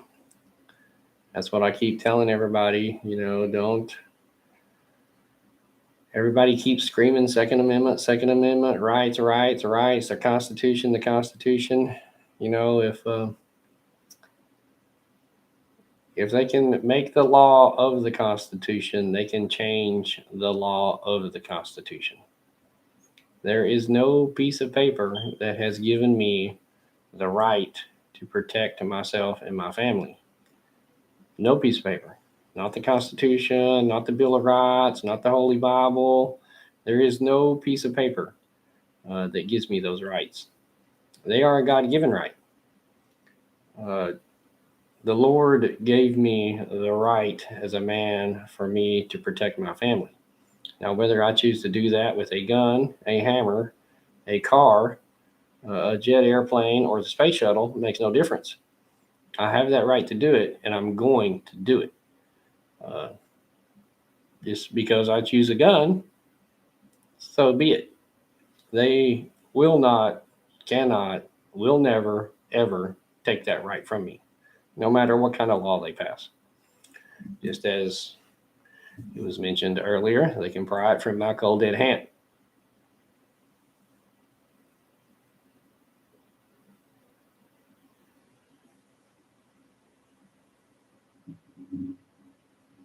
Yep, you have to exercise them. Even if you don't, those laws that they make can be changed. What is it? They have to make an amendment to the Constitution. How many amendments have been made to the Constitution?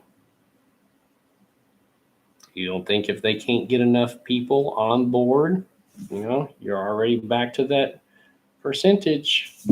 50% don't give a shit already, and the other 25%, you're seeing them vote with it. So that's 75%. 51% control the other 49%. So they start small, just like they did up in Oregon or Utah or wherever it was with the gun bill ban. That's how you need an elephant, one bite at a time. They've got these guys in on the local level. They're changing local laws. They're changing local sentiments. They're getting more and more and more people to vote against it. And when they get enough people, they will change that law. They can rewrite the Second Amendment in the Constitution with an amendment. And they can lawfully write your rights away. They really don't even have to do that, guys. I mean, look at the law, the judicial system today. It's totally screwed. There's two sets of laws. Those that got money, they don't have to worry about the laws. Those that are in the system, they're screwed. The best thing that you can hope for is not ever get into that system.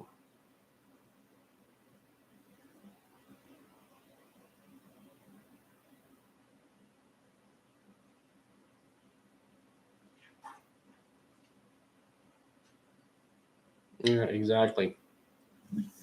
Jesus said by sword because they didn't have pistols.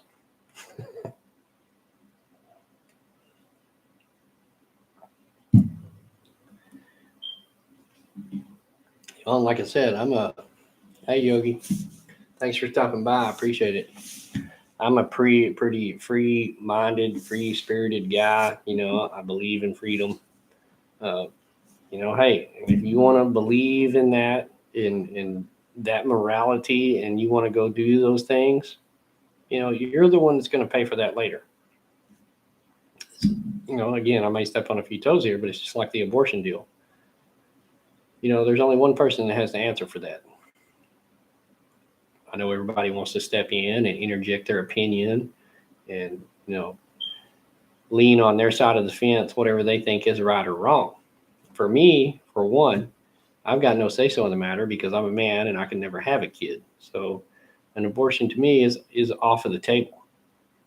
But for the women out there that have to make that decision, they're the only ones that have to live with that decision and answer for it.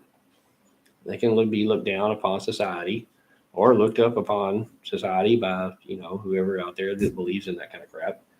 But for the biggest part, if you ain't got anything to do with it, why is it any of your business what a woman does? It's her body, it's her choice, it's her life, and it's her meeting with God that she has to contend with. Now, there are all kinds of things that come into play, education, social, blah, blah, blah, blah, blah. But the things that you don't have any control over or don't concern you, you shouldn't be involved in at all. Like I said, that's the choice that's going to be made between her and her God at some point. Whether I agree with it or not is here nor there. It's irrelevant.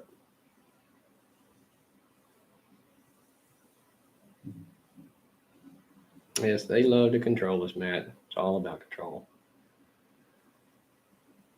The thing about the Constitution, Billy, as far as I'm concerned, is the Constitution has allowed these people to do this, or it has failed to stop them.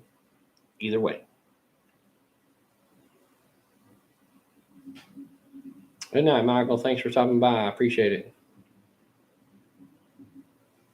You can't count on anybody, Linda. I have been in many disastrous situations, and the government has no idea. FEMA has no idea what's going on. They play it day by day. and their plan book is out the window with any disaster. I mean, there are obviously the basics that they try and cover, but it is disorganized, unorganized. It is a complete mess. And I have been on a lot of disaster sites. I would not depend on the government for anything. And even if you are depending on the government, I can assure you, I have been behind the Red Cross truck many times looking for a meal, simply because I have been out on storm site all day. And when you're on catastrophe site, there are no places to eat. So you, like everyone else, being a relief worker, you get in line behind the Red Cross truck and you hope you get a sandwich. And I have been behind that truck many, many, many times when they handed out their last sandwich and I didn't get one. And there was no sandwich and there was no water and there was nothing. And to turn around and look at the line of Americans behind you, of men, women, and children that didn't get a sandwich either, it doesn't put any faith in your government that they are going to be there to take care of you in the time of need. And they won't. I can guarantee it.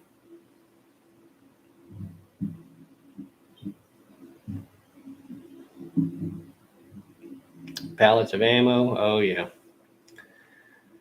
Well, fortunately for me, the way I built my house, it's all steel. There's no wood in it. Everything is completely steel, big beams.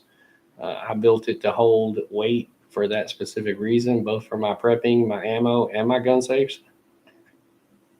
So I was able to make the arrangements necessary to hold all of that stuff.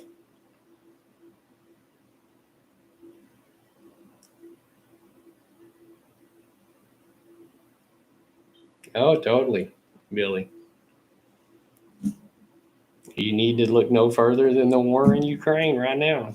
I mean, why does our government see fit to go over there and destroy billions and billions of dollars of infrastructure and kill hundreds of thousands of people and create burdenous debt on the American people?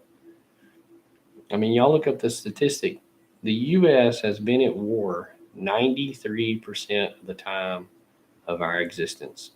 Since we signed the paper in 1773 or 1776, right, we have been at war 93% of the time. Why? Why is it us that was picked to police the world, to spread freedom with the barrel of a gun? Exactly. The same groups of people control it all. I mean, y'all see it. I won't say y'all, but the mass majority of people see it in a left blue, right red world. In actuality, it's all purple because the people that control the red and the blue are the same people.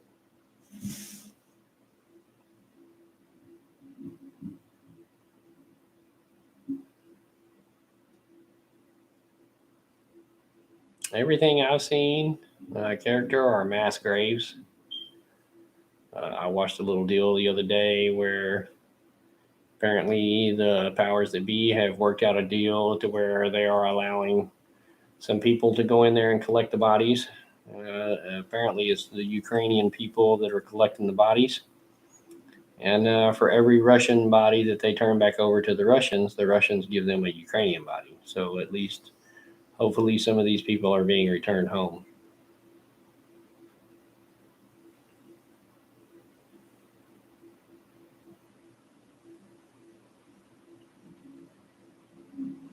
I think they are all kind of working together, Matt. The again, the attention span of people and their memory doesn't serve the purpose because if you go back in history, hundreds, thousands of years, these cults have been fighting amongst each other.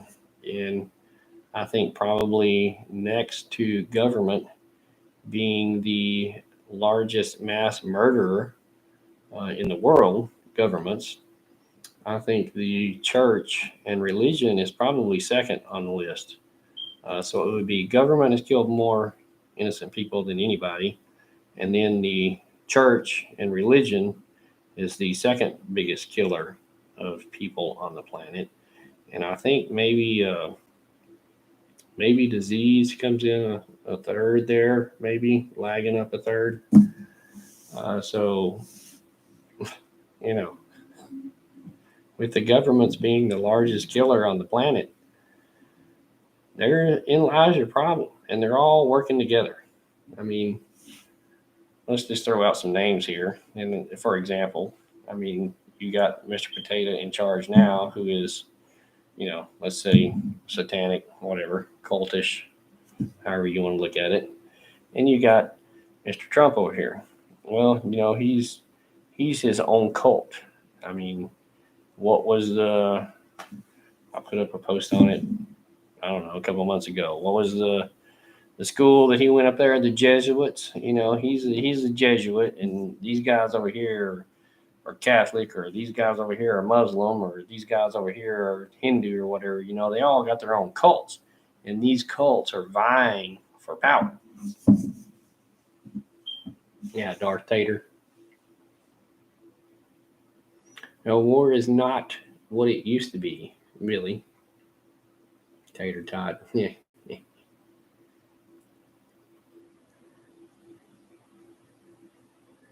Oh, there's definitely a war going on over there, Billy.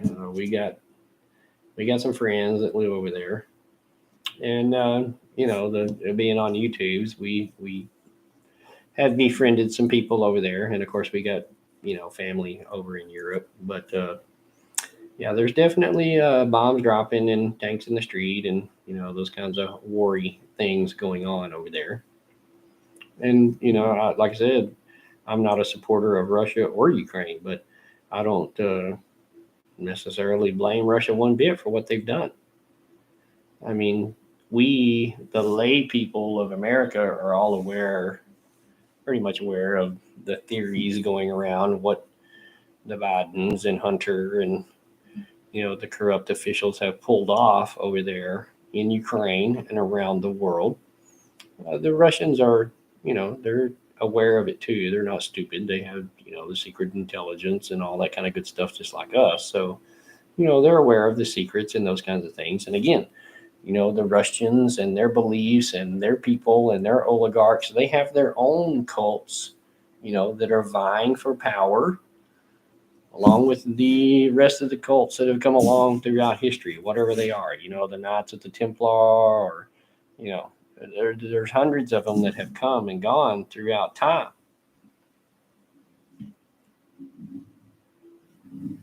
Yes, exactly, character. Trust me, I am the furthest thing you would ever find from a Trump supporter. I mean, he totally lost me when he said take the guns first and due process second later. You know, I was out the door, much less before the red flag laws and all that other kind of crap.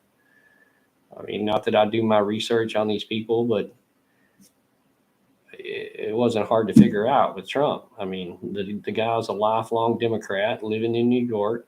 He has donated more money to the Democrat Party than most people will ever make in their lifetime. The guy shits on a 24-karat gold toilet. All right.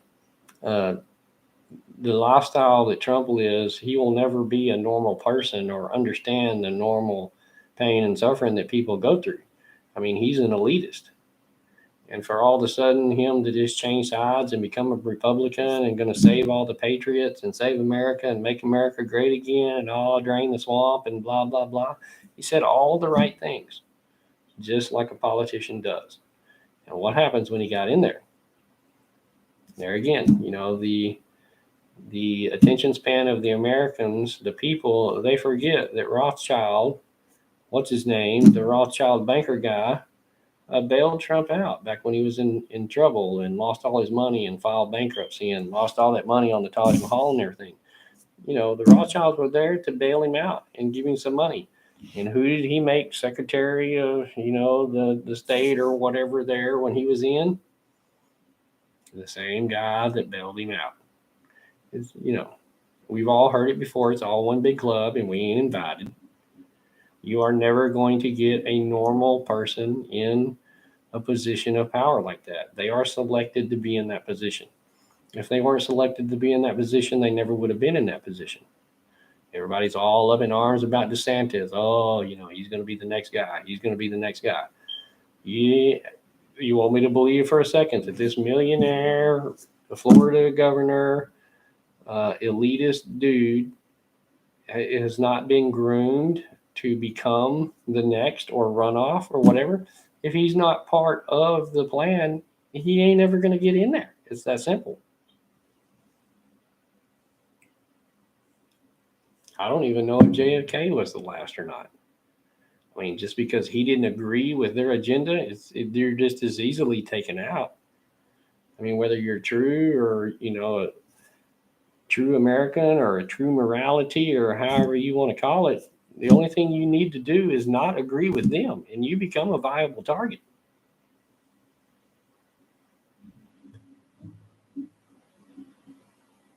I'm not political at all, character. I'm political atheist. I don't believe in either party.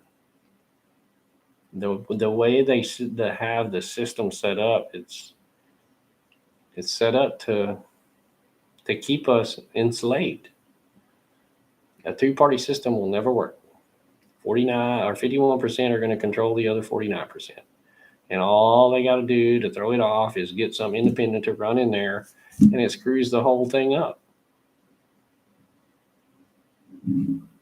Unfortunately, I didn't live during JFK, so I didn't get to see none of that, I liked a lot of what the guy said, but again, I think he was probably selected for the position. I mean, the Kennedys, a rich, wealthy family, well-known. Do your history on those guys, just like the Bushes. You go back far enough in the Bushes, you figure out them, they were helping the Nazis and funding the Nazis. And you don't say, guys, I need something to drink.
I can't believe that I came in here with the top 10 theories and nobody else has got anything any better. Come on.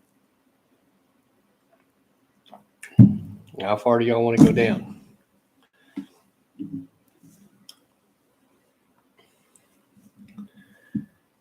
Tell a vision. There you go, Matt. Tell a vision with lots of programming.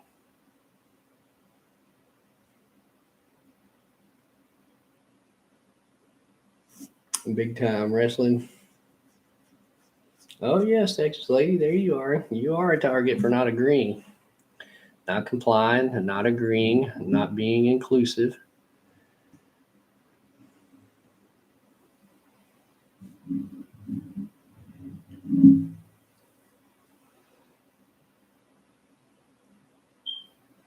Anytime I see any politician, it just turns my stomach because I know they are all in on it.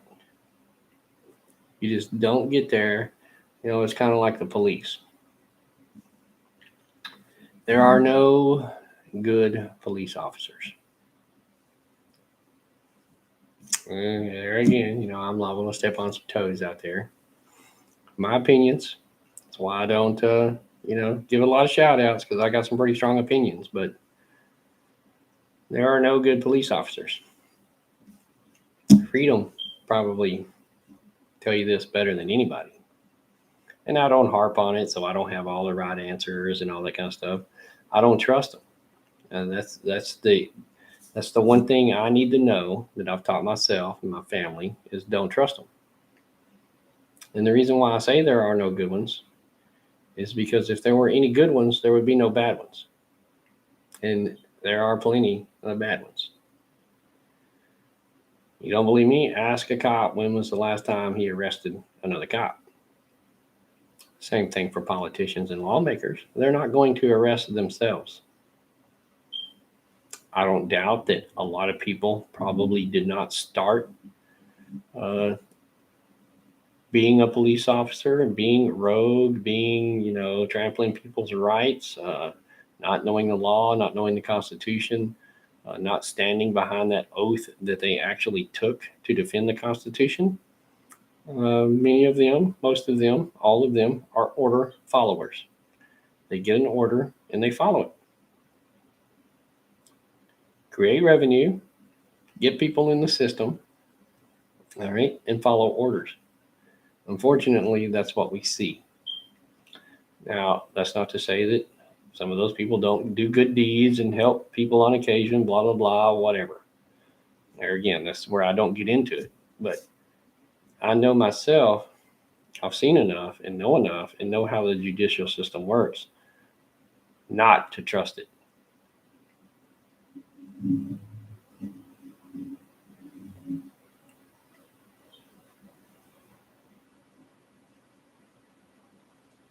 Exactly what they said in Germany, Matt. We're just following orders. So y'all be good little people and get on the train.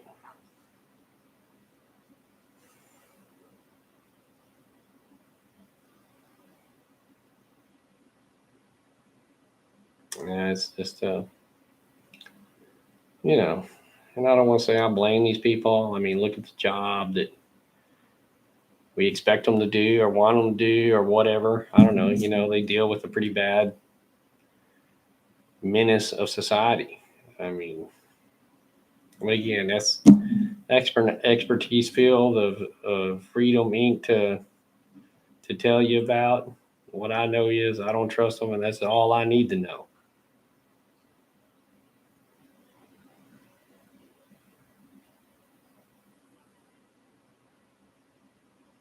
There was all kinds of crap around that JFK deal. And Trump had a little part to play in that as well, because the records had been sealed up until Mr. Trump was president. And he had the ability to release those records that had been sealed for 50 some odd years. And he kept those records sealed.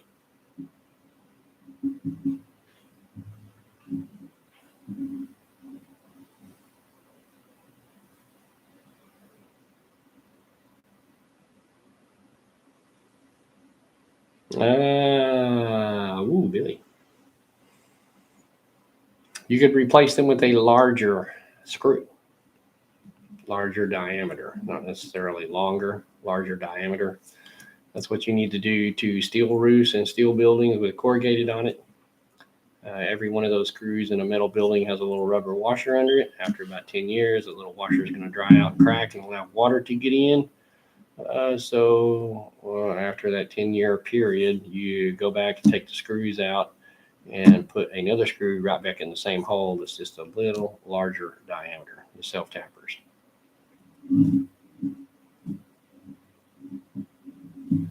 If you don't mind extra screws in your deck, start screwing away.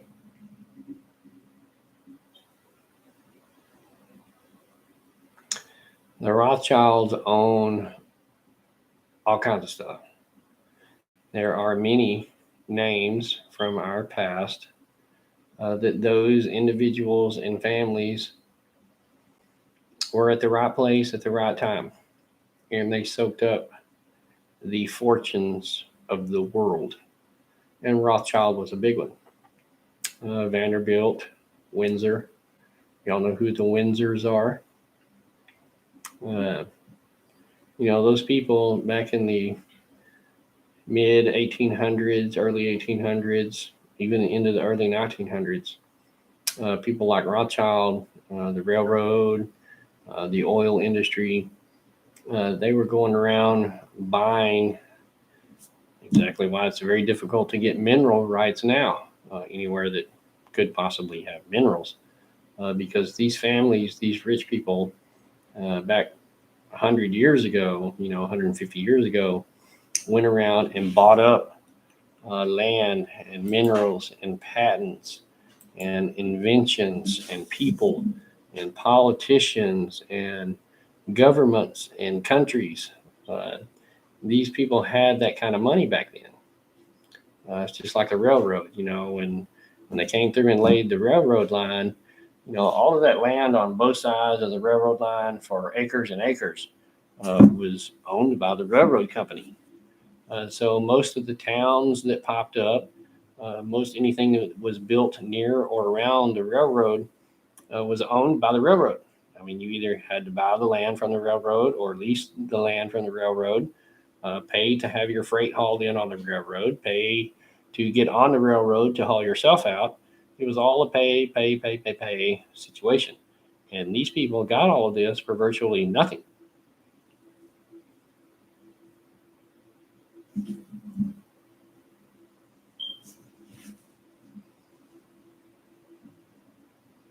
Sure, Hitler, Stalin, you know, Hitler was all involved with many people here in the U.S. Banks, money, many of the people here in the U.S., household names,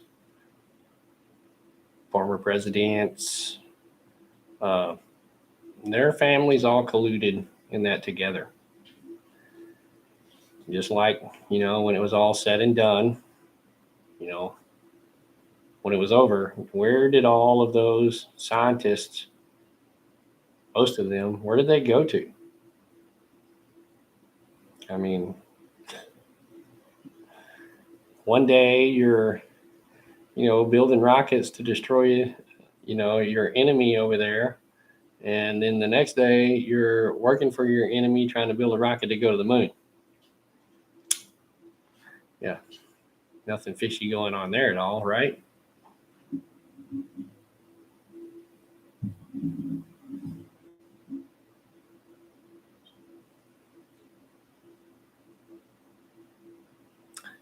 Yeah, the whole the whole ordeal with the politicians up there.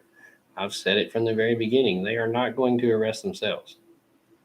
I mean, even on Trump's inauguration night, he wanted to give a big thank you to the wonderful husband and wife, Bill and Hillary Clinton, and thank them so much for everything that they have done and blah, blah, blah, blah, blah.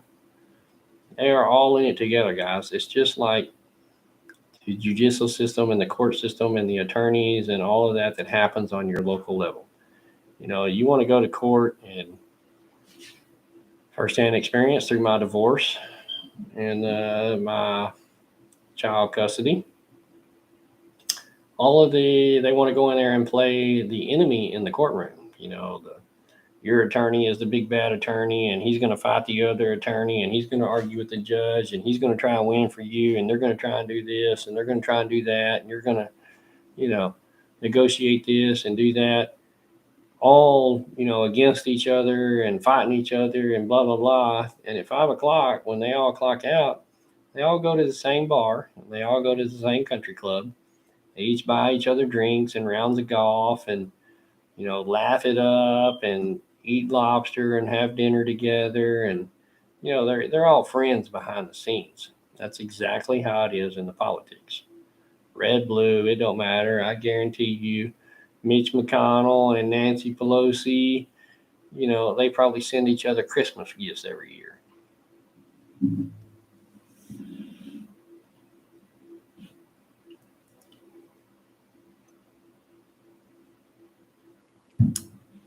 Oh yeah, trust me, guys. We have not even seen the smallest portion of what is going on behind the scenes. people's heads would probably explode if they knew what was really going on with these people. I mean, the corruption is one thing, but I don't even know what you want to call it. I think, this pedo shit, these people are so low, they look up to a snake's ass slithering through sand. I don't know how you can get any lower than that. And these people,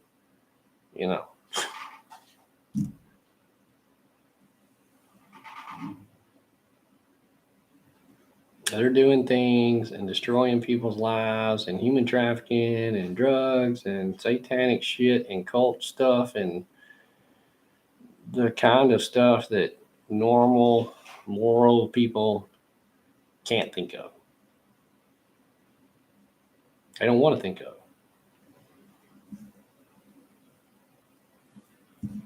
I mean, it gets so, I don't even know what to call it, disgusting. It's if Hunter's travels and ordeals weren't insane enough, I mean, again, you hear this stuff that they're doing with kids and islands and jets, and those lists of people have came out over and over and over again, and yet nothing happens. Nobody goes to jail. Whatever happened to old crooked neck guy that hung himself? Whatever happened to his girlfriend? I heard she was singing like a songbird, but yet there ain't not a single person gone to jail through that whole ordeal.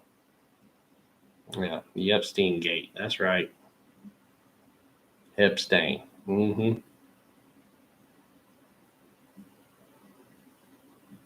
I have no doubt in my mind, character, that all the likes of people, like Epstein and Osama and,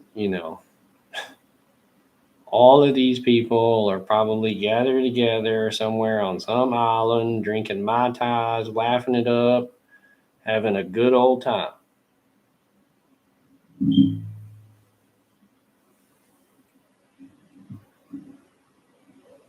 What about Balenciaga?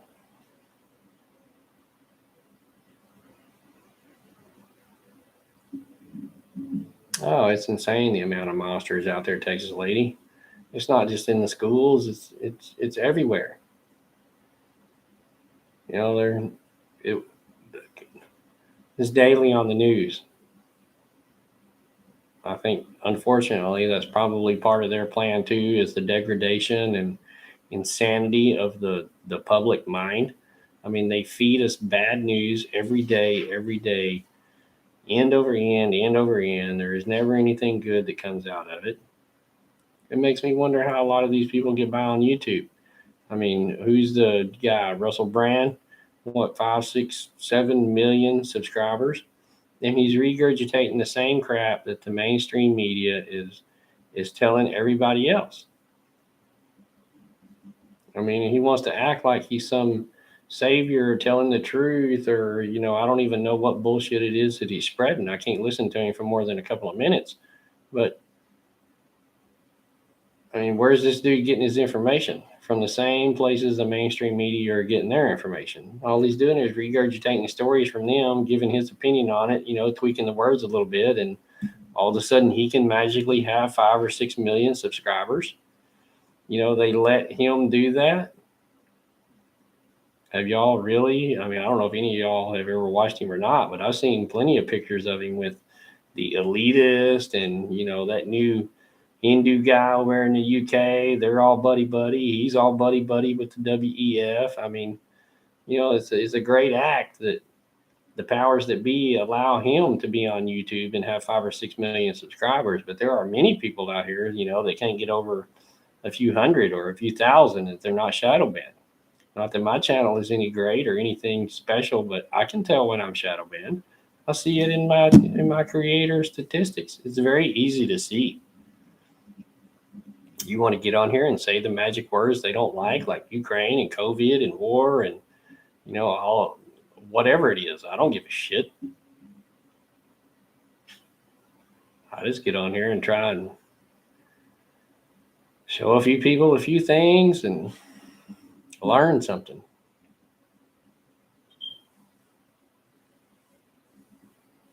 Well, you say they kick off the truth tellers. I mean, Russell Brand ain't the only one. And not that I want to pick on any of the other prepping channels out here, but they, you begin to think, are they really part of the team? I mean, they're spreading the same propaganda that the mainstream media is spreading. Why wouldn't YouTube just let them talk? I mean, look at some of the big ones. Bear, he gets on there and has his Bear Briefs, every day, every other day. And he reads the same news to you that came off of CNN or, Fox or whatever. I mean, what do they call them? The monkeys could apparently scour the interwebs for all of this information that nobody has, breaking news, my contact from inside, blah, blah, blah, blah, blah. It's all horse crap. All they're doing is just spreading the same propaganda agenda to the people and not doing any good for any of them. Many of them are like that. They all cry wolf. How many times has Canadian Prepper cried wolf? Every day this guy puts up a video. The world is ending today. Today's the day. Nuclear attack today. He's so big and bad, the Red Cross is calling him, asking him for emergency food. I mean, really? Give me a break. There ain't none of them on there that ain't trying to sell you something in the first 5 minutes. I mean, I've even got a couple of companies that have sent me some product here to review. And I don't mind doing a product review on some company's product. Because after I'm done reviewing it, I'm going to give it away to somebody here on the channel. I mean, like I said, we seek no profit here on YouTube. There is no alternate, trying to get clicks and views and get something to go viral and blah, blah, blah. Y'all know me. Shit, I don't come on here and talk to y'all unless I got something to say. And I mean, really, honestly, half of the crap they're out there selling you ain't going to do you no good anyway. I mean, other than some emergency food that you might need. You don't really need it because it ain't good for you, but you might need it to live.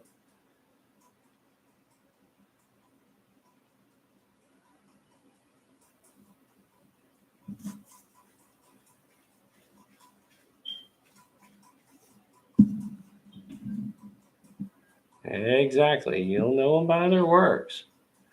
And I saw some guy on here the other day. I forgot what it was, but he was going to call out all of these prepper channels, and it's a moot point. I mean, whether they're telling the truth or the propaganda or not, they are reaching people. And hopefully they are making some of those people think about what's going on, about what's happening. I mean, I'm all for a guy's success. Even if you're being successful on YouTube and being able to take some of that money away from the machine, that's all great and fine and dandy. But don't build your YouTube channel and make sales off of the pain and suffering of other people.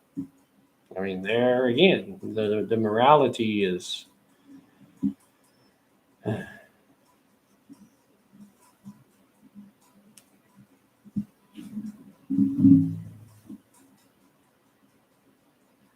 yeah.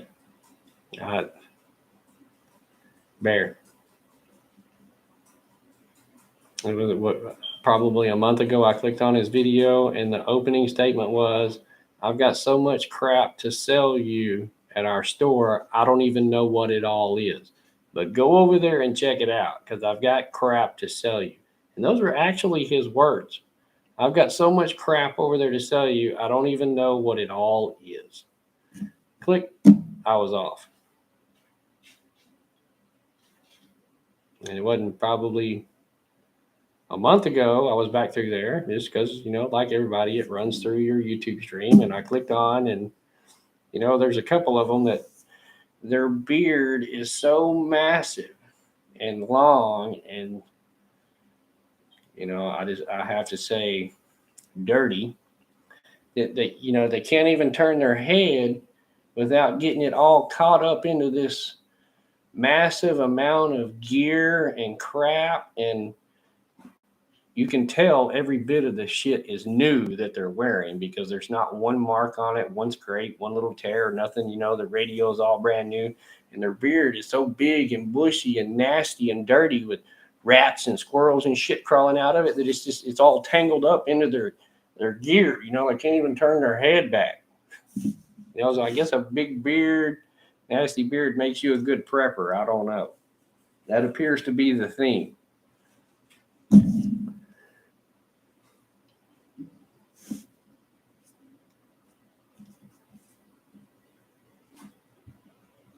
I got a lot of that food, emergency food, but it is not going to be the food that I depend on for my family to live on.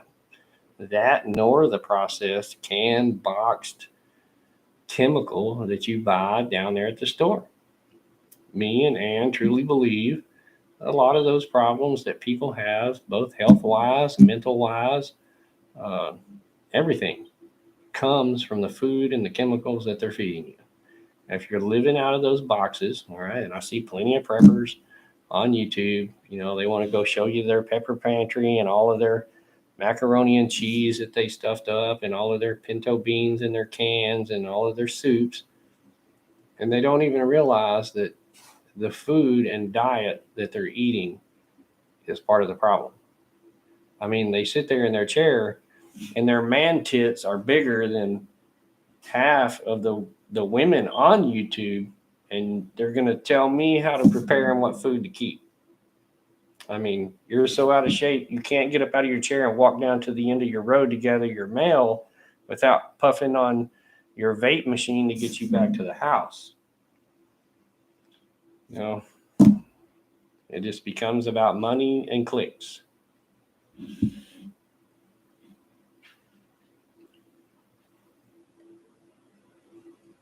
Yes, taxes ain't going to get any better for sure. Exactly, Billy. It's a lifestyle. You ain't going to go out and buy a few things, a match strike survival thing, and a tent, and a bunch of canned box food, and think you're going to survive. SP1 is a pretty good channel. I do like SP1. Travis over at the Prepared Homestead is a pretty good one too. I ain't saying that all of the big channels are bad, but in my view, many of them they've lost their way.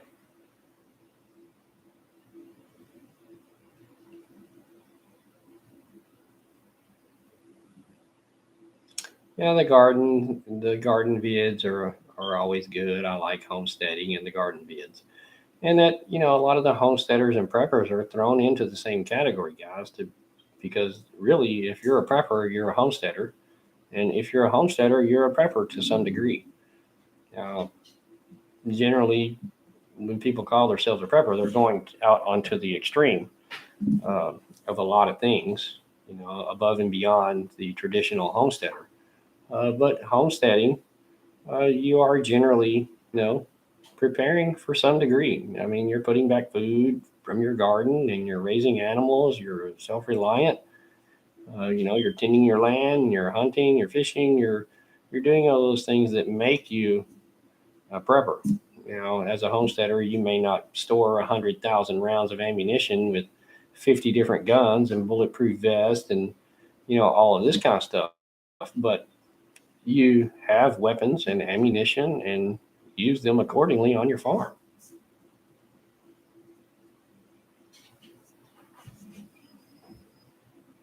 Yeah, Canadian is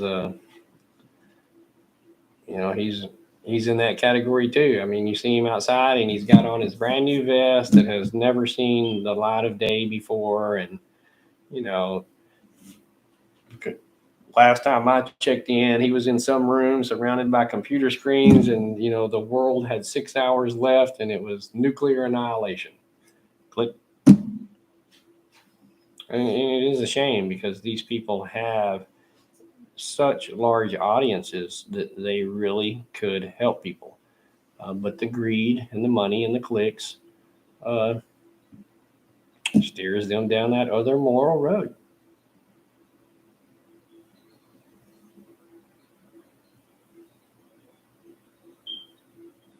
That's exactly, Matt. I mean, it's YouTube is one of the best places. I mean, you can just damn near find out or learn how to do anything.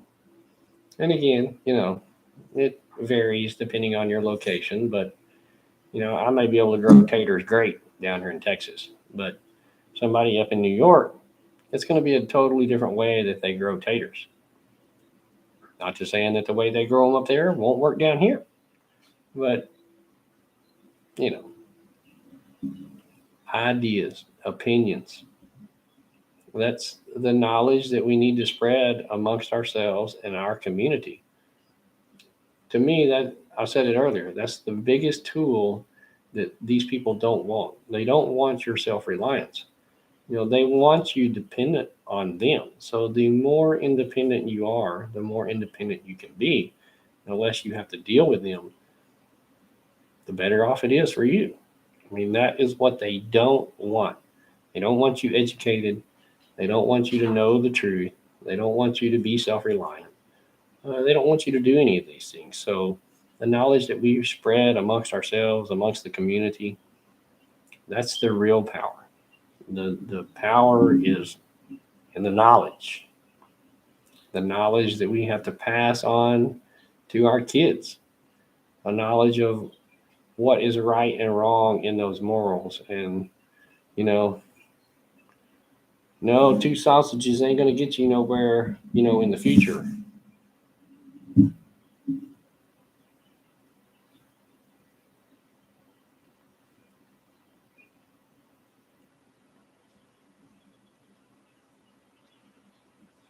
There are a lot of ways to grow a lot of different things, guys. Even if you ain't out in the country, I mean, the worst place you could probably be would be in an apartment. But even in an apartment, you can still grow a lot of things. If you have a house with a yard in it, I would highly suggest that you convert that yard into growing space, whether it be raised beds, containers, till the grass up, get rid of it, whatever. That's something else. I saw one of the bigger prepper channels the other day. They're apparently converting their garage into a grow room with LED lighting, electrical pump, irrigation system, hydro system, all that kind of stuff. And being a prepper preparedness related person, I would assume that a grid down situation, no power, is probably going to be, that's like in the top three. If you talk to any real preppers, that's probably, you know, just like Ukraine. We go to war seriously with anybody, guys. Do not think that our infrastructure is not going to be off limits. You remember Biden gave Putin the list of, what was it, the 15 things that were off limits, in case we went to war. You know, the grid is going to be one of the first things that they're going to go after. And we're already seeing it. I mean, you saw it in North Carolina. We see, they've already, how many more things do they need to tell us that the grid is going down? We're already seeing rolling blackouts. We had the big ice storm that came down a couple of years ago. How many states are seeing rolling blackouts right now? The attack in North Carolina. Uh, you see the infrastructure being hit all in Ukraine. Those are things that are instantly going to be taken out when the big day comes. So for you to be a prepper and to be building an indoor LED lighted greenhouse when you have no way to power that if the grid goes down is, I don't want to say stupid, but I don't think you've got both of your brain cells working together there.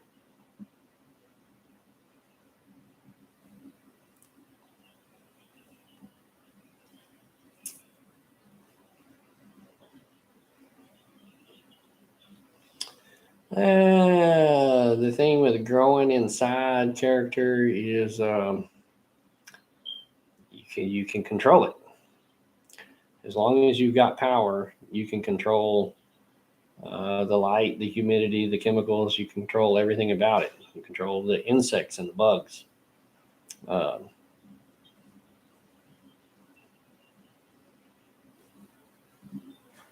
the weed is just a good example of what is possible.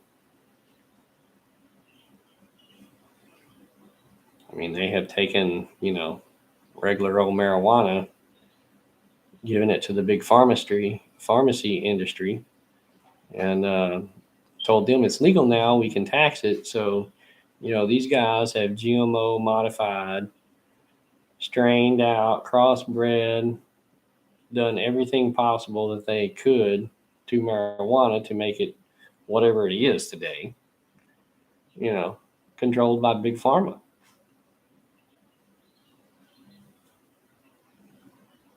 Oh, yeah. Look what they've done to it, character. I mean, weed today is not the weed that, the Mexican homeboys brought across the border back in the day.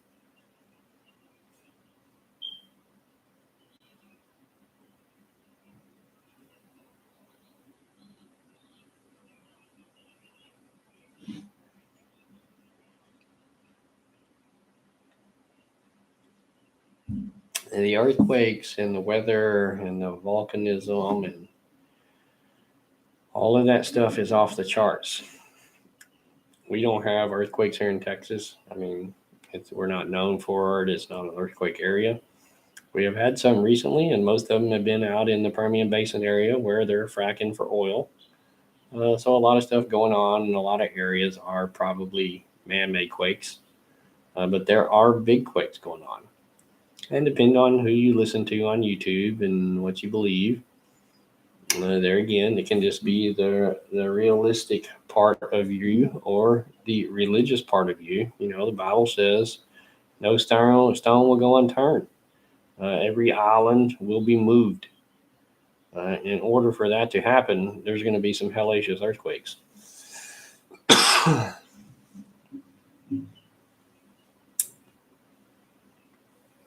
Yeah, I would probably say most 99% of the stuff that comes out of Oklahoma or Texas is probably oil field related. But there again, it matters not. They're happening. I mean, whether they're pulling the oil out or fracking or pumping in water or whatever, those things are happening.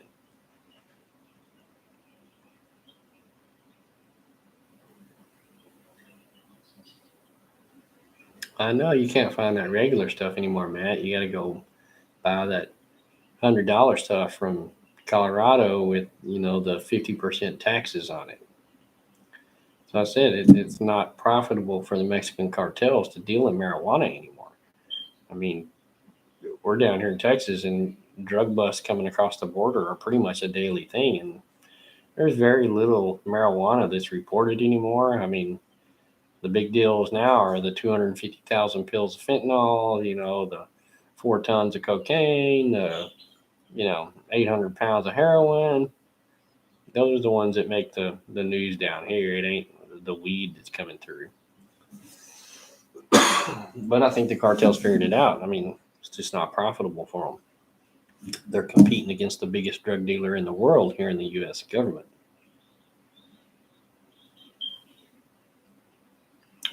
Exactly, Matt. I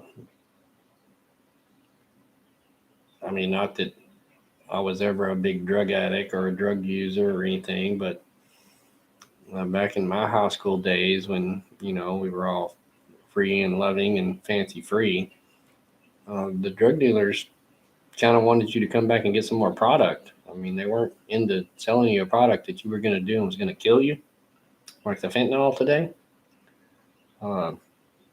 I think most of the guys that I bought weed from or my buddies dealt with were, hey, here's a free sample. Come back for some more so you can give us some money.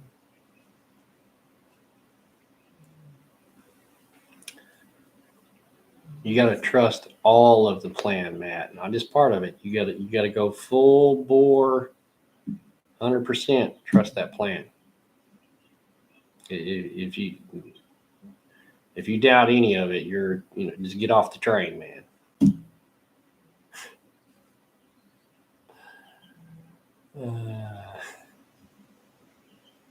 Oh, they've invented all kinds of stuff to steal your oil while you were sleeping.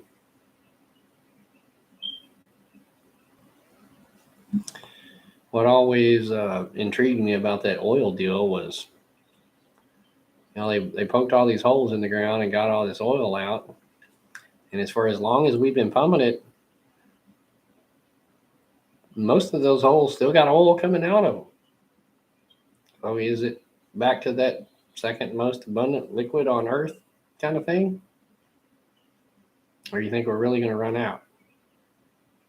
Wasn't it Trump that said we got enough oil to last us another 500 years?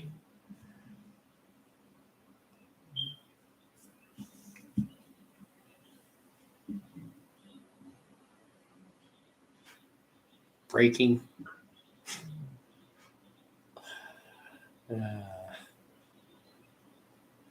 Now it is 2 a.m. in the morning and I'm looking for another cup of coffee. Y'all are going to make my day hard tomorrow.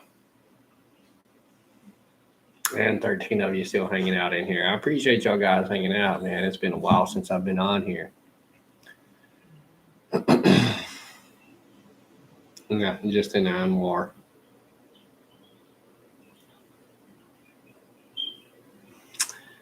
Always heard from the research I got that it was the second most abundant liquid on the earth, and it's not a fossil fuel. So if it's not a fossil fuel, that means it's a mineral.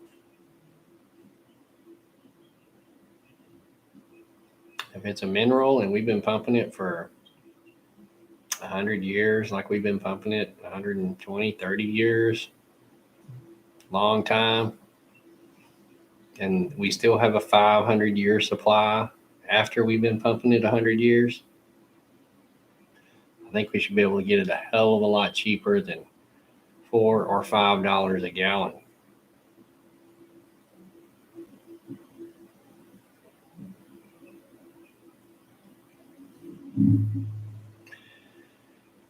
Midland, Odessa. You can grow cotton or pump oil.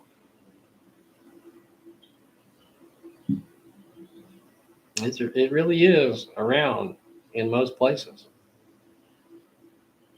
And y'all explain to me how there's never been a fossil found below 16,000 feet, but yet it's common to drill at 30,000 feet.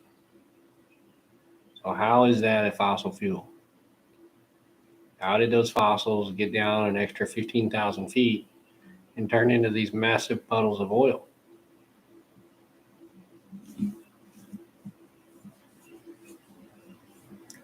I mean, today, cow farts are destroying the planet, but yet, we have evolved all this time from dinosaur poop.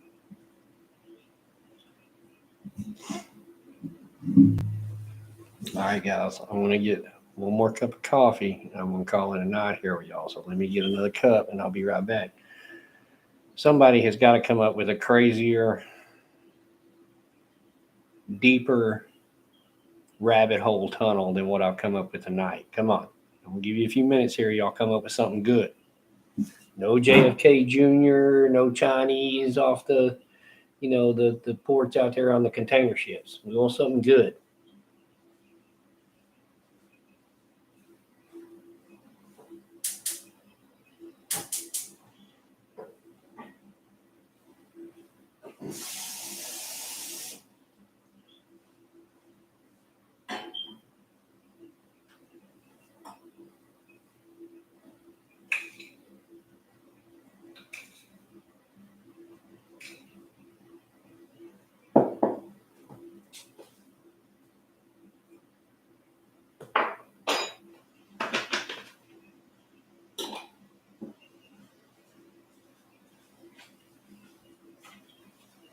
I want y'all to surprise me with something good.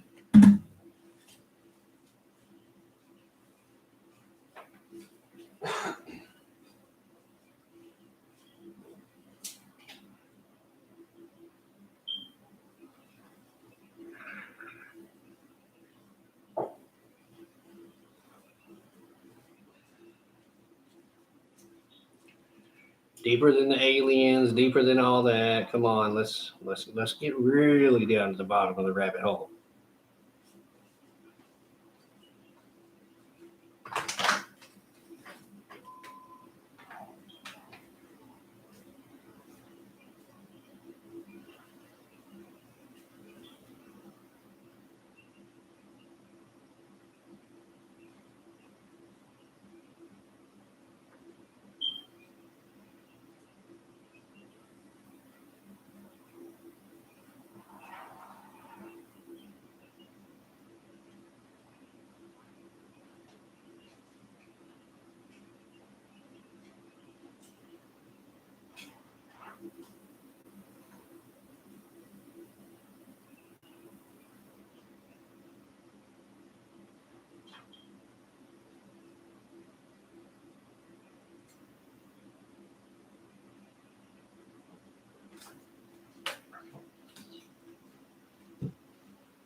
Coming to some.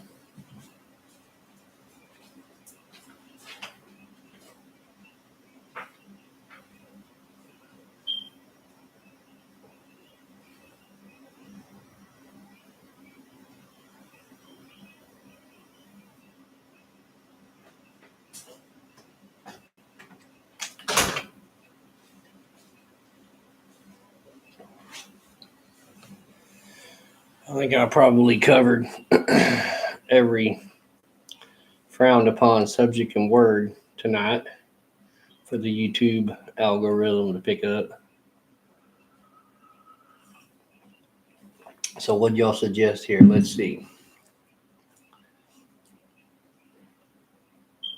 The aliens? Come on, perspective.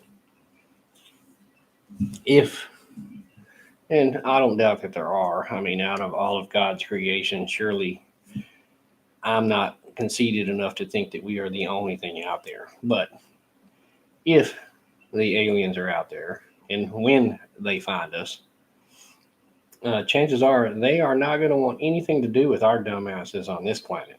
I mean, it don't take but about 10 minutes watching people to figure out they don't want nothing to do with us.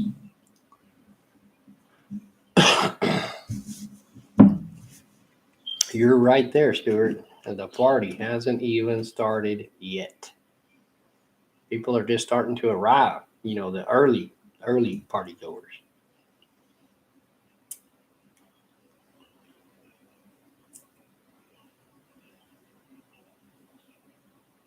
Well, Matt, we ain't afraid to mention nothing over here.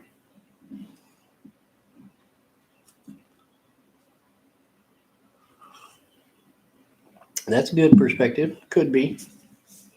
I definitely think it's a mineral that replenishes itself. How? I don't know. How long it takes? I don't know. There seems to be a hell of a lot of it there. Make something up? I don't know that you can make anything up any crazier than what's actually going on today, Linda. But we can try. Any can of worms. It's good bait, Matt.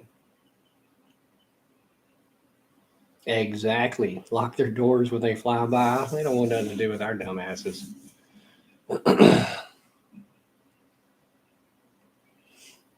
I think the awful sky things that everybody's talking about, Texas lady, are probably just us.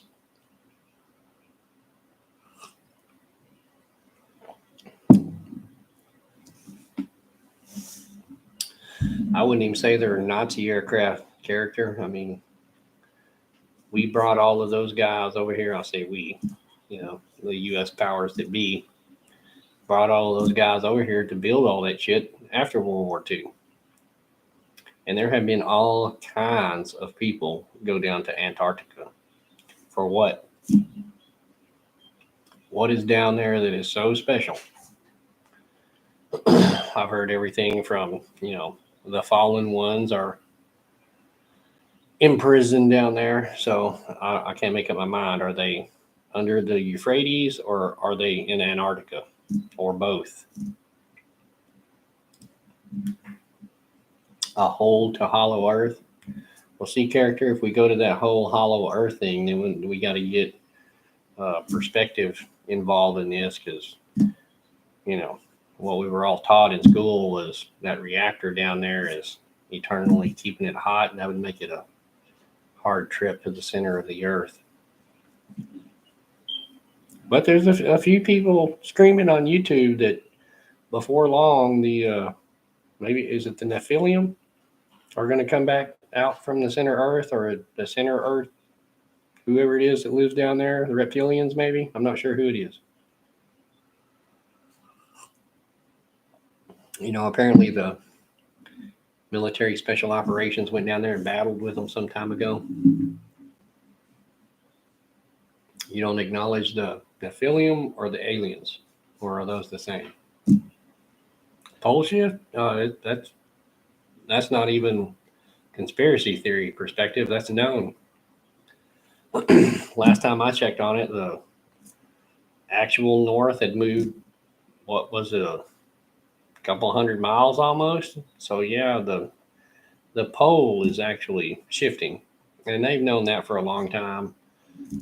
Checking the rocks and things, they can see the magnetism of the rock change from volcanoes.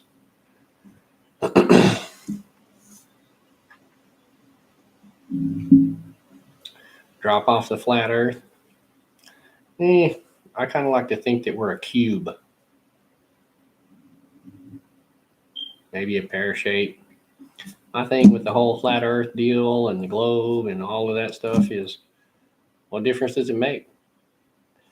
Suppose they came back with a picture tomorrow and the earth was a pancake. How is it going to change anybody's life that thinks it's round or flat?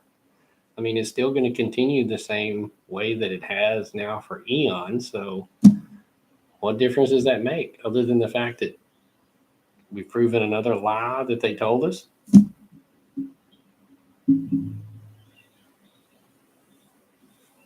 Where do we stand as far as our military?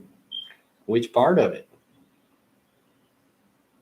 I mean, I definitely, I said it earlier in the stream. I support the men and women of our military and the choice that they would make to go and give their life for the protection and to spread freedom around the world. But that is not the truth of what it is anymore. And the military that our parents fought in and the patriotic duties that our parents gave to this country are totally different than the beliefs and the goals of the military today.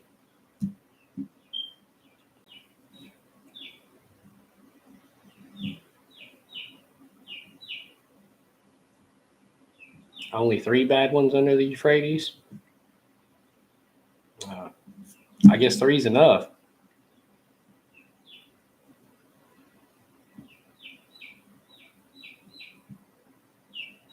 Only 16K? Damn, Billy, why didn't you call me? For 16K, we could have went down there and set up some kind of, skiing resort or something. You don't have to hear that it's drying up, Matt. It is definitely, without a doubt, drying up.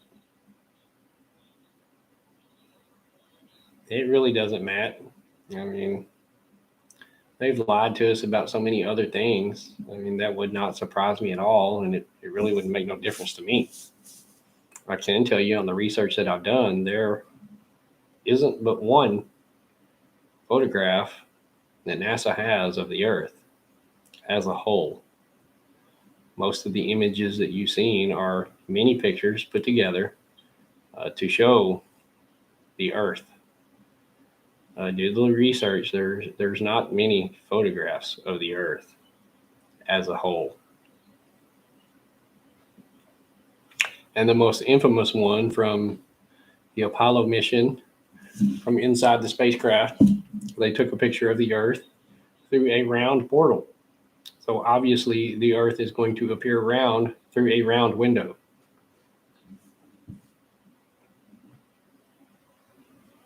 And again, not that it matters to me.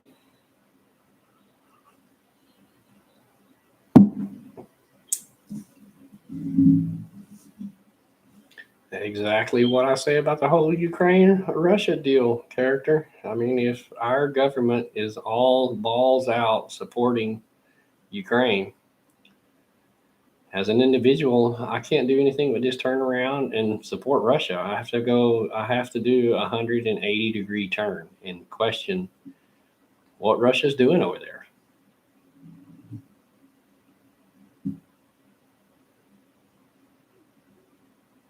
What's my plan to feed my animals should it all collapse?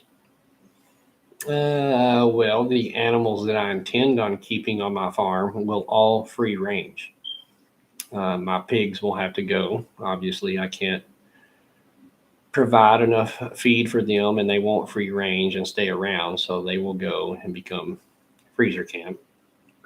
The few birds that I have around that require specific feed, they will become freezer camp as well. But all of the chickens, the goats, the turkeys, those things are pretty much free range and will feed themselves.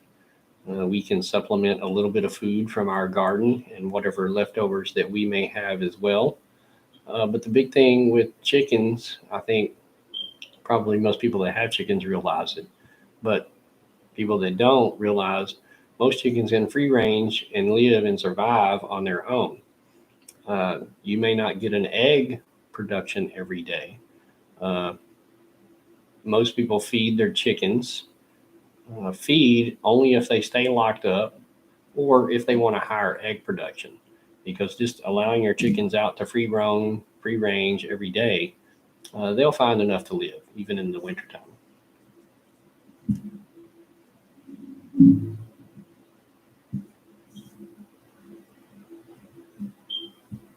So I ain't planning on keeping nothing on my farm that can't pretty much take care of itself.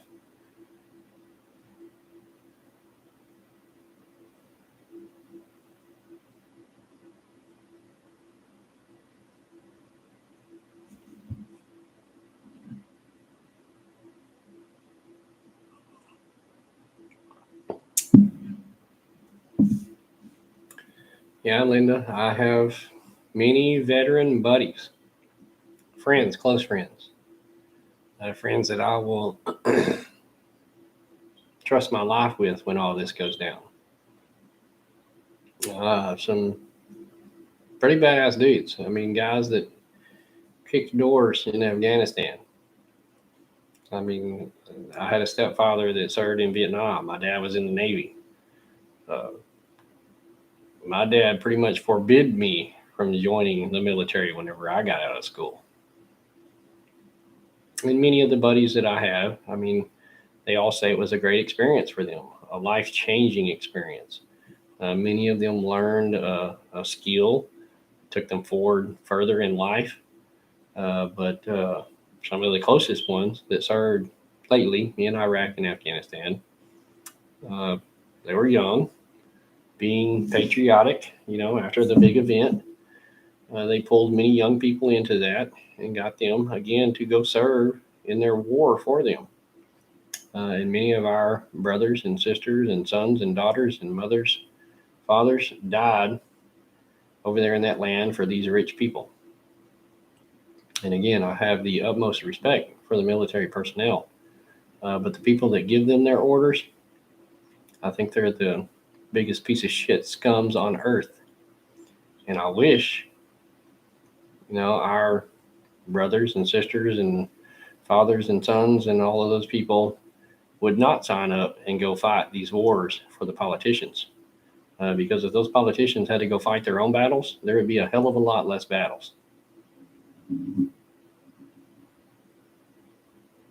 I mean, for an individual to make that decision and sign their life away freely to go fight for their country, many of the guys said, it's not what they signed up for. I mean, they were over there spreading freedom with the barrel of a gun.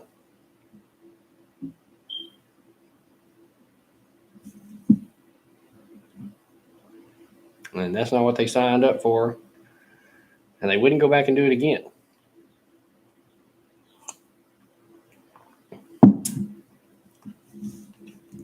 A lot of y'all can get by with that smoking deal, and it does work.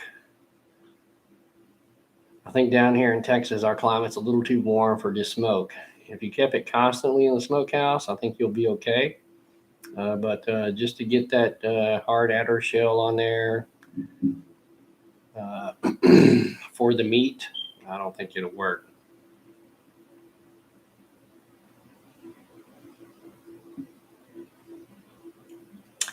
Character, I have one of those guys on the team. There are a lot of little tricks, believe it or not. Very simple.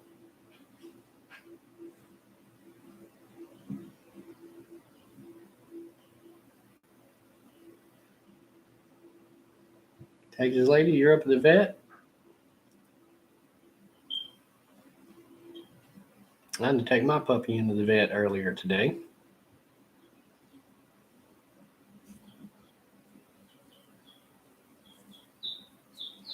If there is any way that y'all guys can take that meat and get it canned, I mean, it's just to have that food shelf stable, guys, is invaluable. I mean, I was digging around yesterday and I found some hamburger meat that was like 14 years old that I have canned up. And I'm going to try in the next week to open a jar of that stuff and cook it up and see if it's still good. I've done 10-year-old. Some of this 14, 15-year-old stuff is some of the oldest stuff that I have found. And that's probably the hoarder and prepper in me. Even though I do rotate a lot of my stock, a lot of it I don't. I have stacked it and stacked it and stacked it. For 20 years, I have stacked it. Canning is by far the best method that I have found. Like I said, I have opened stuff 10 to 12 years old that is still good, that I can still eat.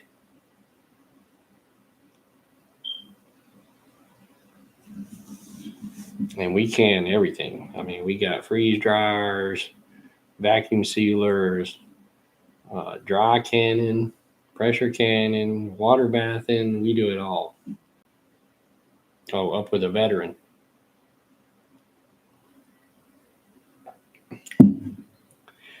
Fortunately, I have 5 or 6 veterans that are in our MAG group, all different areas of expertise, all saw combat duty. And so I ain't going to say our security is 100% covered, but we've got a pretty big piece of it covered. Not only the expertise, but also the tools to do so.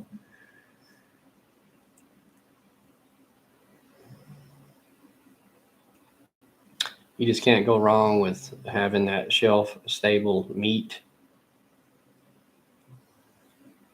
And we have a ton of canning videos and preservation videos here on the channel, guys. Y'all, any questions, email me. We're more than willing to help. We have given demos at the meetings that we've had, handed out samples.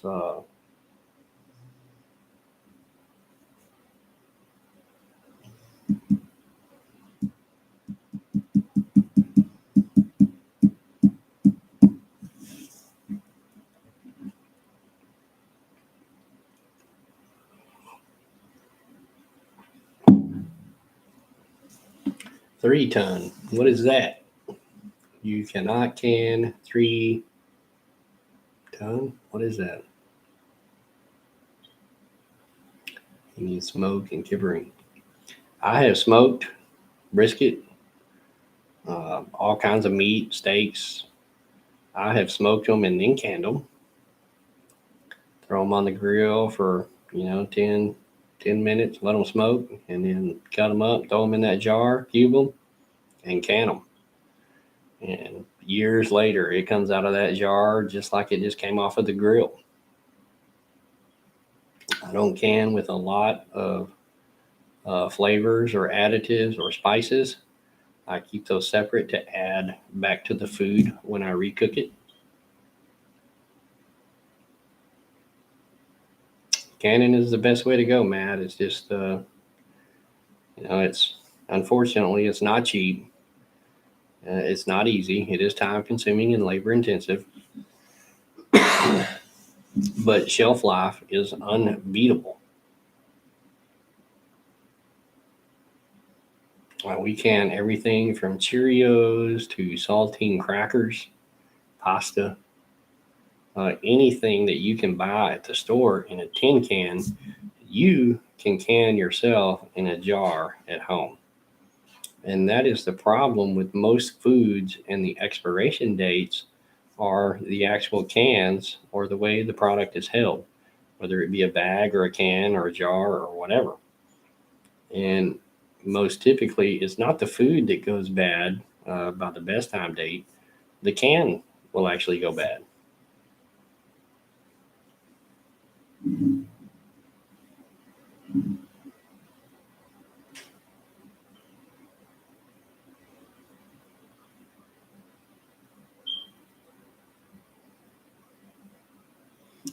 The thing about those fatty foods is after post shit hits the fan, all of the processed food and the lazy days of sitting around on the couch watching TV are going to be over. So, in general, most people are going to need those fatty foods. I mean, myself, I get up, when I'm working on the farm in the morning, and I eat a half of a pound of bacon, 3 eggs, toast, biscuits, grits. I probably eat 3 or 4 thousand calories just in the morning for breakfast. And people are going to need that as they lose these processed food, chemicals, wasteful crap they're eating, and they have to start getting outside and exercising more and doing physical labor. It evens that out.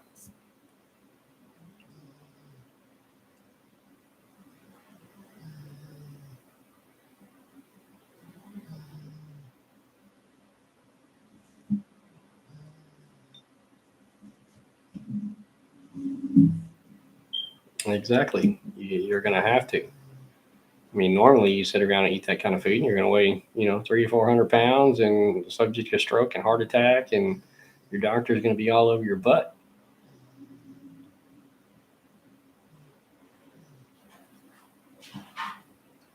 And I love the guys like Art, Arkansas Wild Man, that get out there and do the foraging and things like that in the forest, and the knowledge that they have and they pass along. And I mean, it is totally great. And that's where we came from as people. I mean, we are a hunter gatherer society. I don't think what most people realize is when you're actually out gathering food, if you're trying to live off of nature and you're out gathering and hunting, there's a reason why people were nomadic, whether it be the indigenous Indian people, or you look at people all over the outback of Australia or South Africa, all over. These tribes, these older tribes of people, they are nomadic, and they're nomadic because you cannot stay in a single area and continue to forage and hunt in that same area. It is only going to be a matter of days before you and your clan or group or mag use up all of the resources in that area, and then you must move along. You have to move however many miles away from that location. If you're out hunting and gathering every day, you may be out, away from your camp a couple of miles, gathering stuff to eat or to hunt. And you come back to the camp that day. Well, guess what?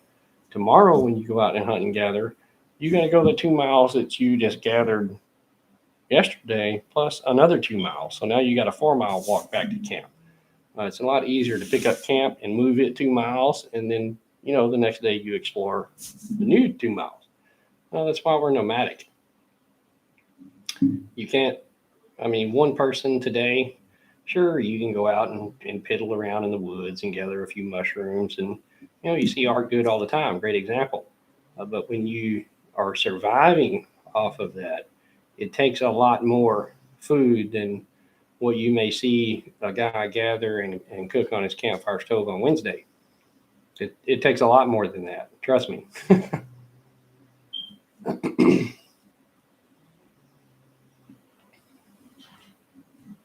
Almost breakfast time. Yeah, I'm supposed to get up in like 2.5 hours.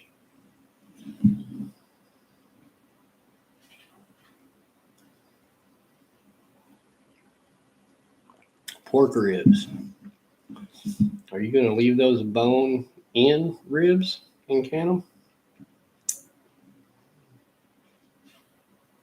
I'll tell you, the craziest thing that I have canned so far is bacon. And I've gotten it to last. Uh, the last time I checked it, it was 10 years old. So it would probably be about 11 years now.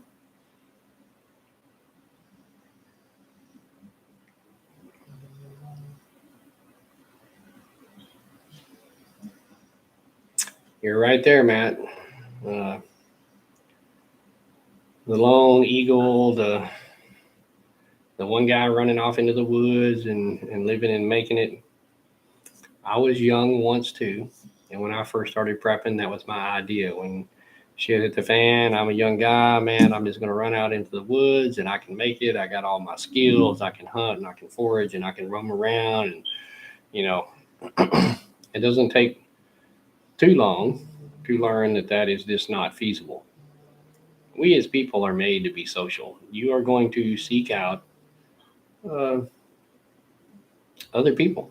There's a reason why we come to live in communities and towns and villages and groups and tribes and all of that kind of stuff. Because we are a social animal and we seek other people. Now, you may be the hermit that don't like to get along and blah, blah, blah with all the bullshit that's going on today. And not many people do. But back in earlier times when family and friends and acquaintances and tribesmen meant something to each other and there were morals, we sought out that companionship. And that hasn't changed. You may think you want to go live alone in the woods, but a good probably 60 days alone with no contact whatsoever with anybody, all by yourself, you're going to be looking for somebody. Trust me.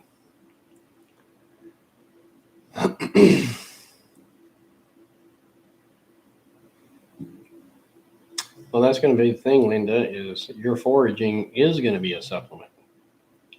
But you don't want to be out foraging, roaming around in the woods looking for food when there are 200 million other people doing the same thing. That's why you want to start your garden, whether it be natural edibles, wild edibles, local edibles, whatever you can grow on your own property. The first few months after this thing happens, post SHTF, you're not going to want to go anywhere. You are making yourself a target by even being visible or movable.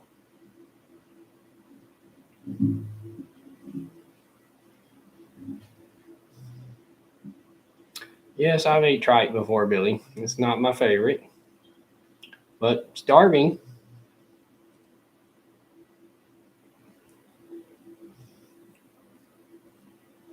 And again, the Vienna sausage, not my favorite, but when you're starving.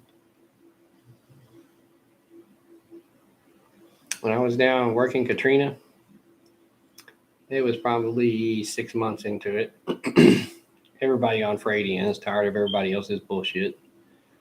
Social had pretty much collapsed. I saw a guy take a 357 Magnum one day in the chest over a bag of ice.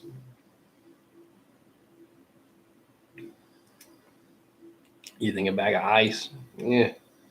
What's it for? Keep your beer cold, keep some lunch meat cold, blah, blah, blah. I don't know what the exact cause of it was. I like to think that the guy that did the shooting that wanted the bag of ice was maybe trying to keep some insulin cold for his kid or something. I have no idea. But that's the kind of social unrest that you are going to run into when the shit does hit the fan. There are going to be people out there willing to put a bullet in your chest, blow your head off, whatever, for that cigarette you're smoking or that Dr. Pepper that you're drinking or that shirt you're wearing or those shoes that you have or that Vienna sausage that you're eating.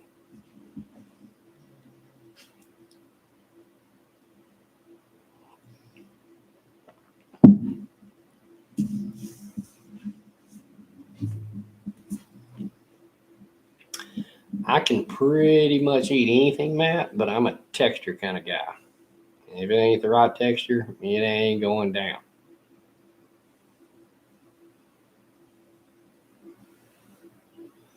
And I have eaten all kinds of crazy stuff: snake, frog, skunk.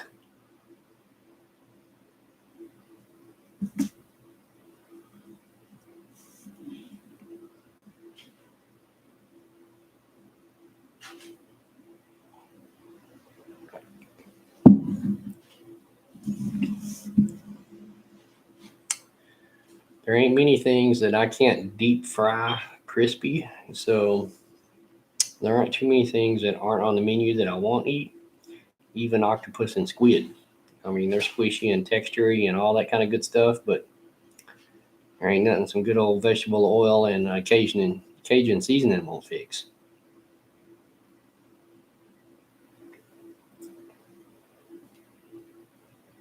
I like that Himalayan roadkill, Matt. Himalayan over there on the road.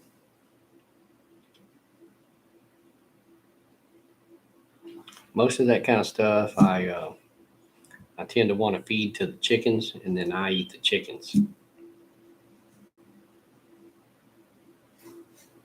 Turtle ain't too bad, but it's kind of like crawdad. It's a hell of a lot of work for not a lot of meat.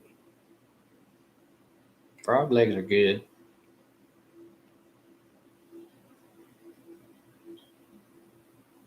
Roadkill Cafe. It's not past me to stop and pick up some roadkill, dead possum, dead skunk, dead raccoon, dead deer, or whatever on the side of the road. Take it home, put it in a 5-gallon bucket, and hang it out there in the tree by the chickens. Them chickens turn them maggots into protein and eggs faster than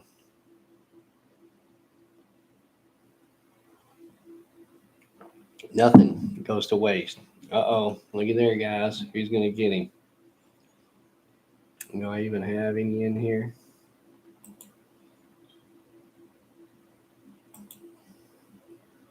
Oh, he's back.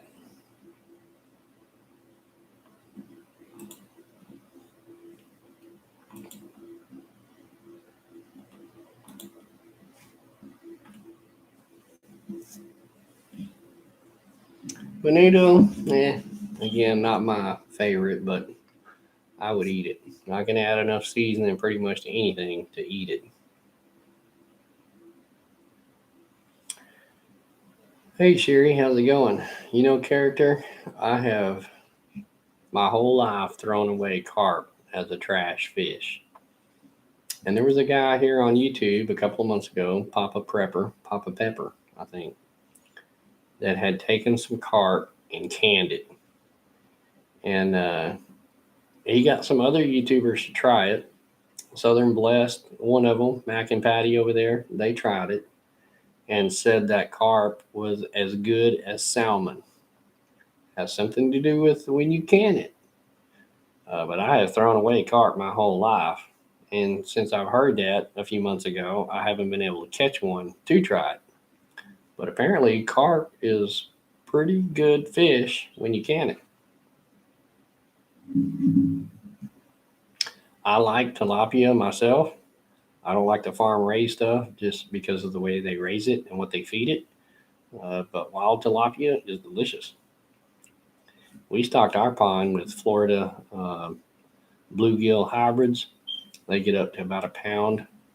It's just a bluegill perch. They're just huge. That is my favorite fish to eat. I do not like a fishy fish. Bass is way too fishy, and catfish always tastes like mud. So I prefer a crappie or a perch.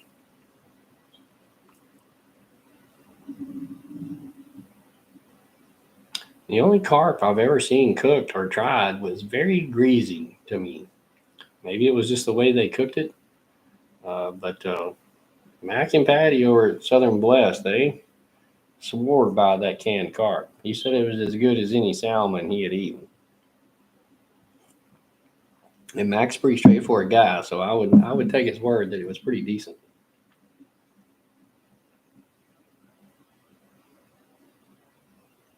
Yeah, snake, frog, alligator. Alligator's actually really good. Pickerel. I never had a pickerel. Not that I know anyway.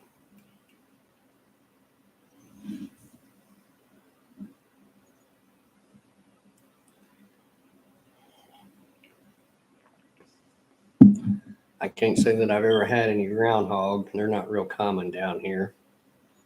I wouldn't assume it would be too bad though.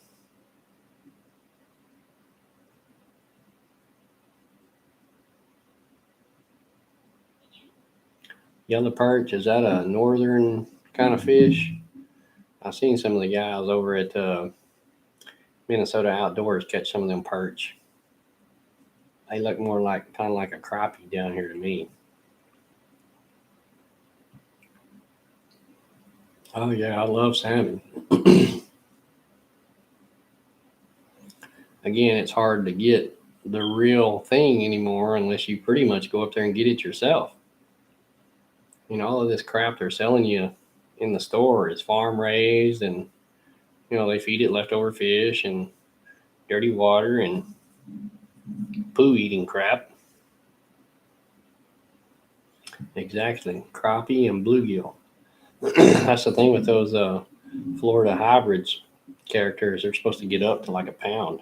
They're supposed to get up to be pretty good size. I put them in there 2 years ago.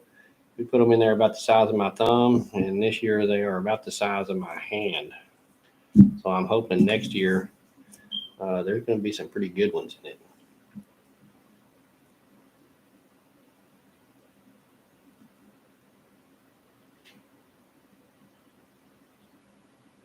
Northern lake fish, right?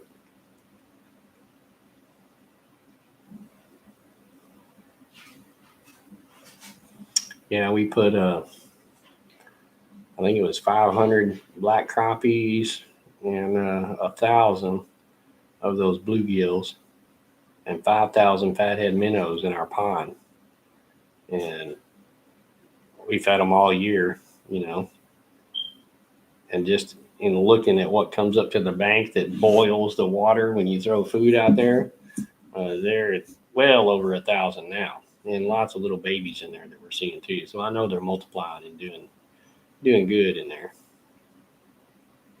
and they're big, nice 5, 6, 7, 8 pound bass in there. It's pretty much every cast you throw out, you catch something.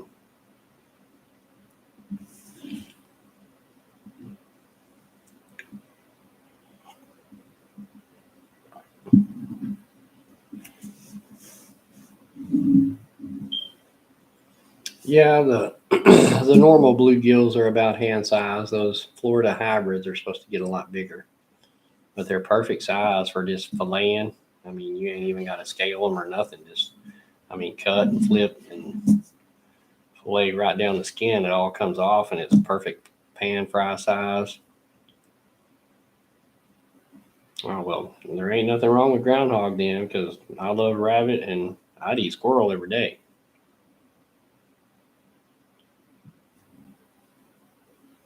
It is a great little pond, Matt. It's actually the pond that's out at our RV park, and it's stocked so nice, and so few people actually fish it that we were on this program to where special needs kids, uh, autistic kids. I don't know if y'all are aware or not, but both of my girls were diagnosed with autism, So we're part of a program to let special needs kids come out with autism and fish at our lake, and it's wonderful to let little kids throw their pole out there and catch a monster fish. I mean, you know how kids like to fish anyway, but when they actually throw the line out there and get a 5 or 6 pound bass on every cast, they love it.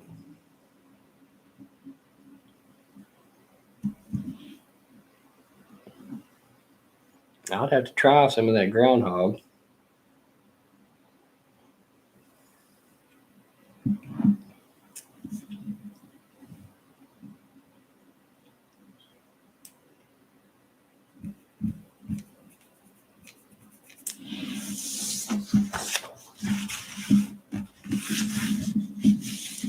Well, we were getting off into conspiracy theories there for a minute, guys, but now we're just back to the reality. What happened going down the rabbit hole? Did y'all get tired of it?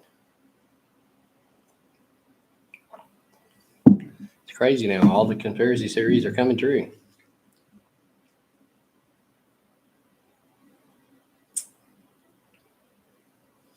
It is. It's great, Matt. I mean, kids catching fish are fun anyway, but you know when they catch a monster on there, I ain't never seen kids smile so big in their whole life. And that's really pretty much all that we let go out there and fish, so the pond never gets fished.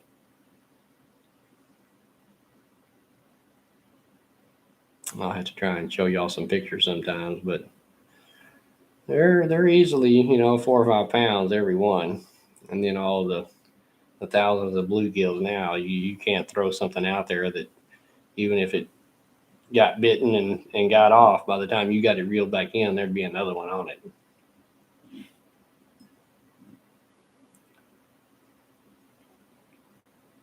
Well, thanks, Texas lady, but it's really not for us. It's for our kids.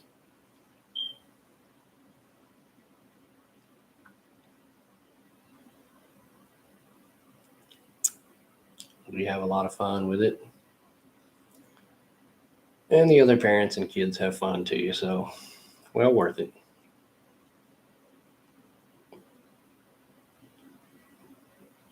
5 hours and 45 minutes on a live. Wow. I may have to do something like pull off one crazy 24-hour live or something one of these days, guys.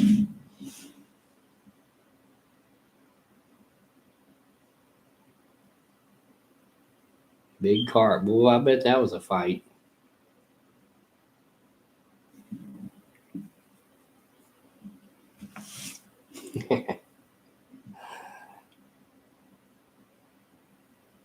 There's a big difference in fishing and catching. And it's sure nice when the kids can go out and just catch.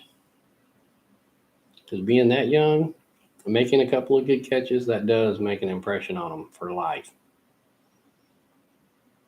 They're always looking for that old rod to bend over again.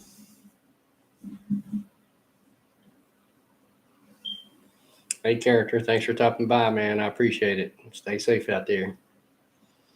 Get some rest if you can. Ain't probably a few hours of daylight. Hey, right, Strapping, how's it going?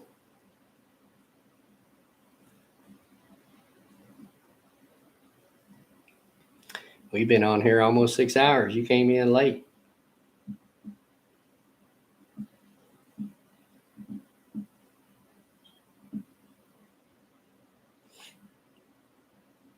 I'm about tired everybody out, I guess.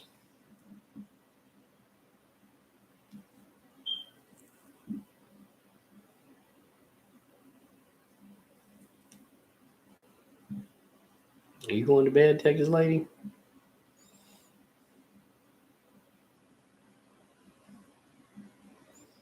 I didn't even get the notification, but I don't guess I would with me being live here. I don't see it.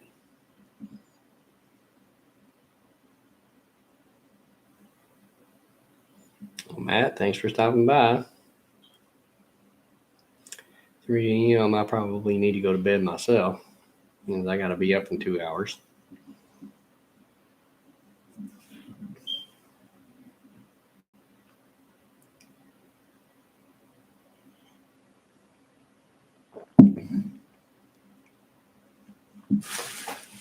show y'all something here and sign off with that for all y'all that didn't see it earlier.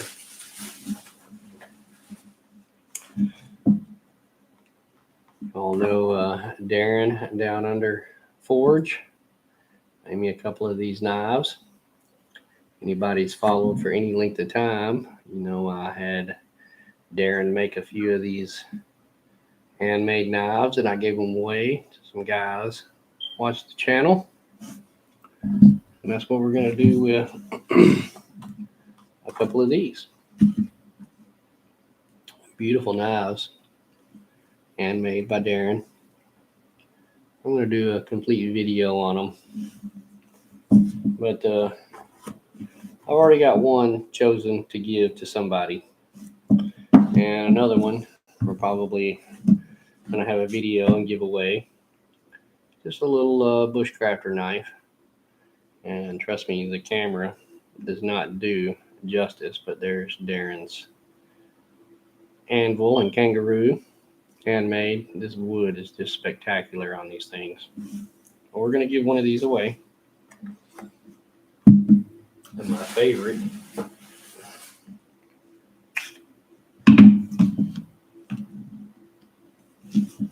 new kitchen butcher knife. Look at that wood on that handle. It's just Australian.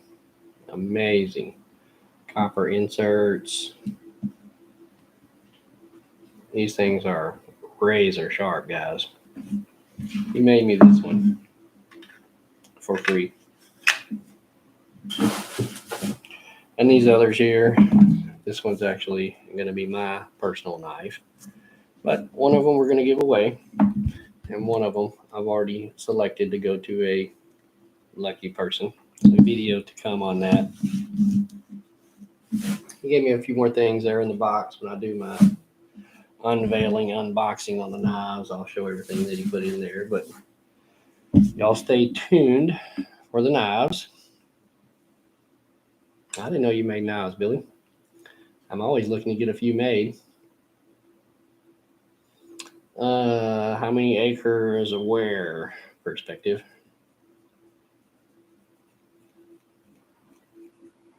They are really nice knives, right? On our farm, the main house that pretty much everybody sees in my videos, there's about 20 acres there.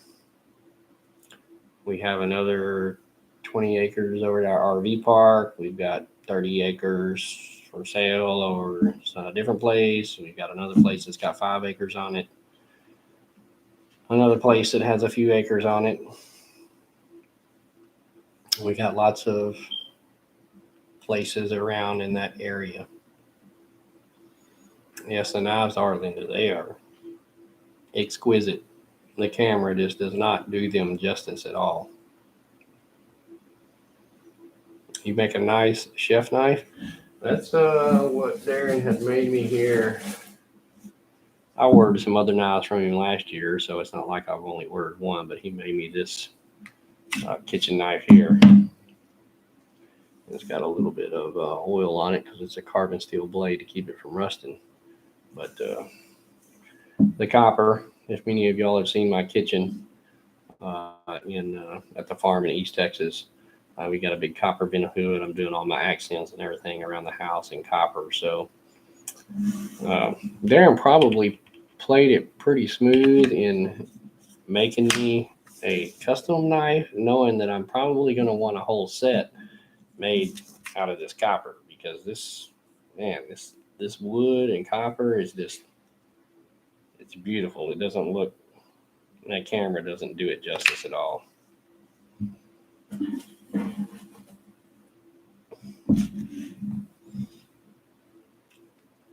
I'd like to see some of your knives, Billy. You got any of those online, anywhere you can see them? You're honestly going to bed now, Texas lady? Eastern New Mexico. No, I gotta stay in Texas.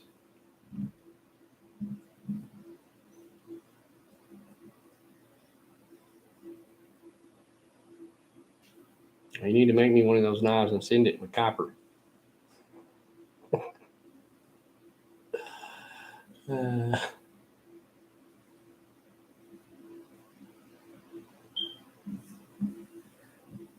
You stay safe, Texas lady. Thanks for stopping by. I appreciate it.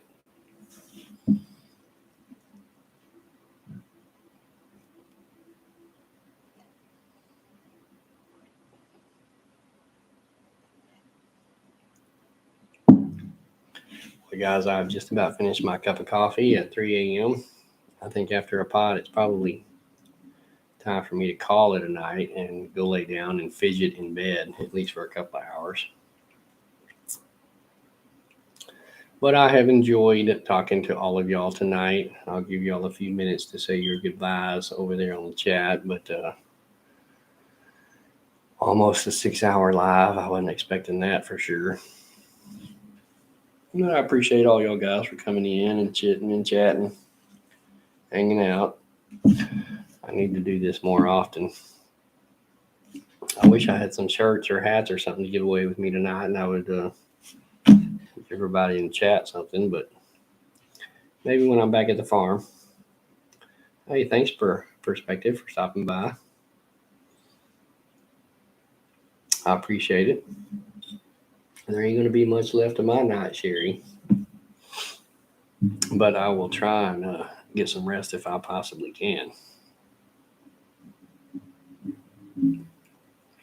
All of y'all stay safe out there. Eyes open. Watch what's going on. I chef, I make. You're a chef, so you make them? Do you make them to sell? You make them to give away? How can I get my fingers on one? I'm not a spectacular knife guy either, man, but it's like everything else. I like a nice handmade piece of art. Hey, thanks, Right Trapping. Thank you, Sherry. Y'all stay safe out there. I appreciate y'all stopping by. Stay tuned. I am going to be giving away one of those knives. Actually, I'm giving away two of them, but I've already got one of them picked out. Thanks, Linda, for participating and chatting. I do appreciate it. It's much more entertaining when everybody participates, or at least when I can keep up with the chat somewhat. Hey, Be the Change. I didn't see you in here, but thanks for stopping by.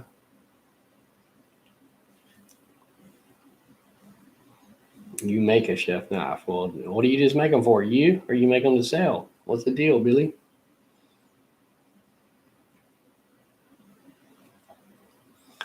I buy some, like Darren from Darren, and I've talked to a couple other YouTubers about having some knives made. I like to have them made and given. I give them to people that I think are worthy or deserve it on YouTube. Fortunately, a handmade knife is something if you give to somebody, they can cherish for a lifetime. So I don't mind spending a few bucks on a nice knife to give as a gift.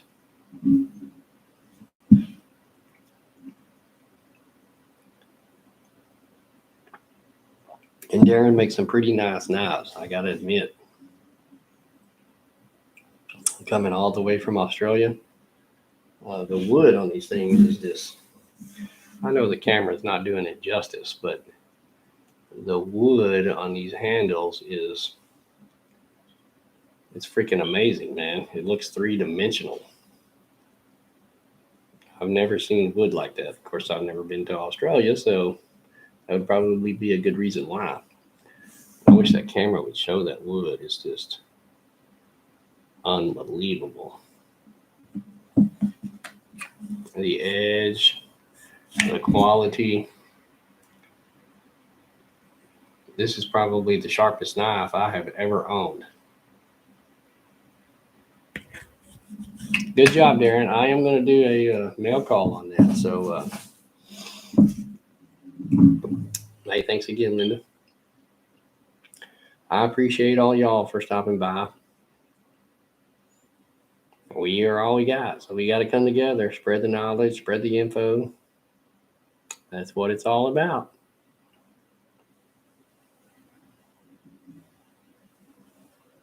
Wow, is that a wow for the knife, Billy? They are beautiful. And a few lucky people are going to get some. So if you make one, email me. If you're into making knives, email me. I will buy some. I'll give them away. It's kind of what we do here. We don't make any money off of YouTube. What money we make, we give back to the community in some shape, form, or fashion. All right, guys, I'm going to get off of here. 5 hours and 55 minutes. I think I'll cut it short on 6 hours. Y'all stay safe out there, guys. It's beautiful. Especially the copper with all my kitchen being copper. It was a perfect match. Thank y'all guys for stopping by. Y'all stay safe out there. I'll see y'all on the next one. I'll try not to make it a month in between my lives next time. I do enjoy talking to you guys. Y'all stay safe out there. Thanks for stopping by.